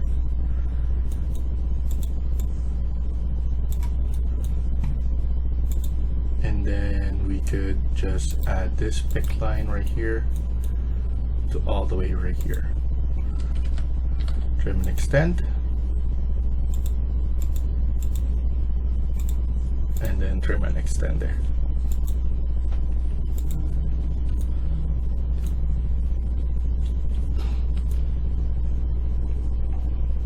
So that one looks much better now.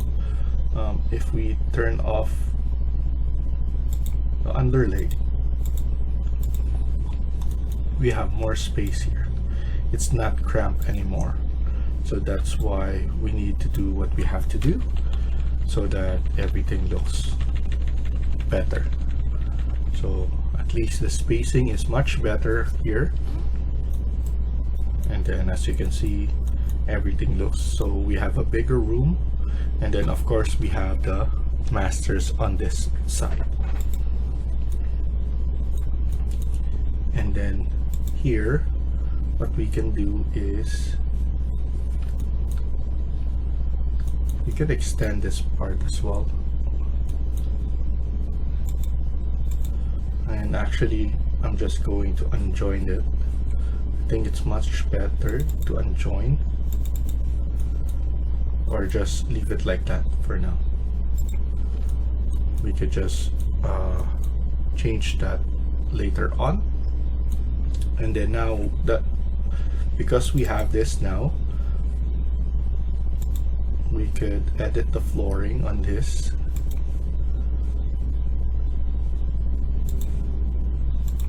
Pick right there, and then trim and extend.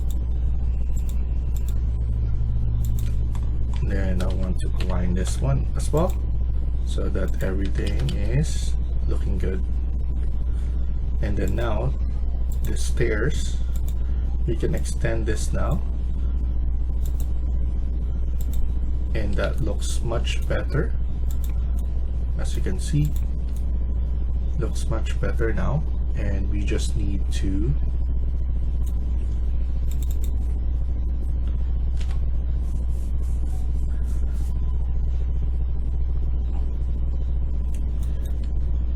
just need to add curtain wall. So curtain wall on this side. I want to maximize this.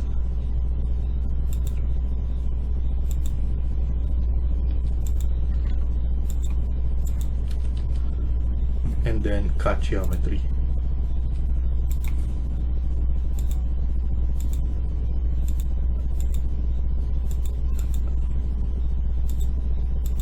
And then what we can do is maximize this all the way to the top.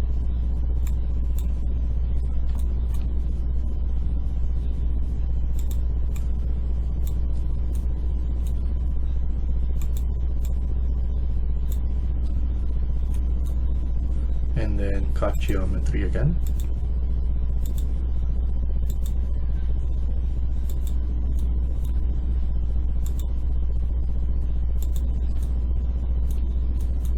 And then what I want to do is to align them. Align it first at the top so that everything is in proper height, and then go back here and I want to extend it. I don't want any of those corners right there, and we need to at least link them all together. We can try to link them all together. We can flip it so that everything, there we go.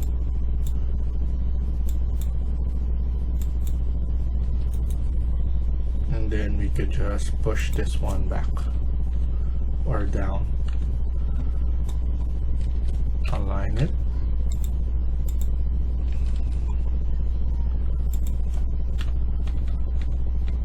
There we go. And then let's look at the way it looks right now. And we just have this exterior wall right here that we need to figure it out.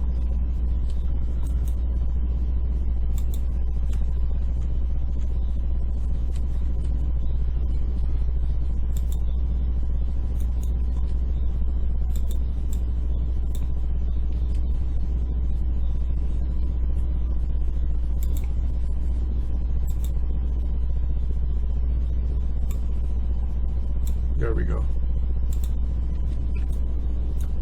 So now it looks much better. Everything is in the edge.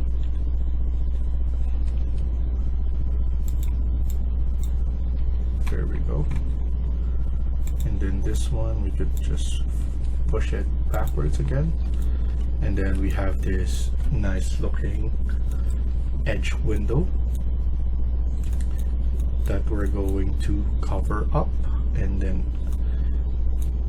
we could extend this a bit. We will have a cover at the top, so that's why I have to lower some down. So negative 200 or 200 at the top.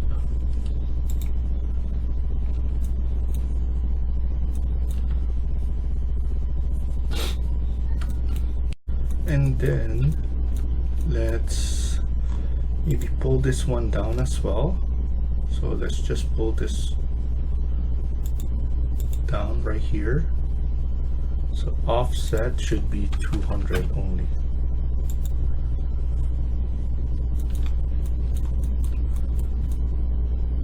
And then we could add here, and let's create a model in place. Let's go to south elevation, model in place, and then let's choose generic model, and then we could select this. So set, pick a plane, and then select this wall right here. Click on extrusion, and then we need to change this to maybe one of the concrete. Let's choose this one, and let's create this right here.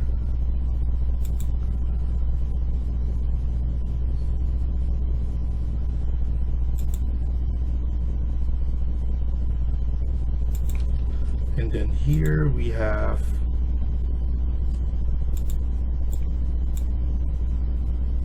$200 at the top,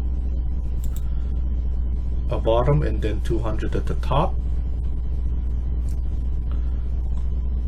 We could increase this all the way to the top, and then we could just delete this, and then SL TR like that. Click finish, and I want to see it because this is the one that we need. And then here, this face right here,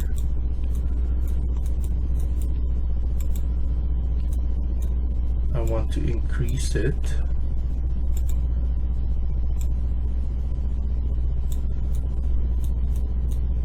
because I want this one to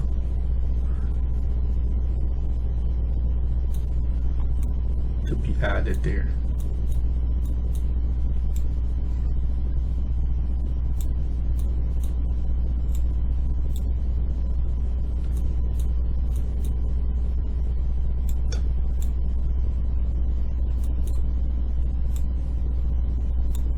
I want to cover there. And then in terms here, we need to remove this. So actually, I'm going to put it back to the way it looks earlier, like this first. And then we just need to add another one on this side. So because it's just the facade of the building, and we need to do it nicely. We could increase the height here and then fill it later on.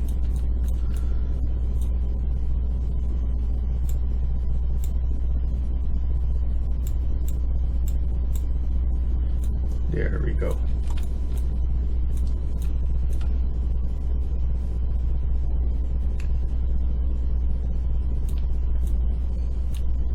So now let's go to level 2 and then create another extrusion. Set it and then pick a plane, and I want to set it on level 3.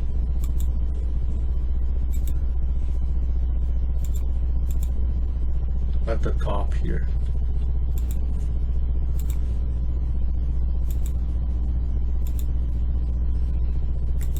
Click finish. Look at it at 3D and then align it at the top. AL. There we go. So now it's the same idea as what we have earlier, but as you can see, everything is like that. And then here, let's finish that first, and we could enlarge this if we want to. We could pull it down as well so that it's level at the top. So I want to have that there, AL as well here. So now everything is level there. We could push this back a little bit, so AL to this. There we go. So everything is properly aligned. I'm going to increase this somewhere right here. That's good there. And then why not just increase this? Nobody's gonna see anyway, so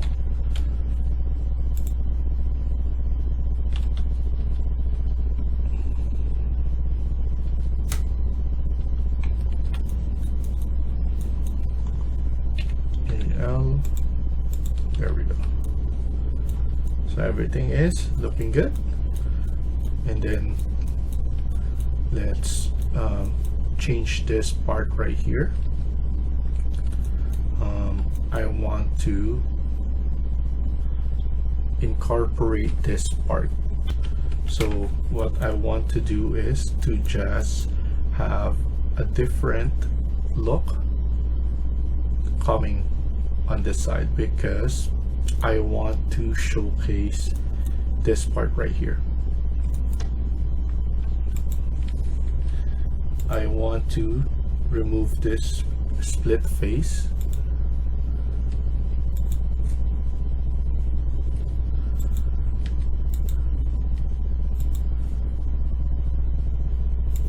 So remove the paint as well, and remove this. So now it's good right there, and we could basically push this back and then add this side right here. That will increase that look there, and then we put the grass around. So edit this boundary, and then we could just increase this and then pick a line.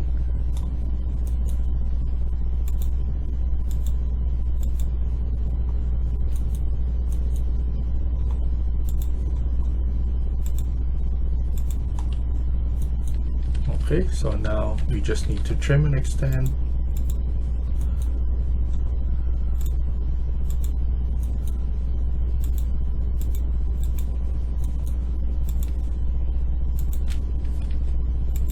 And then there we go.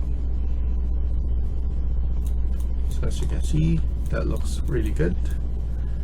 And then we have this nice stairs right here. We could showcase it with a nice chandelier here, so it lights up. And maybe lastly, we need to add the curtain wall here.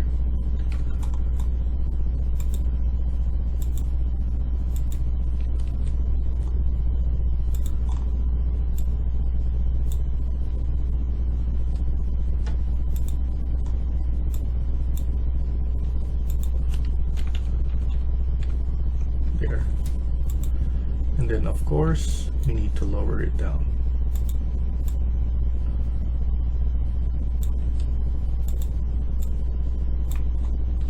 And then AL to align it properly. It's the same height.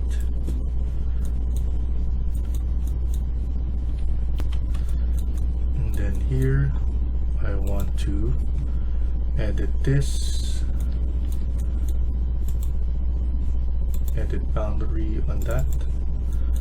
Of course we want this one to connect.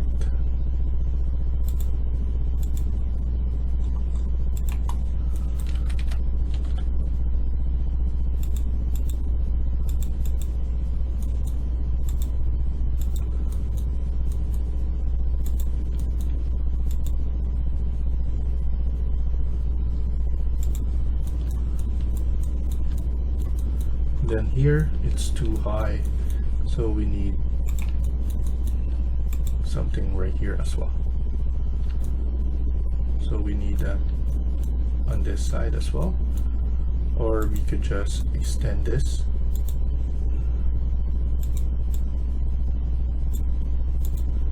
and then add this one right here on this side.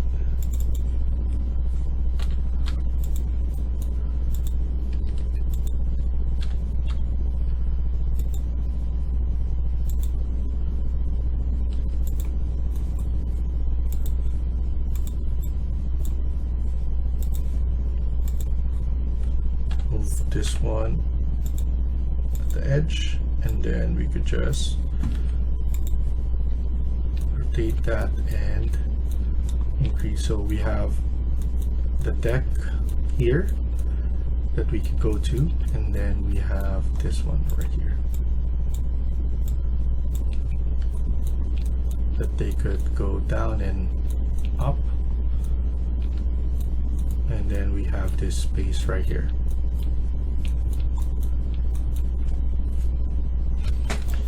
And then here I want to fix this part. There we go.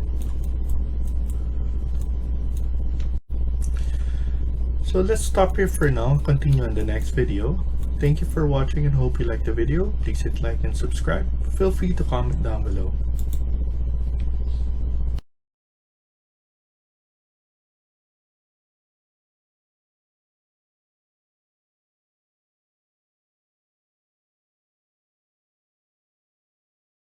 Hi everyone, welcome back to my channel. In today's video, we're going to continue working on part 14 of this house build. Let's get started. So in the last video, we were able to model. Now we're going to continue modeling this, and I want to add in another additional information here. So basically, I want to actually have something that goes down. So we might push this a little bit, so a little bit more here on this side, but I want to have another similar like this, a facade going down. So let's go to our south elevation. We might just move this one going up so that we could have a section. And then here, let's go add a model in place, generic model. And then here we could set it to this plane, to this wall basically. And then we need to add something that looks like this right here.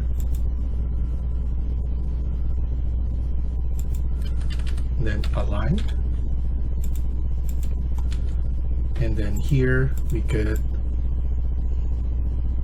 push it at 300, and I want to basically have it all the way here. So this way we could have a nicer look. I might push this a little bit more, so I'm gonna go back here and then just go to south elevation. Let's add in a shade so we know where it is and where it is going. So here I'm just adding a little bit of depth. Go to 3D, and then here just delete this. And then now we have something like this right here. Go to south elevation, push this one back, and then we have gypsum wallboard here. We're gonna add gypsum wallboard material here on this one. So edit, and this one should be gypsum wallboard. So now we have that. I'm gonna click finish, go right here and check how this one pans out. And then we're going to add, so we're gonna leave it like that. So south like that, and then we're going to pull this one down, so that's 200, and then at the back as well.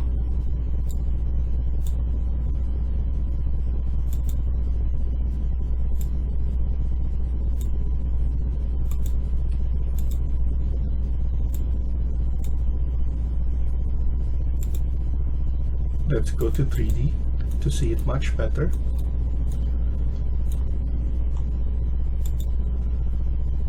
Because this facade is just for this, so I'm gonna undo this part and only focus on this area. And then what I need to do as well is to lower this down a bit.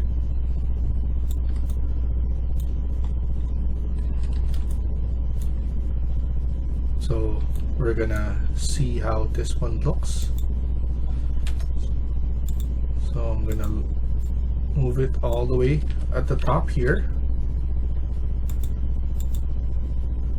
and then this one as well here, and then on the other side.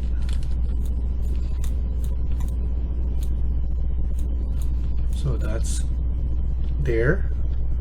I'm gonna fill this up.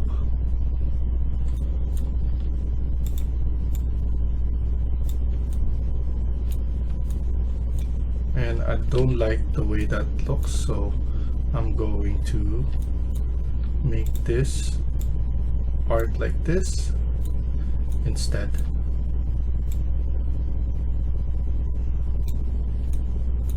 And then I'll fill this up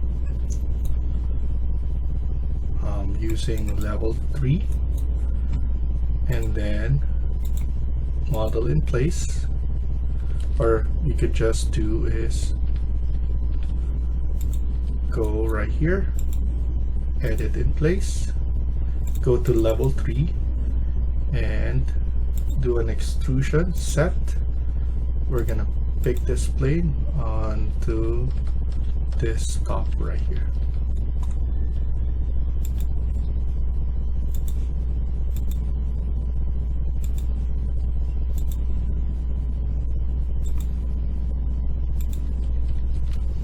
And then clean up, and then delete this.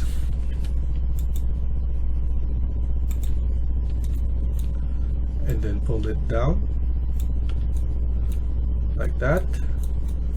And then you want to make sure that everything is connected. Something like that. And then this one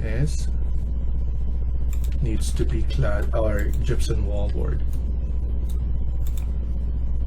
Push it,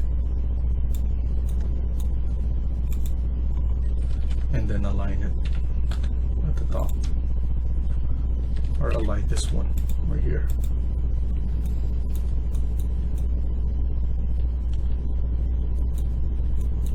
And then we have this connected right there. And I want to maybe lower it, this one, and then we could have this thickness right here, same thing. So we need to fill that up. Go south, create an extrusion, and then just copy the leg here.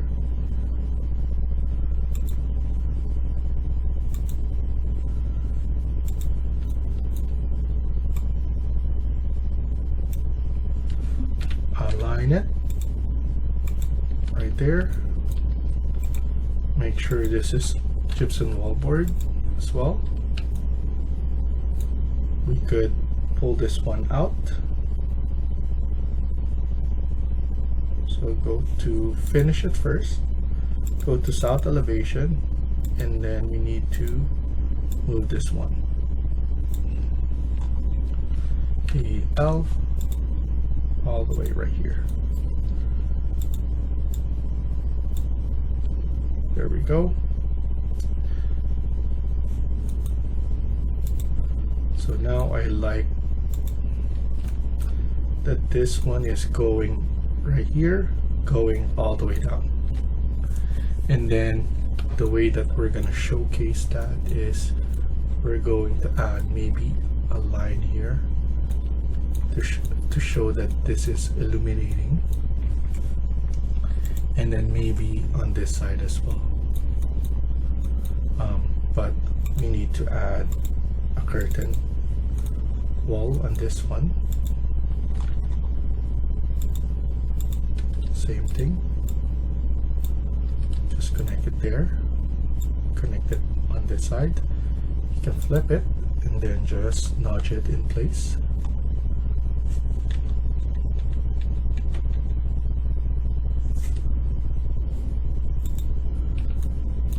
and I think that's good enough.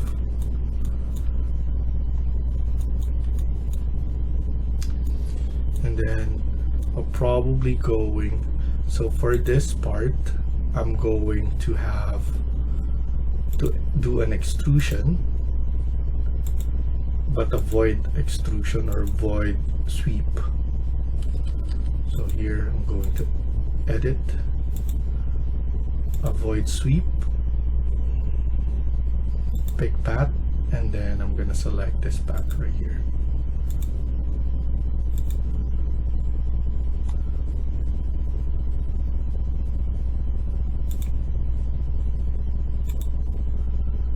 Edit profile, and then I'm gonna do something right here, just a nudge.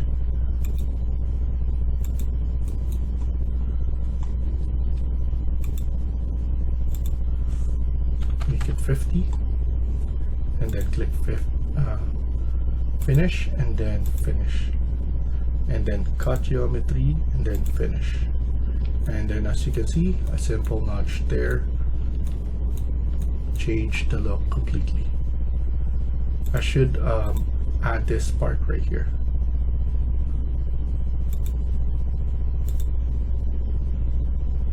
Pick path, and then I'm gonna select this one as well. Select this path, and then it will be added. There we go.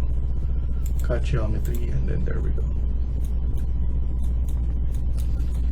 And then on this part now, we have multiple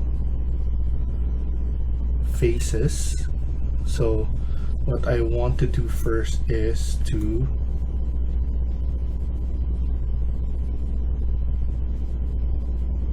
maybe I'll just going to extend this now. So go to south elevation,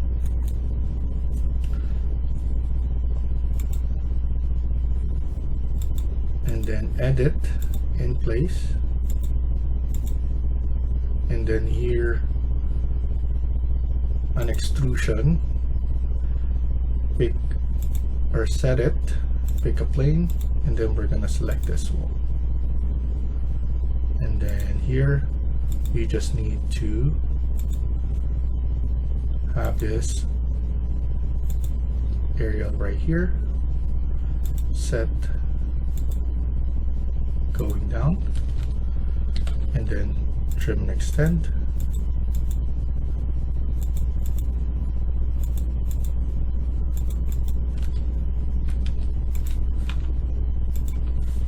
There we go.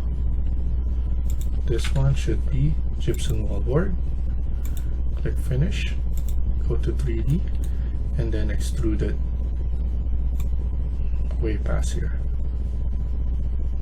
So basically we have this one, AL. So I'm going to align it up to here, and then we don't need this one anymore. We just need to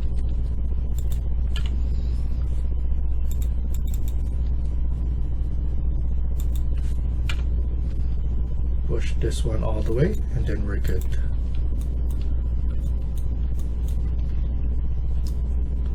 And then maybe similar to that, we could add the same thing here.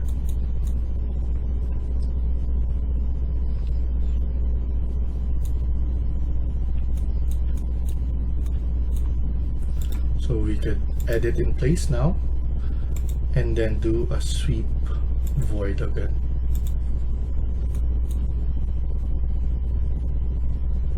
And then pick path. We're gonna use this path right here. Click finish. Pick path. Edit profile.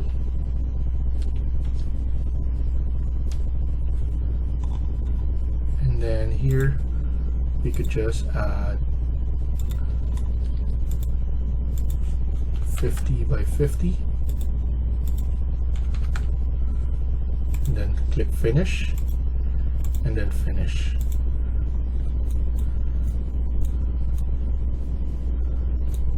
So a simple but very nice situation. So AL, I want to have AL here.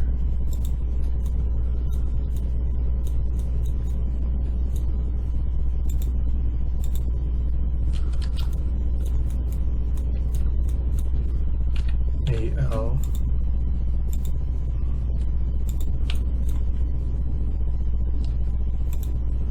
There we go. So everything is lining up.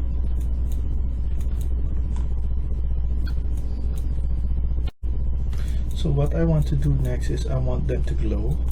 So actually I'm going to fix this one as well. I don't want any openings on that part. Edit sweep, pick path, and then I'm just going to delete this. There we go. And then cut geometry. And then after that, what you need to do is to select each and every one in place, and then we need to go to modify and then pick the paint. So this will be luminaires, luminance, okay. So it will be glass white high luminance. We need to select the faces at the back in order for that to be selected.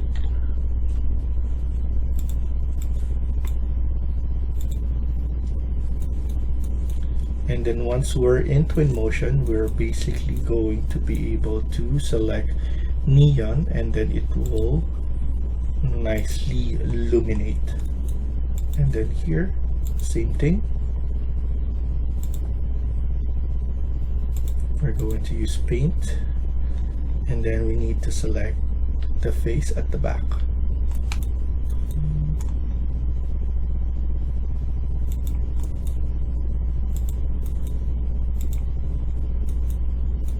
Want to make sure that everything is being selected, even on this side. So we're good with that. Next thing is we're going to add maybe maybe 3 on each. So let's go to level 1 first, and I'm planning to add 3 of them.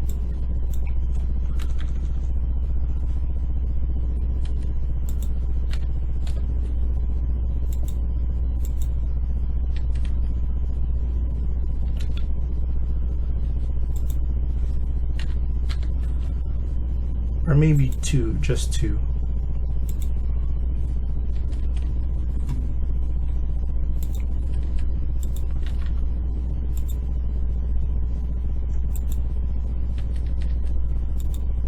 This is 380, so 380 as well, and then I think that's good enough. Go to 3D and then modify, cut geometry. So it maintains everything, and then we just need to add mullion, all grid, and then add those right there. And then on level 2 we could add, we don't need to add, but on a different maybe a different one. So all curtain wall like that, different shape,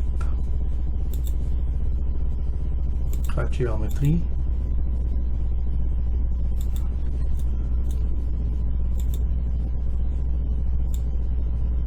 and then we could just pull it upwards like that.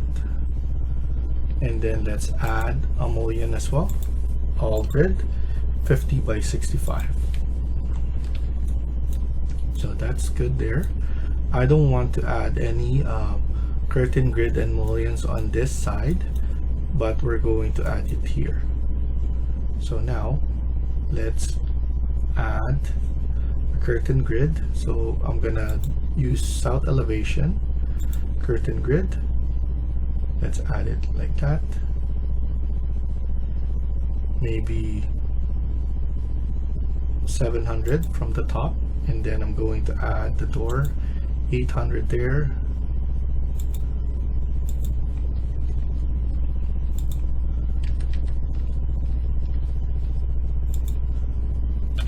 There we go.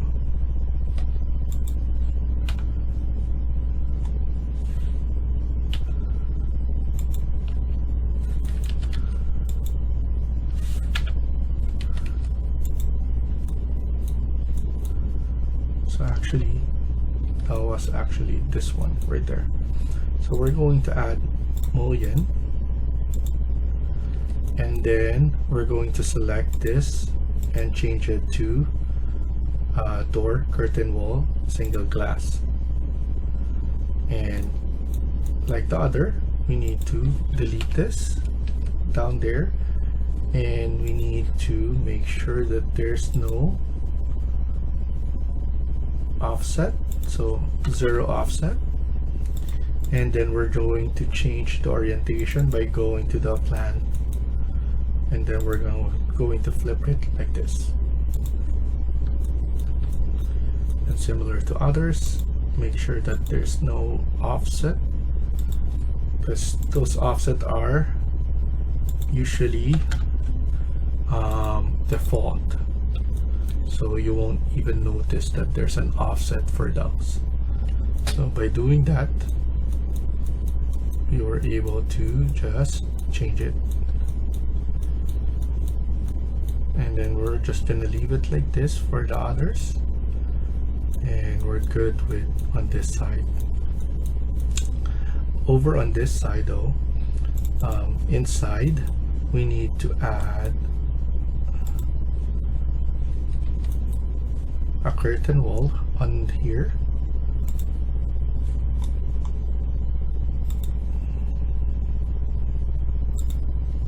So we have a curtain wall there, but we need to edit the stairs so that we should know the same material that they're using.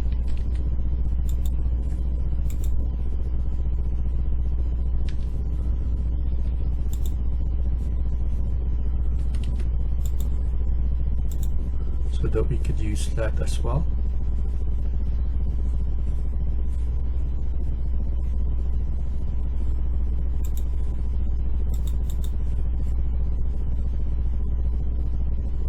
But let's just do that later on. And then this one, we just need to pull it down and then add this one for our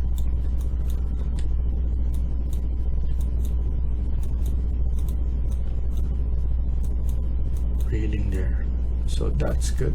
I'm happy with the way this one looks and everything else. We have our space here. I'm probably going to extend this one a little bit, just a little bit, so that we have space for cars. I'm just going to edit this one, and then edit this part.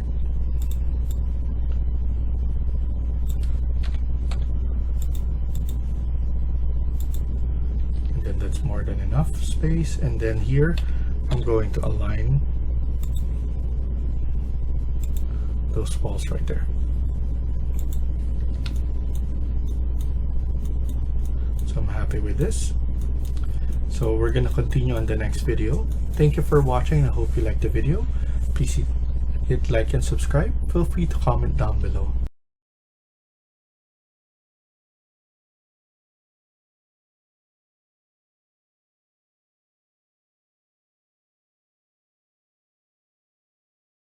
Hi everyone, welcome back to my channel. In today's video, we're gonna continue working on part 15 of this house build. let's get started. So in the last video, we were able to model all of this.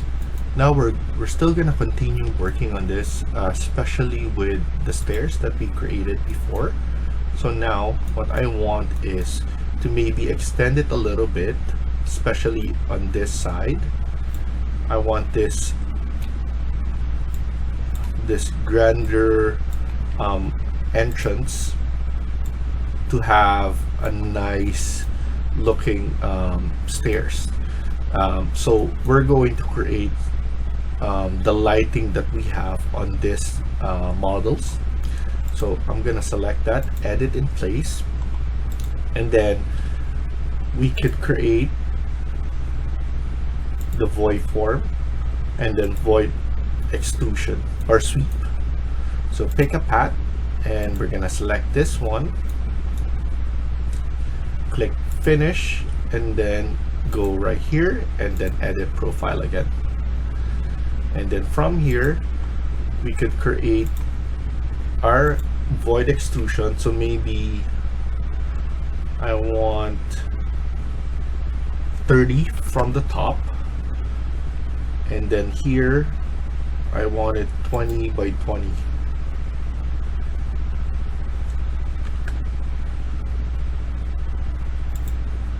And then we could just delete this, and we're gonna do it on 3 of this so that we could have a nice look. And then you need to click on finish and then cut geometry, and as you can see, that's looking like that. Now we need to add the paint before we finish everything. So actually, let's just do this for now, and then we could add the paint later on. So click on the void sweep again, pick path, and let's choose this one, click finish, edit profile, and let's go down 30, and then right here 20, and then close it off.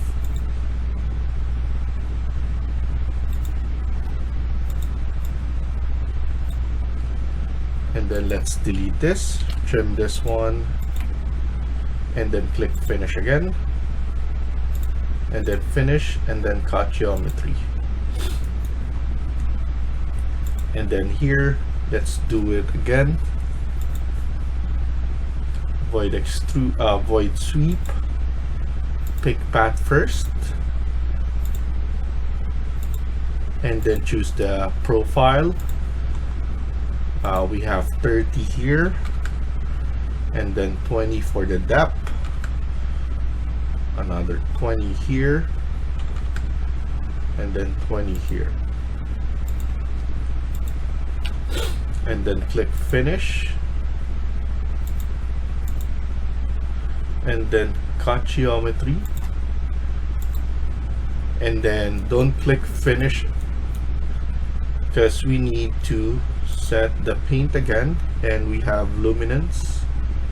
So just type in luminance and then click the ones at the back right there. And then once we're in Twinmotion, we will be able to set it with the proper material, which is a neon light, and it will look nice. And then go to part 1 description. So go to part 1 video of this series, and go to description, and you will see 2 links, and then the second link will be the extra families, and you'll be able to download the lighting families that we have. So what I'm going to download is basically a pop light face based. It's either one, so I have circle or a square, so I'm gonna download both. And then once you do, go to the folder, download folder, and then you'll be able to drag and drop. So here, just go to the location that you want to drag and drop it. I'm going to do a square base, and as you can see, I'll be able to add it on those faces.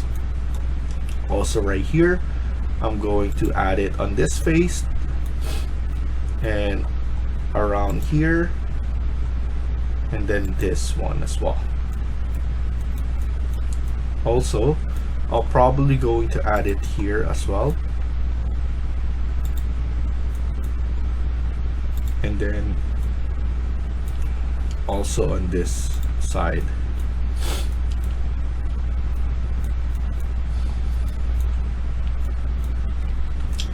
And then once we do finish, you could just go to level 1 if you see it.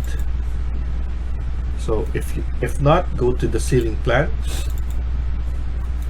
and as you can see, we have those two right there. You need to undo those two surfaces, because this is an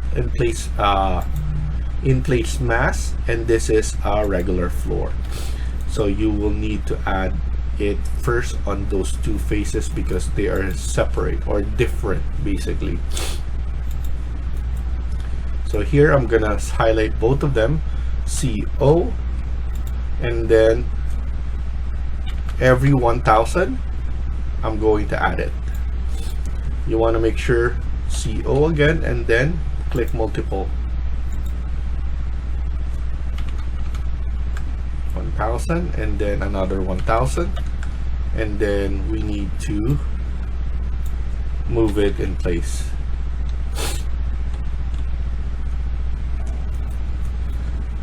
Check it out here as well. We have something right here. Copy it, 1000, and maybe just two of them.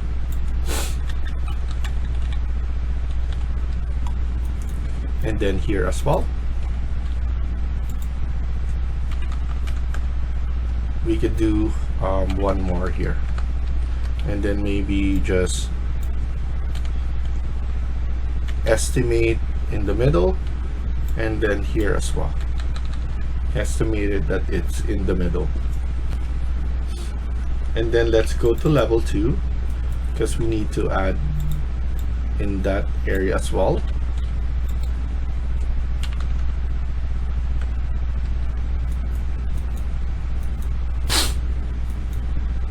And then here as well, let's add 3 of them like we did below, and then just nicely put it in the middle, and then here as well.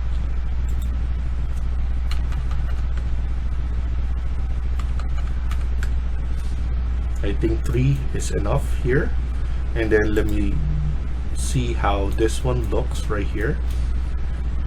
I think it's better to just put it over here, and then like a L shape.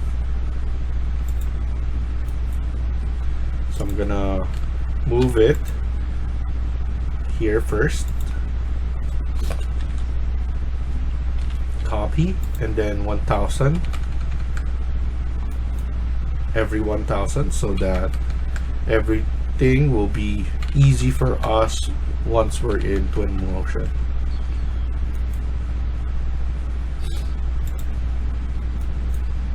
And then here we need to add same thing. That's because it's a different face, and then just copy 1000 again.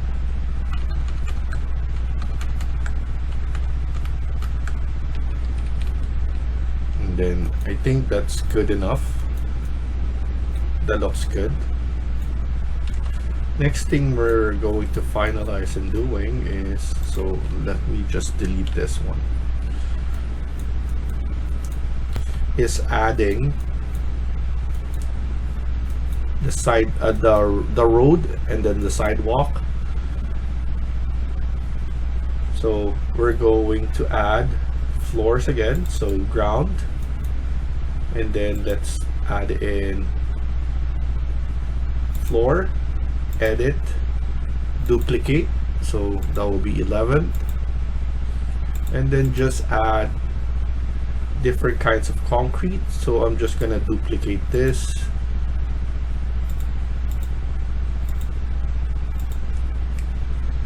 and then here we could do the road itself prior to the sidewalk. I could just make it big,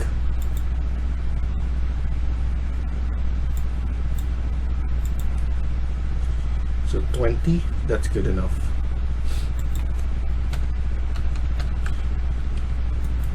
$20mm, that's good enough, so I'm happy with this. And then we have the grass here. We could add all over here,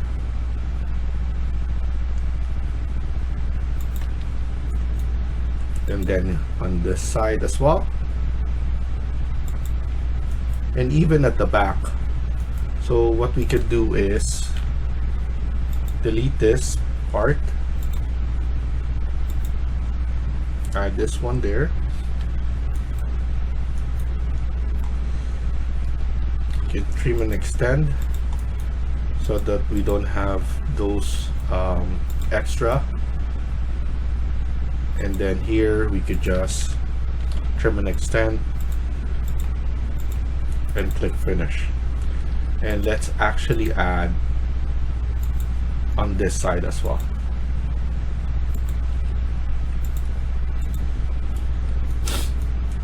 So that's good, I'm happy with that. And then of course we need to add some sort of separation here as well, but let's add in the sidewalk. So let's add in another floor, edit, and then duplicate,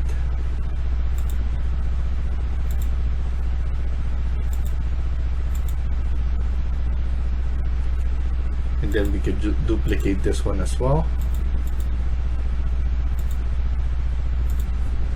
and then ground, and then we have to add this one,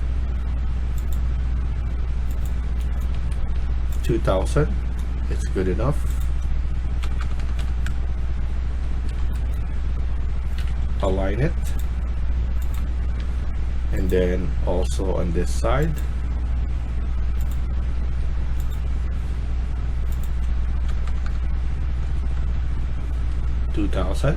edit it. I want the thickness to be 100 only, and then height offset is 100 from the ground.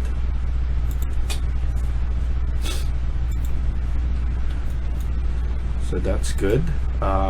We need to edit it again so that we could add in a fillet arc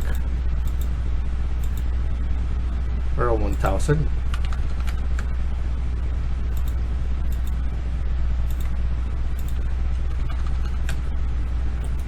So that is good.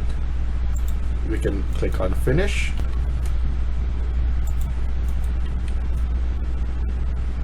And then of course we need to add a little bit more. I'm going to add something here, but instead of adding it like that, I'm going to use model in place, generic model, extrusion, and then set it, pick a plane, I'm gonna add it here, change the material to a concrete material that we duplicate.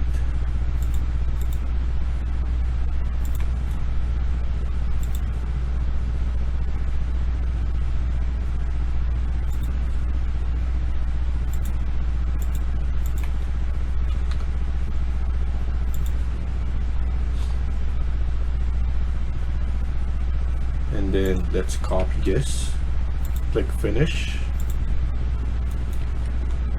This is just for separation. And then what we can do is we can add in a sweep, pick path,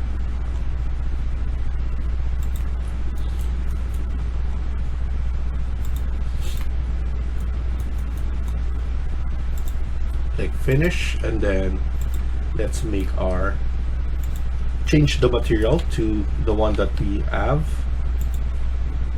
I think concrete aggregate 201,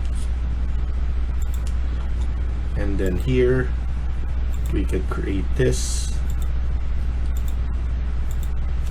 50,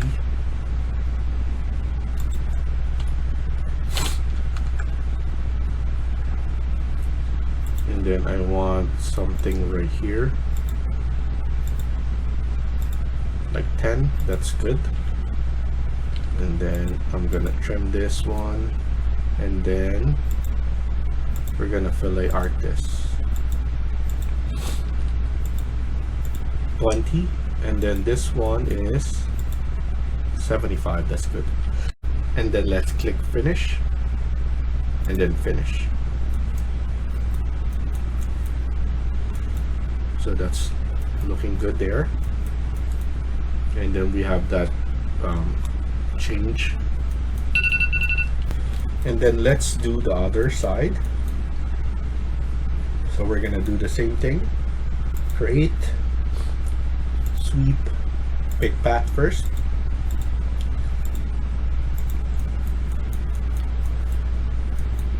Look for this one. Click finish, edit profile. We're gonna do 50.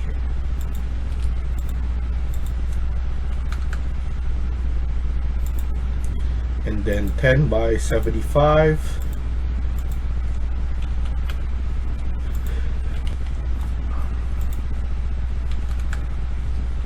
And then 20 for the fillet art.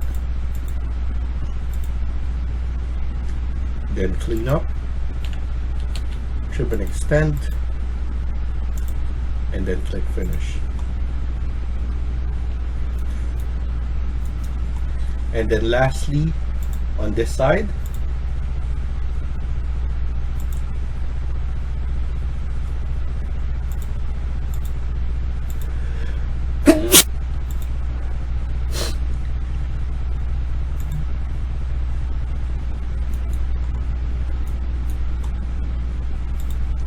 let me just edit this.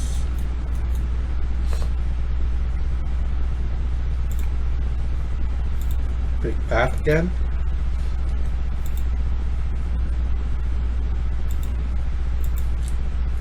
Click finish, edit profile.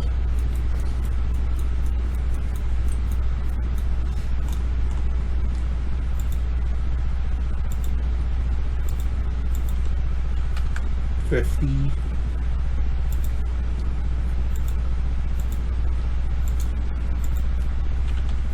75 and 10.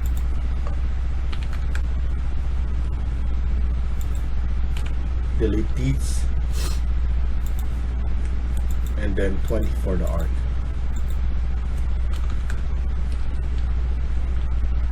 And then trim and extend. And as you can see, we're done here. We can finish. And that looks good right there. We can even lower this. AL.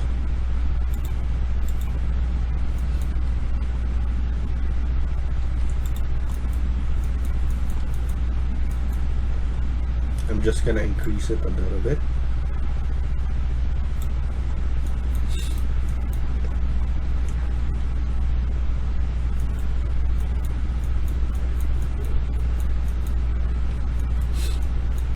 So that looks good, right? So we're gonna stop here for now, continue on the next video. Thank you for watching and I hope you liked the video. Please hit like and subscribe. Feel free to comment down below.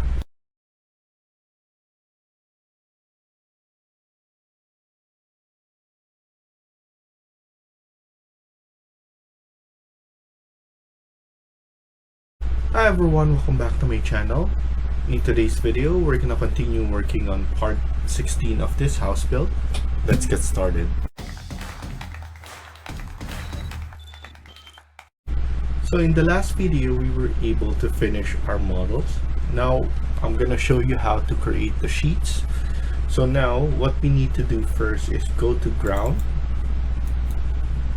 and we need to go right here, drop down, and then click on camera, and we're gonna take a shot right here.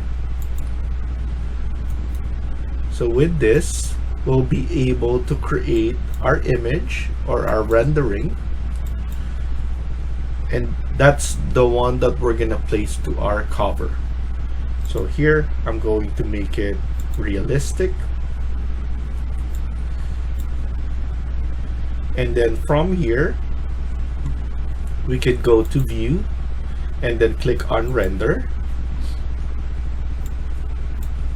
and then we have different kinds of settings right here. First we have draft, medium, and then high, and then we have also best and custom, and then of course custom, best, and high are the ones that take longer to render. So we're just going to render it into our draft. Just leave it like this for now, and then click on render, and then it will just render a couple of seconds, and then once we finish that, we'll be able to adjust the exposure. So you'll be able to adjust everything that is right here. So just leave it for now, and then once that's done, you can click adjust exposure now, and from here you'll be able to change different settings on the drawing. So once you're doing this, you'll not see the difference, but once you click on apply, you can see the changes that you have done. I want it to be brighter a little bit, not too much, so we could leave it like this. Press OK, and then you can save it to your project or export it as a JPEG or a PNG. So here, once we save it to our project, it will create a rendering line here. So we're gonna close it for now, and then we're gonna create our sheets. So right here onto your project browser, we have a sheet here. Right click on this and then click on new sheet. We already have A0 metric that is loaded as a default, but if you click load, you can go to your title block and you can choose different kinds of metric title blocks. So now we're gonna use A0 metric, and then just click on OK. We're gonna do this like couple of times, but as you can see, we have the sheet A101 already created. You can change the namings here and then the numberings, and then Revit will recognize the changes that you do, and then it will react to the sequencing that you do. So here for owner, ACD, I'm gonna write in ACD, and then project is house, and then we could change this one later on, but we're gonna add in different sheets. So we have number 2 now, and then once we keep on adding, it will recognize the sheeting sequence. So now that's done, you'll be able to change the name here by double clicking here, and then we're gonna type cover sheet. You can also double click right here, and then you'll be able to change the name onto the sheet by clicking here. So we're gonna put first floor, and then second floor here,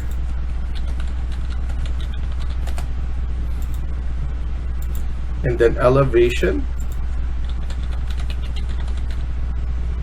and then elevation again.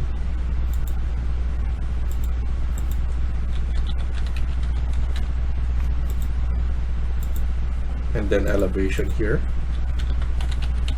So either way, you can change it here, or you can change it onto this sheet list here.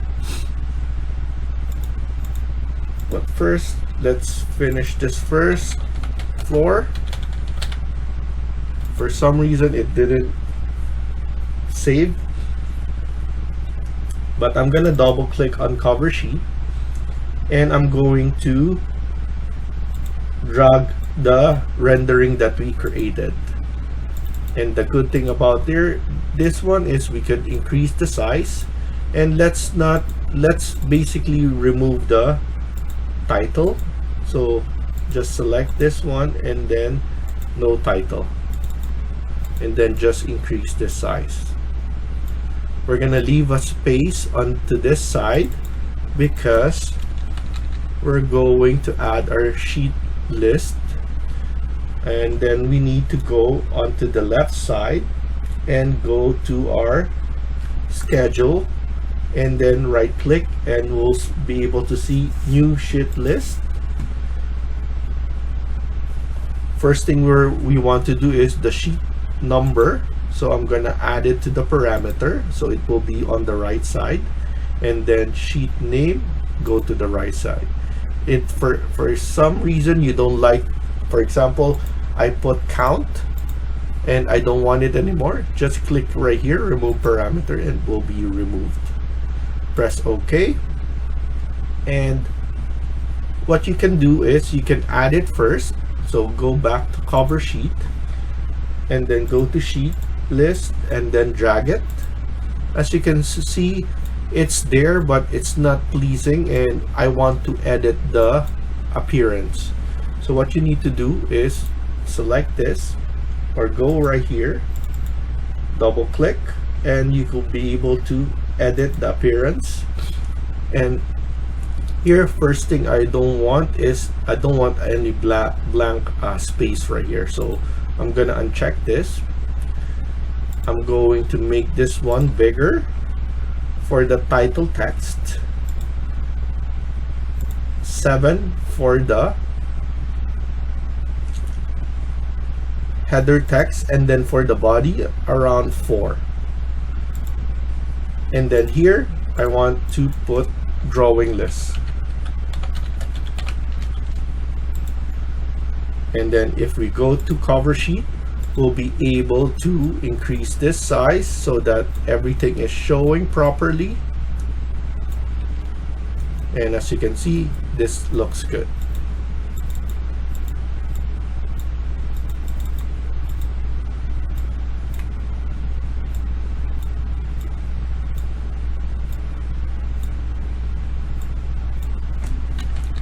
You can nudge it in place by using the arrow key on your keyboard, so that you'll be able to manipulate this one, the list, to its place. So then we could go to our first floor, and the way you add your first floor is you need to drag and drop it. For example, level 1, I'm gonna drag and drop, but as you can see, this is too small. So I'm gonna undo it, Control C, and go to level 1 again and change the scale.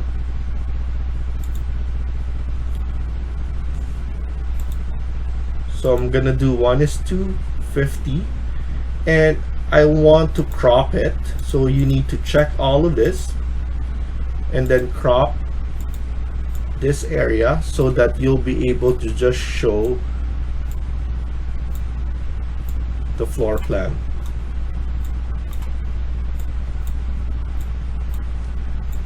And then once we're here at first floor again, I want to drag and drop it, and then as you can see, the sizing and everything looks good.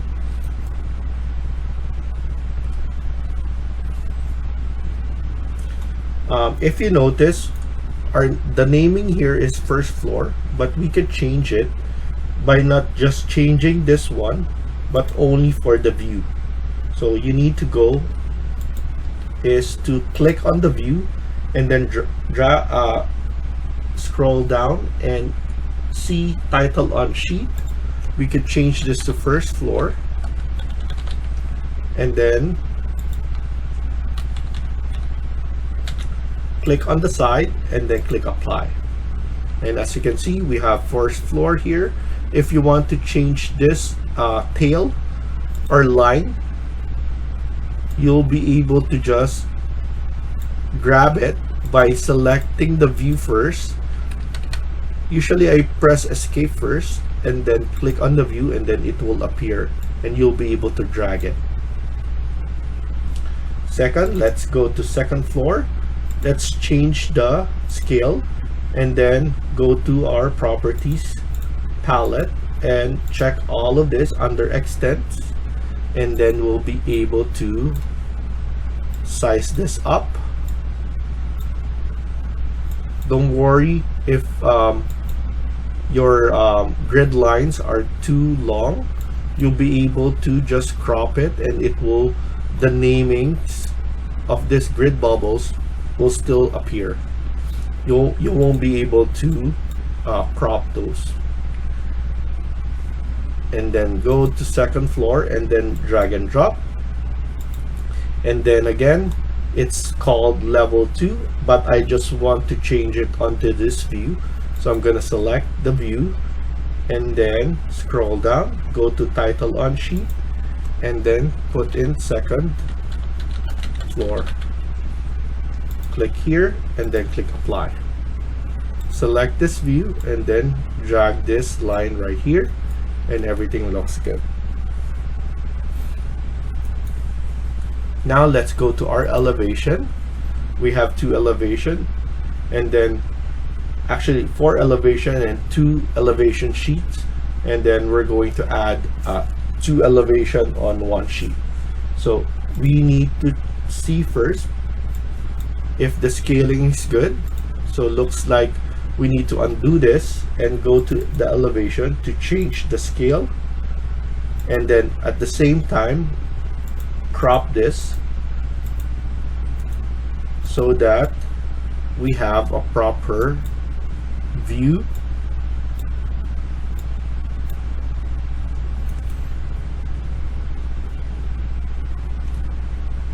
And then here it looks like a section, so what you need to do is double check to our first floor and then see where our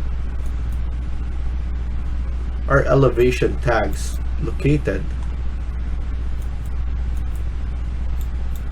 because for some reason we have it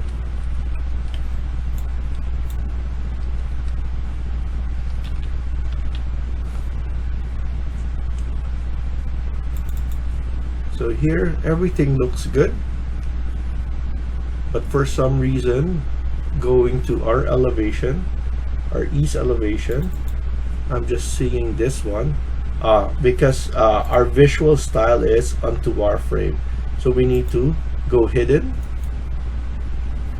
and then from here you can click on fine, and you can even change this to consistent color and then change the graphic display.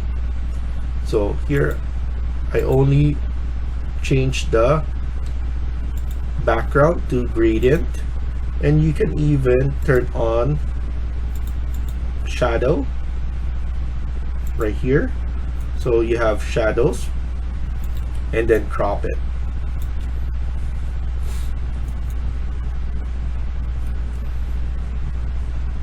And then once we go to elevation, you'll be able to see how it looks. So that looks much better than the other one. So we need to do that on each and every one of this. So change the scale, crop it,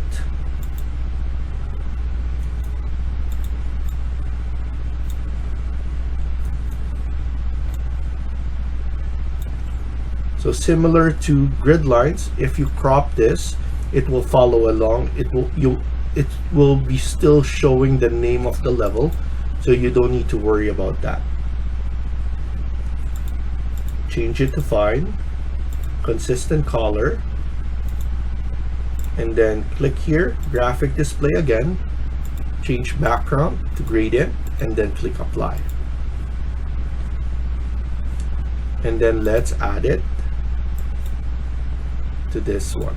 So that looks good right there. And then let's do the south. 1:50. Click all of this, crop it,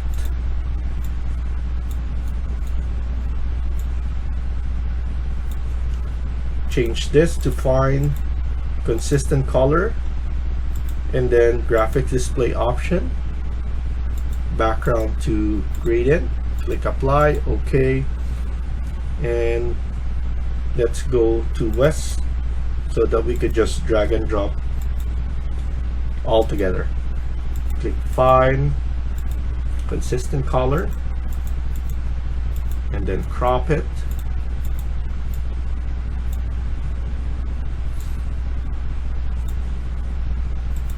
And then graphic display, gradient, apply, okay. And then let's go to our elevation. Go to south first, and then west. And that looks good. We can even add another one. So add another sheet, and we can call it section.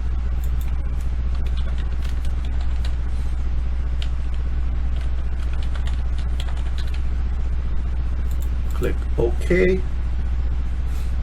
And then the section is we already have. We have one of them, but we need to add one more. So here we could increase this line right here. This is the section line. I want to cut it from right here. And then let's add another one, the middle of the drawing. This is the view where it is, but we can go back. This is the view range of that, and then you can also flip it by using this flip section. So now go to section, and then we need to change the scale. Click to fine, shaded, and then the other one as well, 50 fine, and then shaded as well, just to differentiate what we have on the other, on the elevation. So go to section sheet now, and we can add section 1 and section 2, and then that looks good. So now before we print it, I just want to do something else. Like I just forgot to add the house number, so I'm gonna create model text, and then let's set it to a plane, and it will be, I want to put it in this plane, so set it there, click the model text, and we could go to our south elevation and then just rotate it.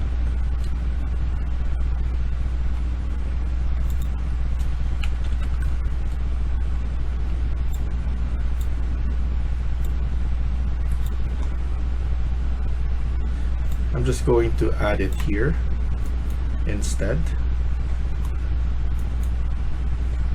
I want to see which one looks much better, up here or here.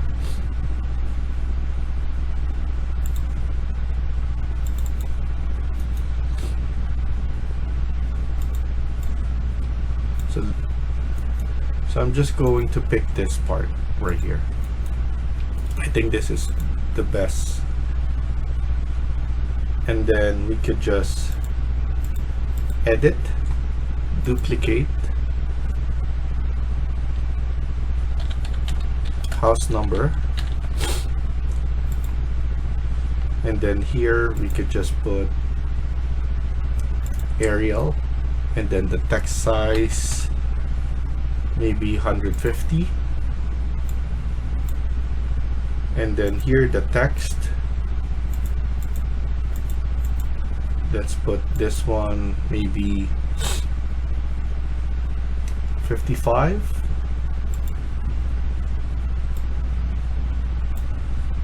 and then here the depth should be around 30 only, and then material maybe a metal material, aluminum or something.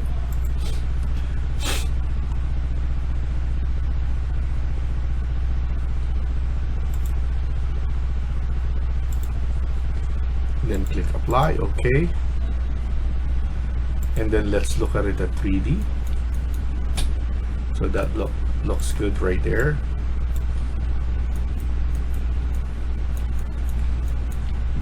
And then now let's click print,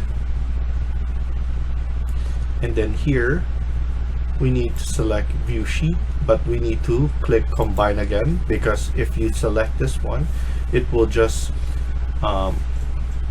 create individual PDF. So you want to combine all of them, and then here uncheck this, check all, and then you can save this so that you just need to keep on selecting the sheet set that you want. So for me, I'm gonna put this one full set, and then press OK, and then OK, and then let's wait for it to print out, and then let's see how it looks. So now that it's done printing, you can see how it looks. So we have the drawing list right here, we have the rendering, we also have the first floor, second floor, and then east and north elevation, south and west, and then the two sections that we created last. So thank you for watching, and hope you liked the video. Please hit like and subscribe. Feel free to comment down below.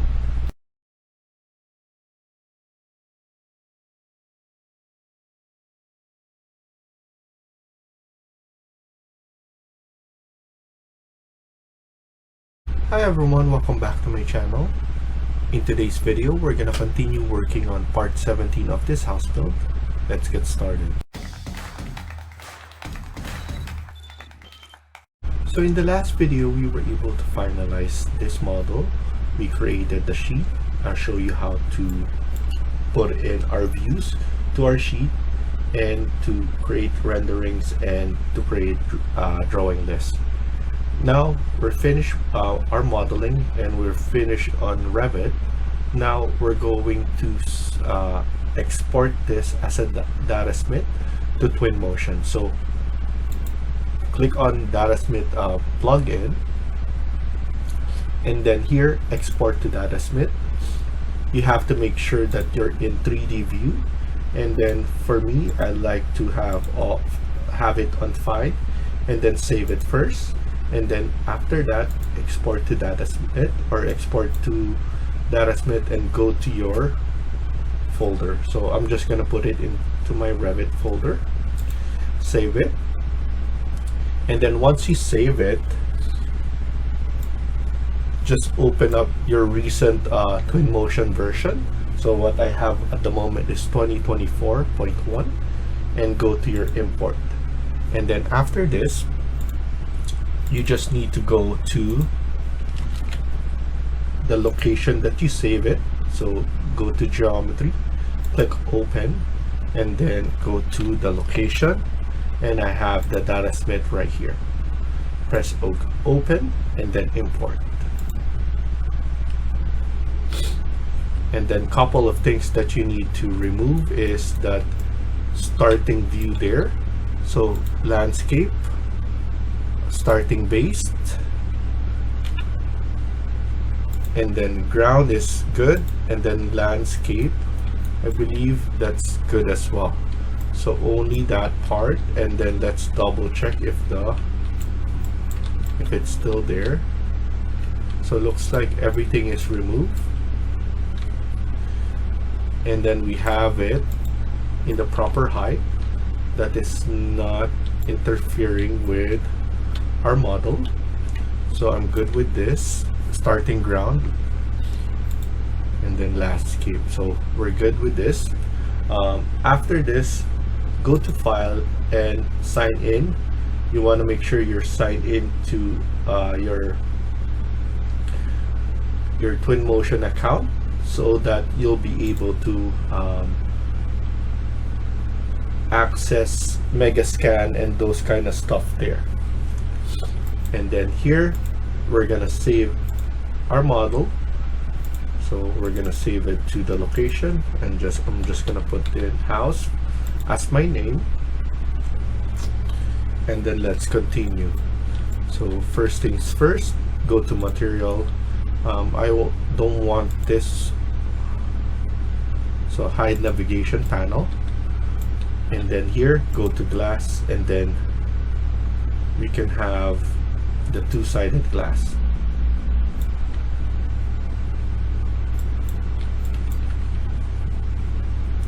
And then we have basic, standard.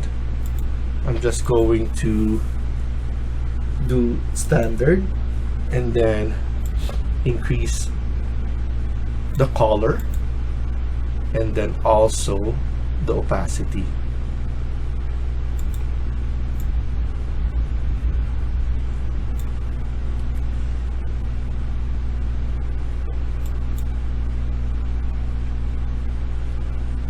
So that looks good. We can increase the opacity and then the darkness if you want. And then after this, let's go to metal, and let's add in, or we could pick here, material picker, and what we can do is we could change the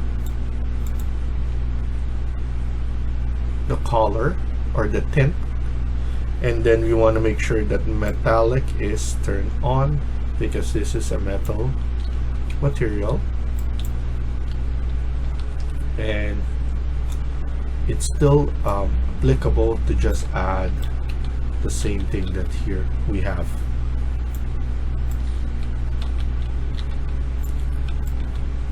And then what I usually like as well is to make this one brushed aluminum,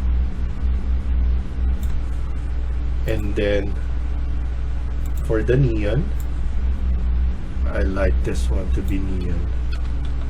And then you want to make sure that this is glowing, or else there's no point of having that, because it's the same thing that we have here. Of course, later on we're going to decrease that. It's not showing yet.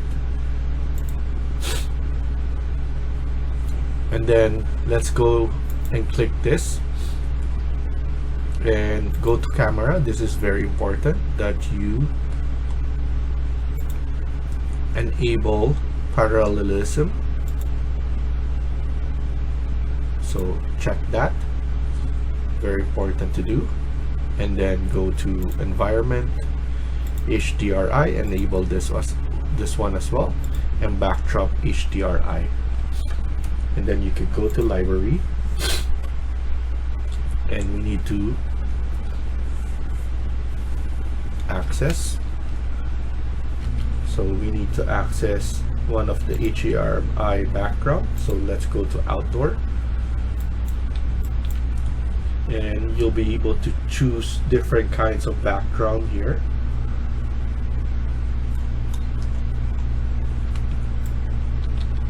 And then as you can see, the glow here is too much, so we could change that as well.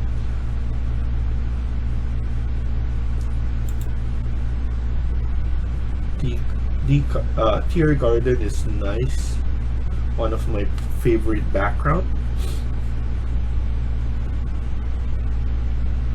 And maybe this one, sunny, and then street lamp, sunset fairway. So this one is good as well. So one of those, once it's downloaded, we could just add it and see how it looks with our model. It will really change the look, and you just need to drag and drop on here.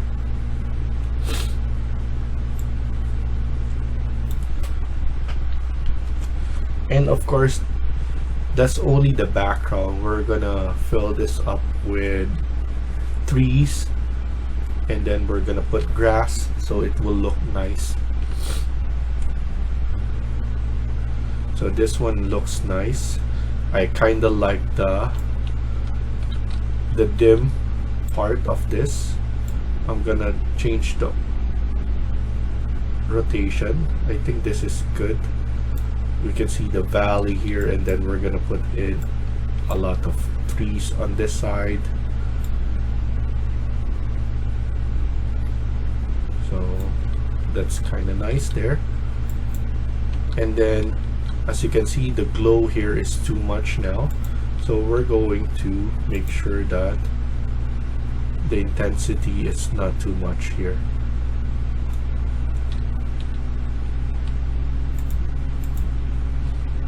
So the glow, we could just lower it a little bit.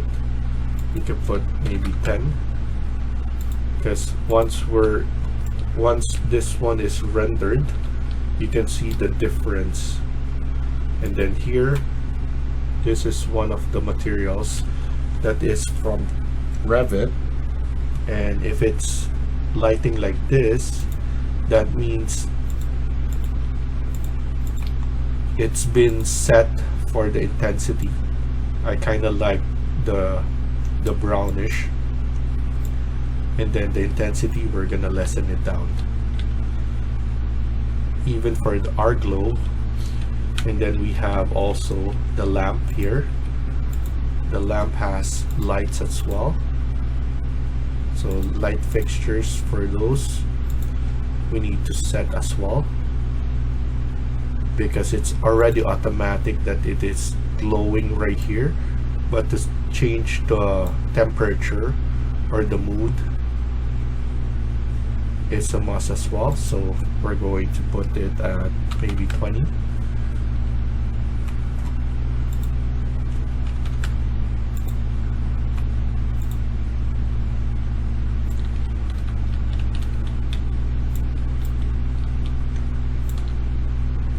And then we're going to change it a bit, and then here I want the temperature to change as well.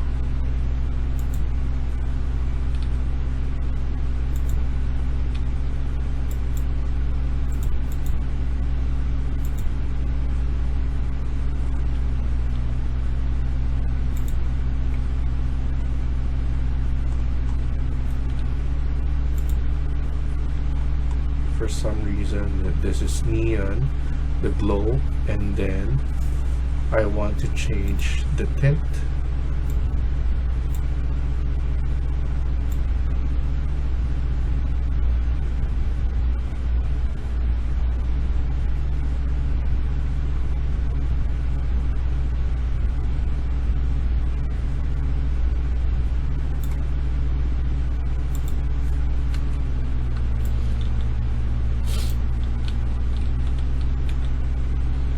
This one might be too much low.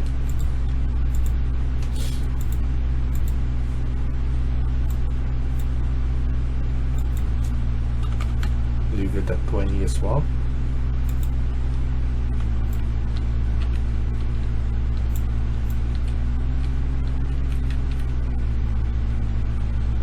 I just didn't like that I forgot to put in or to set. So I just need to go to Revit again and then select the roof or the ceiling here. I'm gonna hide it for now, and then I'm gonna paint it, or I'm just gonna do it. Select this one, edit,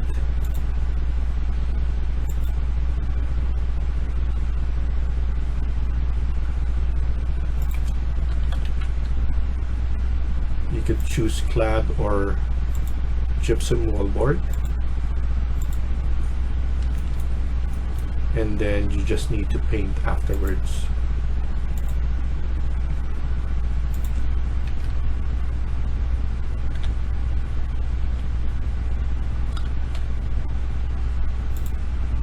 There we go, done.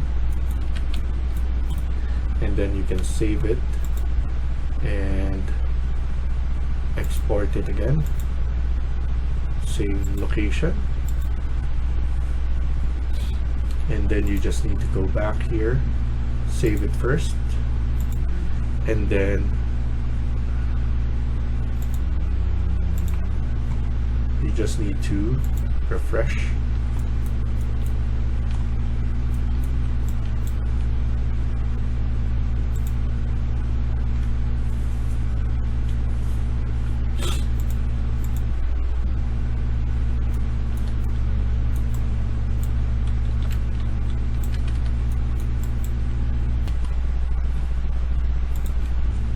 Let's see if that works. And for some reason it's still looking like that.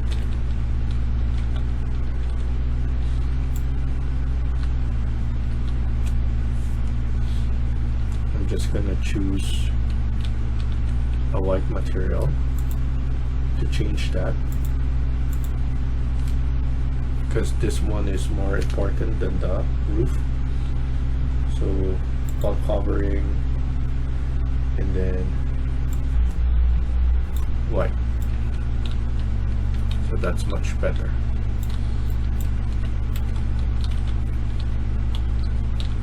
And then of course we're gonna add in some user library stuff.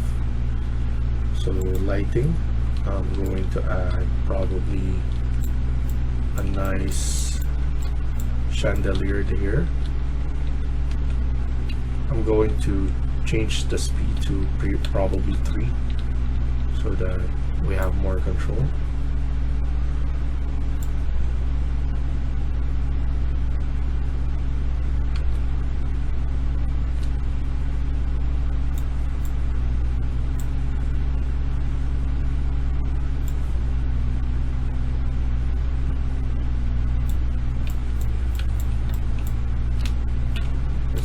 That.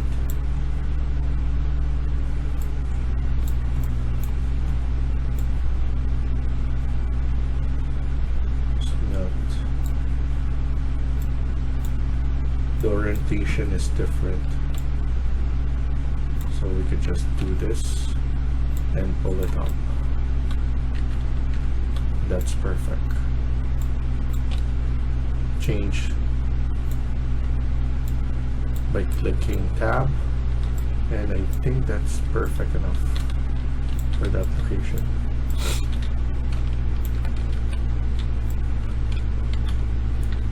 It's big enough and it's the right height.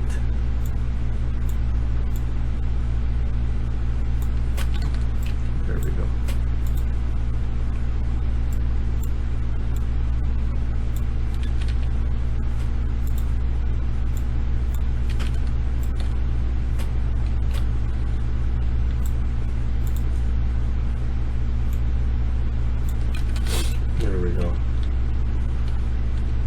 So I'm gonna leave that like that. And then here, let's go to Megascan and see some concrete.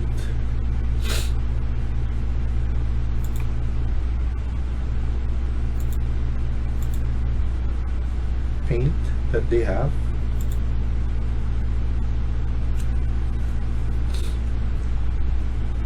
I'm gonna use this one as well. I want a white and something gray. So this one looks different. So this is perfect. And then the painted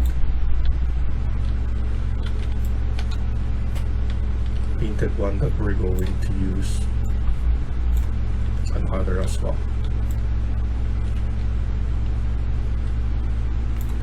And then we can change the speed to 4 now. And then we have different materials as well. So ground, man-made.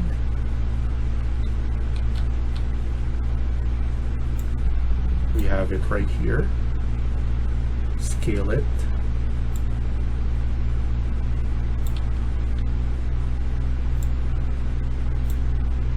I want to change the rotation to 90 degrees. And then this one, this look right here, maybe I'll scale it down a bit. And then I'm gonna use this.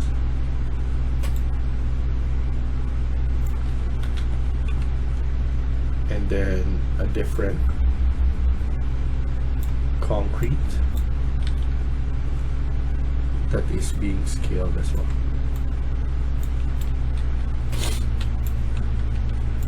Maybe asphalt for this.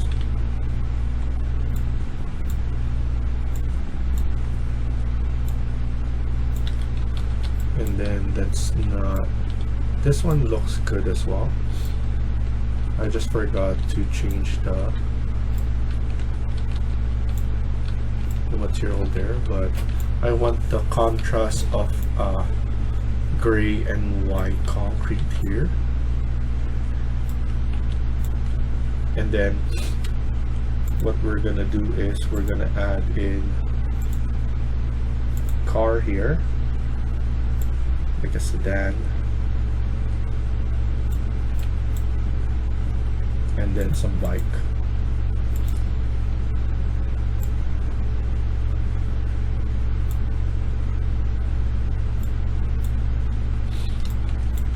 That looks good right there.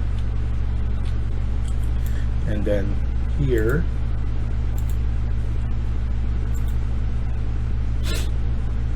I'm gonna do some stone.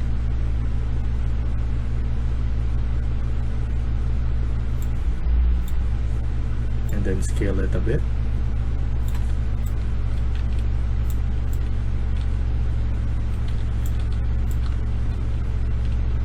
So that's looking good.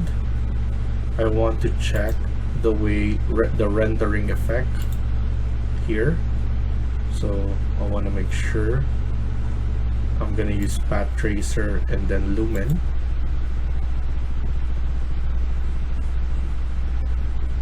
When doing this, here we need to put it on high and path tracer. Go to details.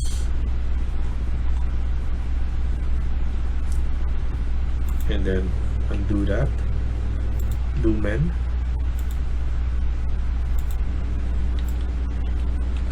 to see how everything bounces in terms of the lights, and then path tracer again.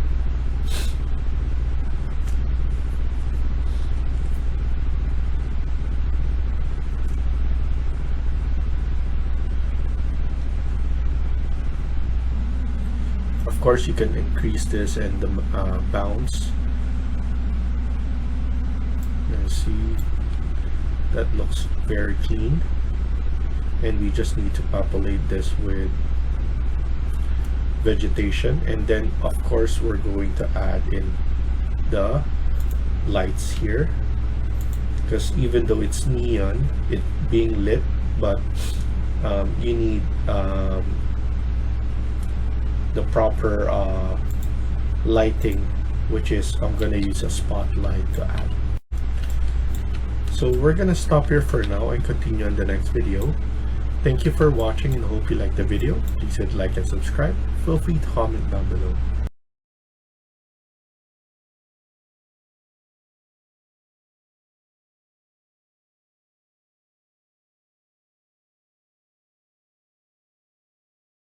Hi everyone, welcome back to my channel.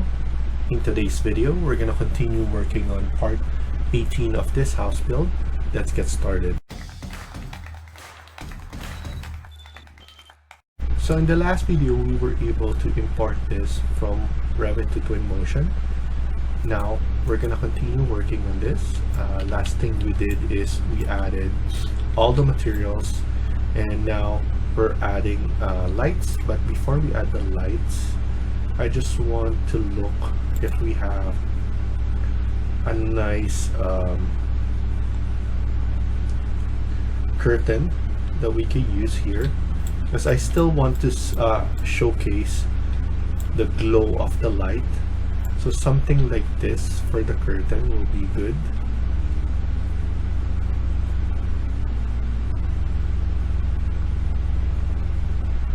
So give me a second, because the rotation is not good.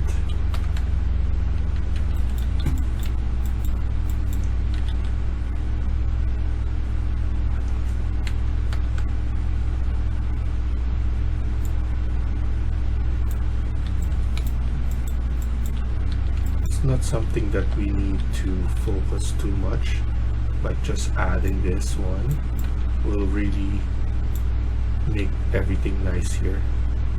So what I need to do is select this only. You need to drop this down and then scale it. So click on tab, scale it a bit, and then scale it wide, and then you want to make sure that everything looks good. Let's scale it a bit more, something like that. And by just adding that, as you can see, everything looks good.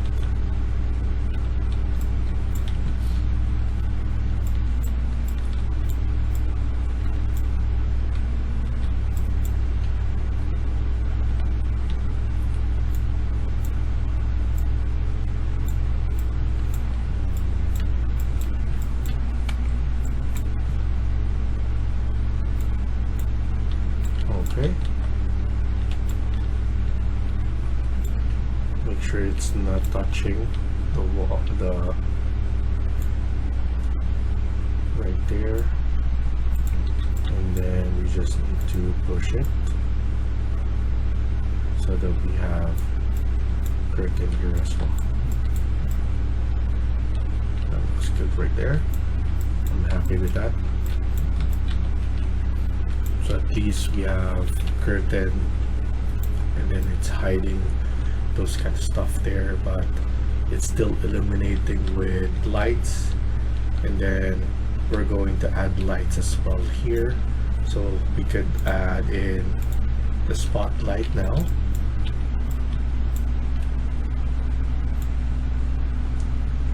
Spotlight there, and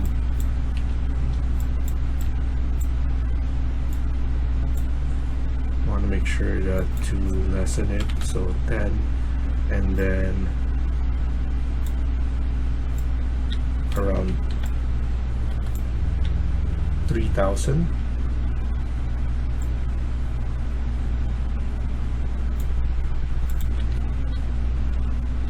Change the speed so that you have more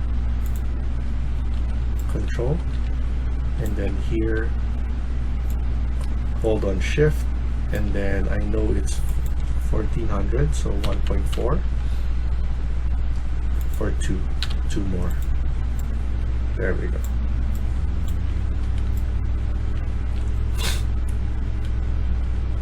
So the glow is 10, and then we could just add one going outside, and then we just need to lower it down. Once we see that light right there, we successfully copy that, and then we just need to place it in the location.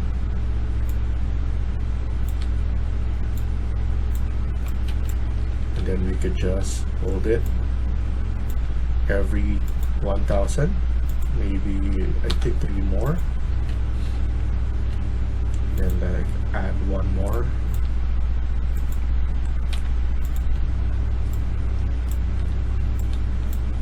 and then add right here 1.4, and then every 1000. That's 4 more.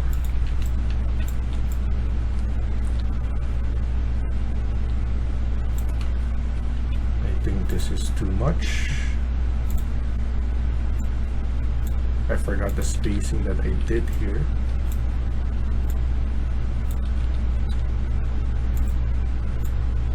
This one is good enough. Now we're gonna add on this side now. Pull it up.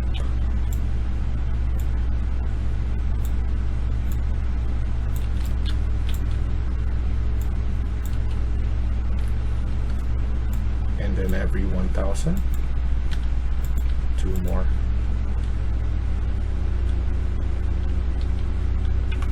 And then we could just copy one of this as well, and then just add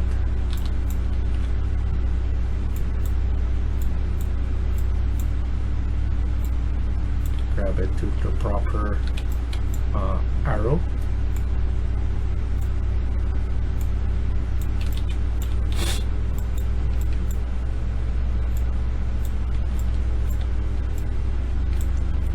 and then add it again every 1000, 3 more, and then hold them all together so that you can add right here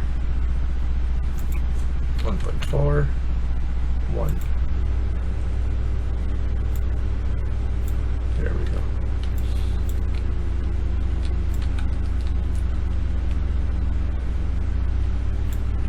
Maybe here you can also just add lights so that it's properly lit here.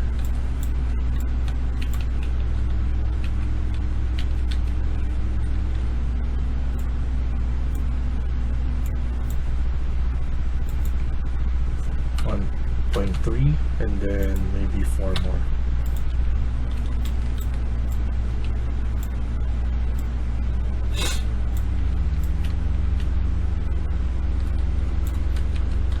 Now everything looks nice there. Looks like somebody lives here now.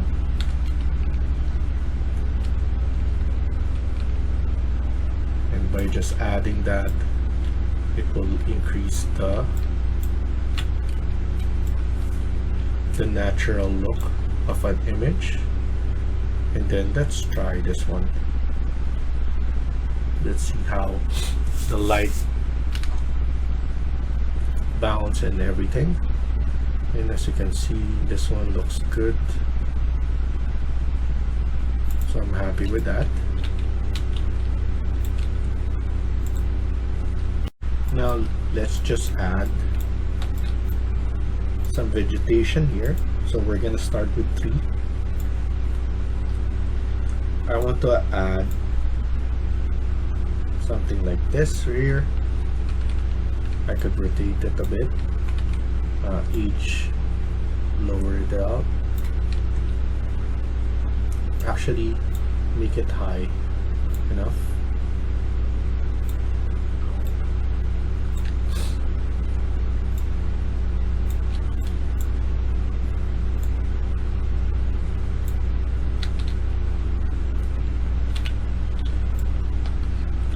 think that's good enough. And then move it somewhere here.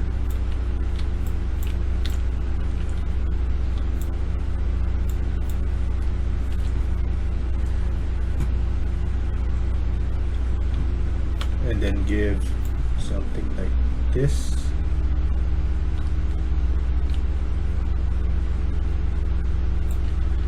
On the side there.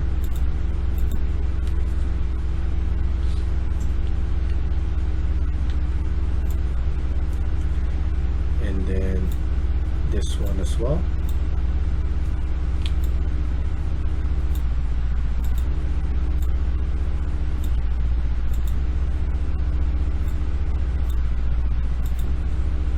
And then this one.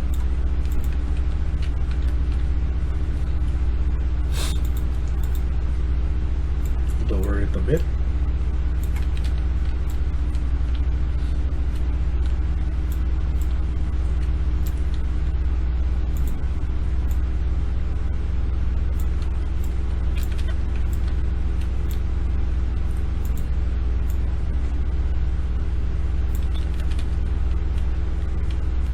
Maybe I'm just going to delete this one and add in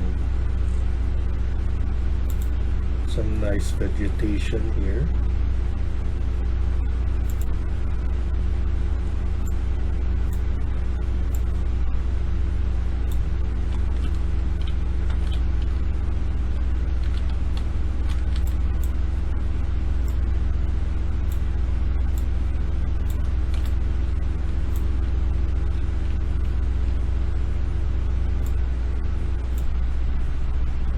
Maybe farmer.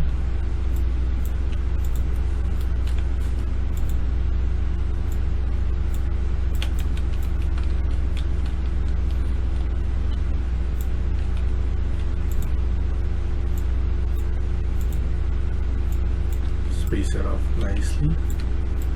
I think that's good enough.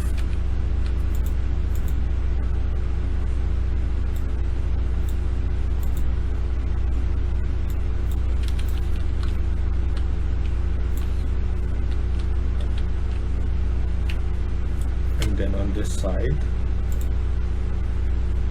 maybe do the same thing.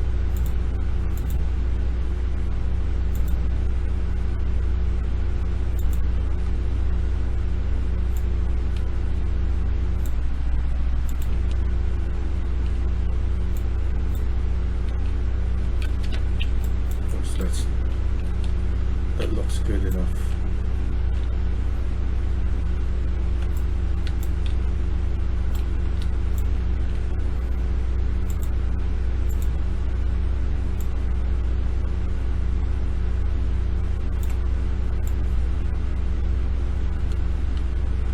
Just checking which one looks much better.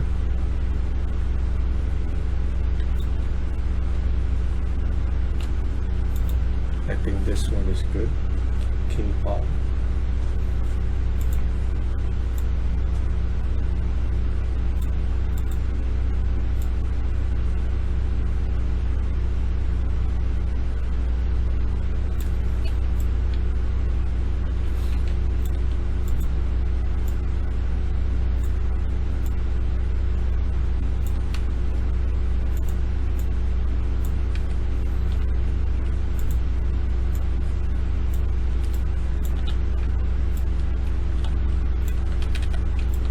That's good. And then let's add in some grass. So the way that we do is go to populate, place, and then we're going to scatter it. And then here we're going to put in lawn grass.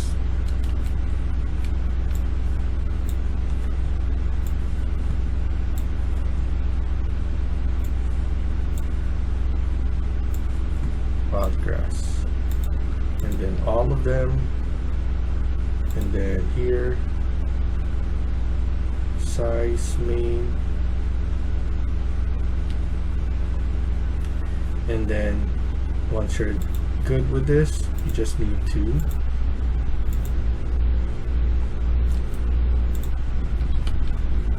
press it, and then as you can see, it looks much better.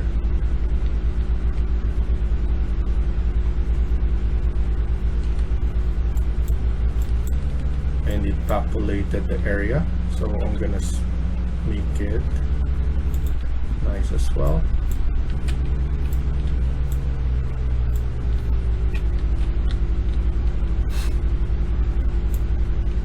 And then of course at the back we need to add more vegetation or more trees.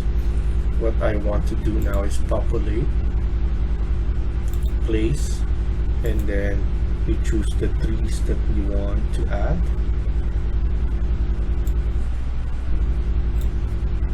This one, this,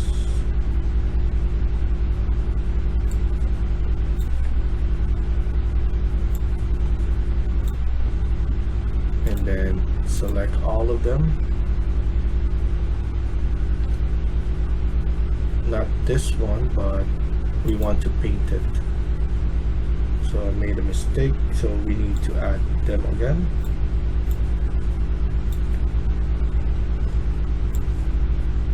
Add this.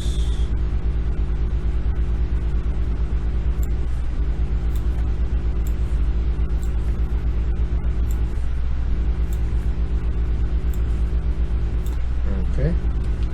So now select all of them, and then density, and then we need to paint.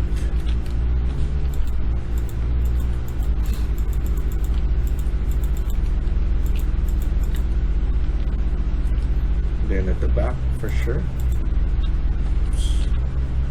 Not at the roof though.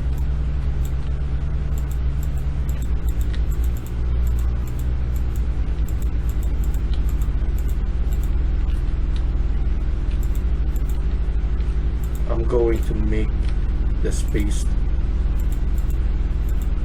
or basically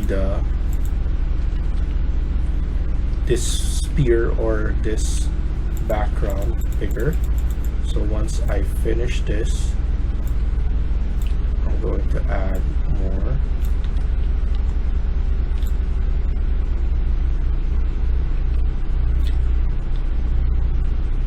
Change the speed, probably 5.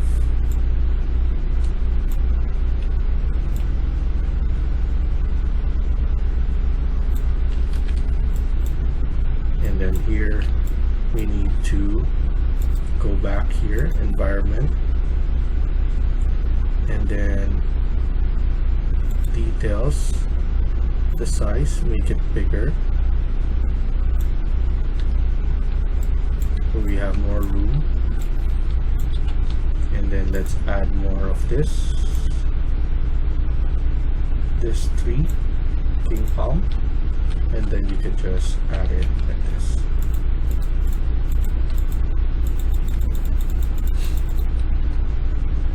You can add it individual now.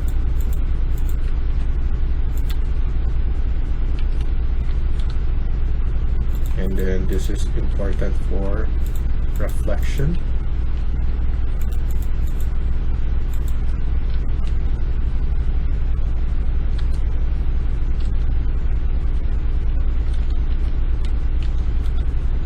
And then change to speed again and press escape.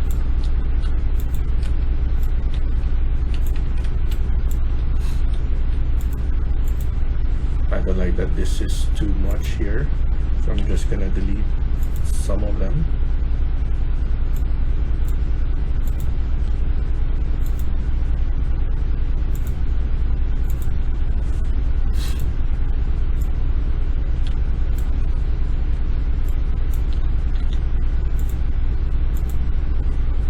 Change the age of some.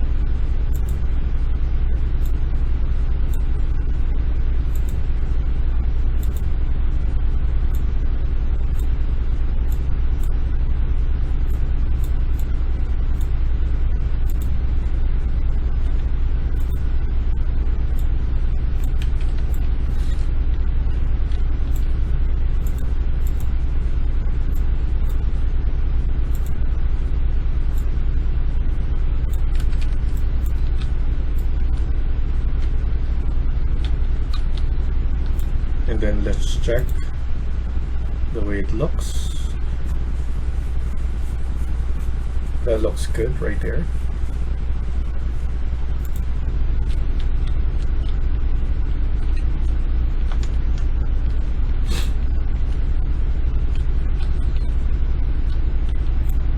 I like the glue and everything that is here. So we're gonna stop here for now, continue on the next video.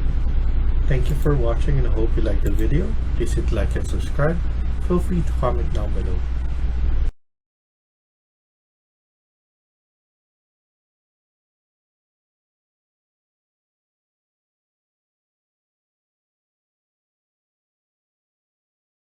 Hi everyone, welcome back to my channel.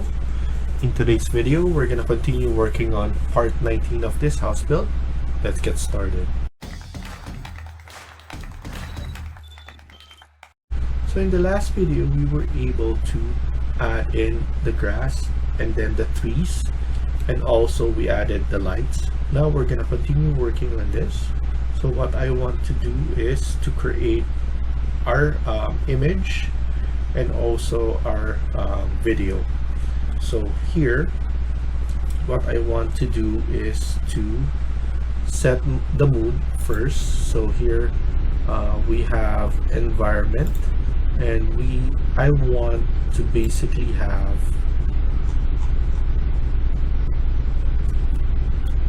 like a wet weather.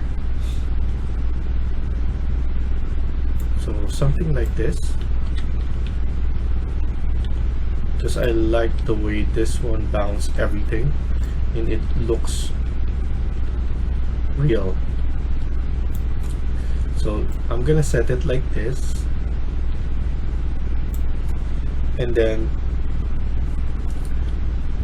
we're going to go to media, and then from here we could set our first image. So I'm gonna set my first image like this.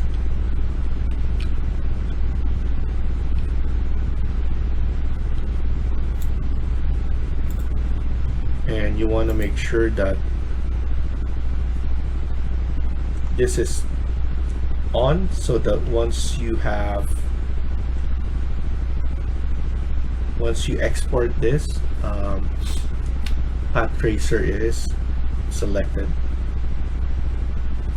So you can restart this or refresh, and then we could go move and see how this one looks now.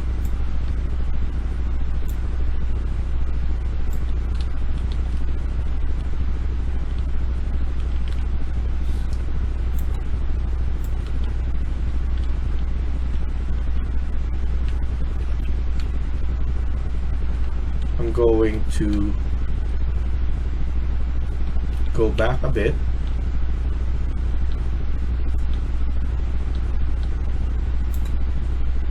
and then change my focal.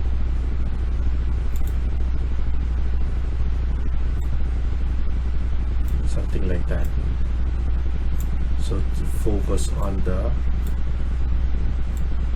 house instead of the surrounding.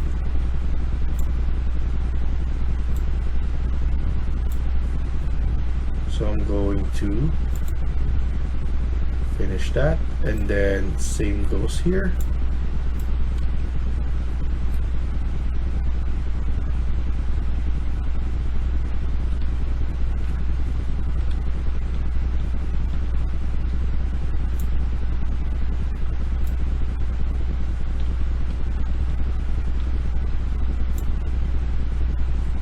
And then add another one.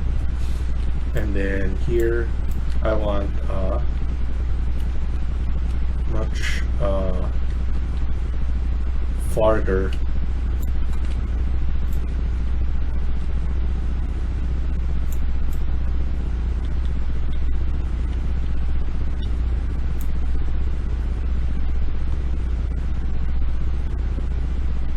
and then the focal length to be like that.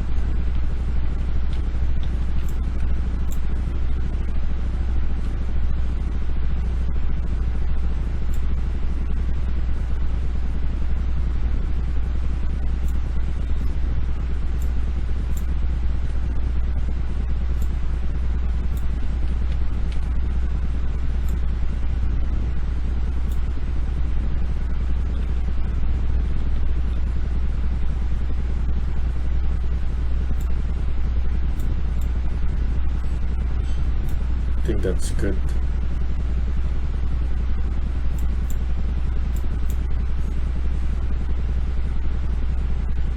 I'm gonna add that.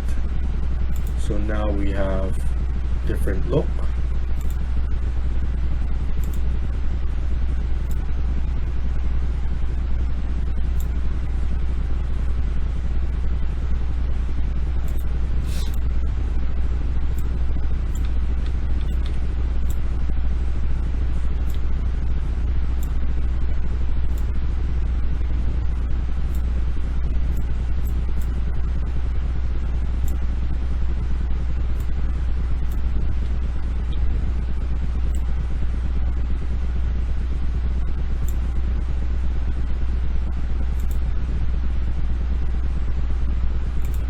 Then let's fix this.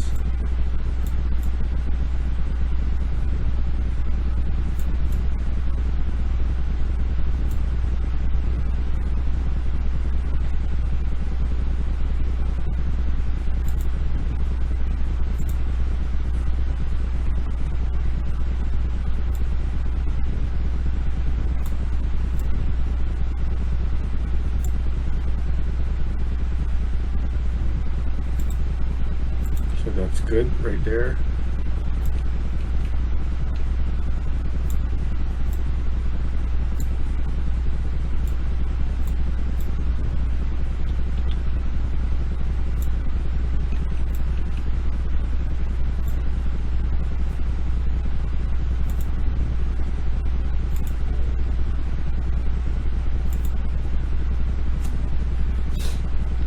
So that's good. I like the way we have there. So now we're going to go to the video, and to start here, of course, we need to uncheck this quit mode,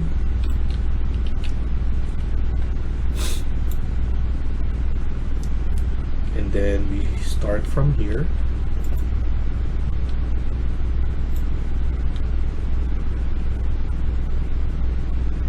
Going here. So let's put maybe 7 seconds there.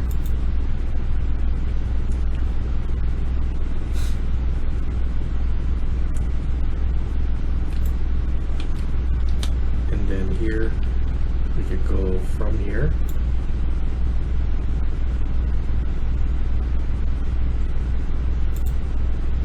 Add a keyframe and then go all the way to the end.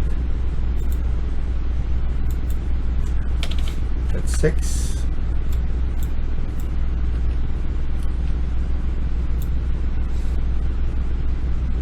Add a keyframe going down.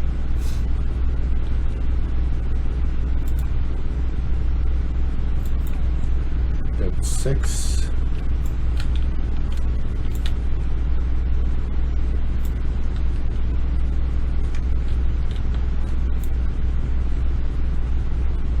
Add a keyframe and then add this one and then another one.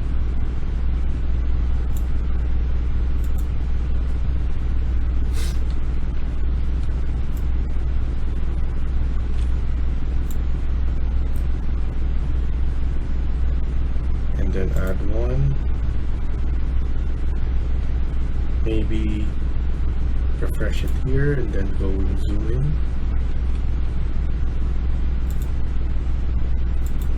Four seconds.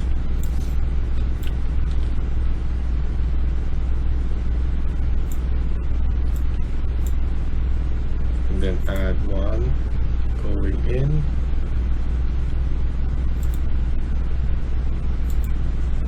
Five seconds. And then going out now in this way.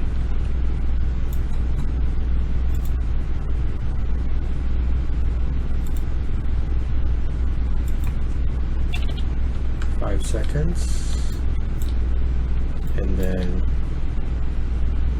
here as well.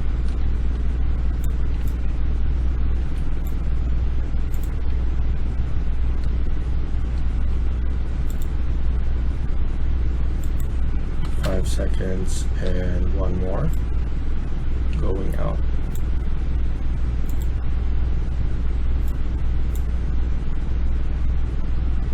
Refresh this. I want it to be alive. 5 seconds. So now click here again and then duplicate this, and then we could rename this as show reel, and then the other one rename it as shorts, and then here at the side the width is 700,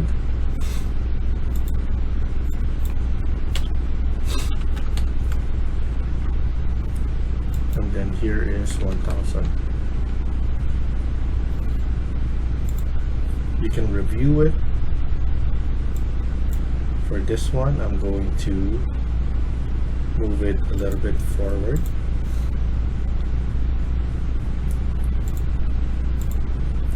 Then anything else, maybe forward a bit.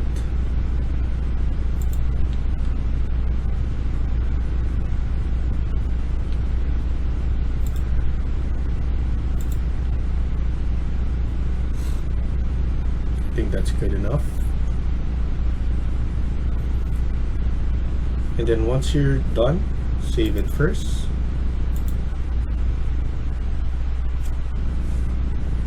And then go to export, and then let's select all video, and then the image as well. Select all, and you want to make sure that everything has this icon. This one doesn't, so we need to go back and check this and just refresh, and then we have all of them with that icon. Once you're done, you can start export and then save it to the location that you want.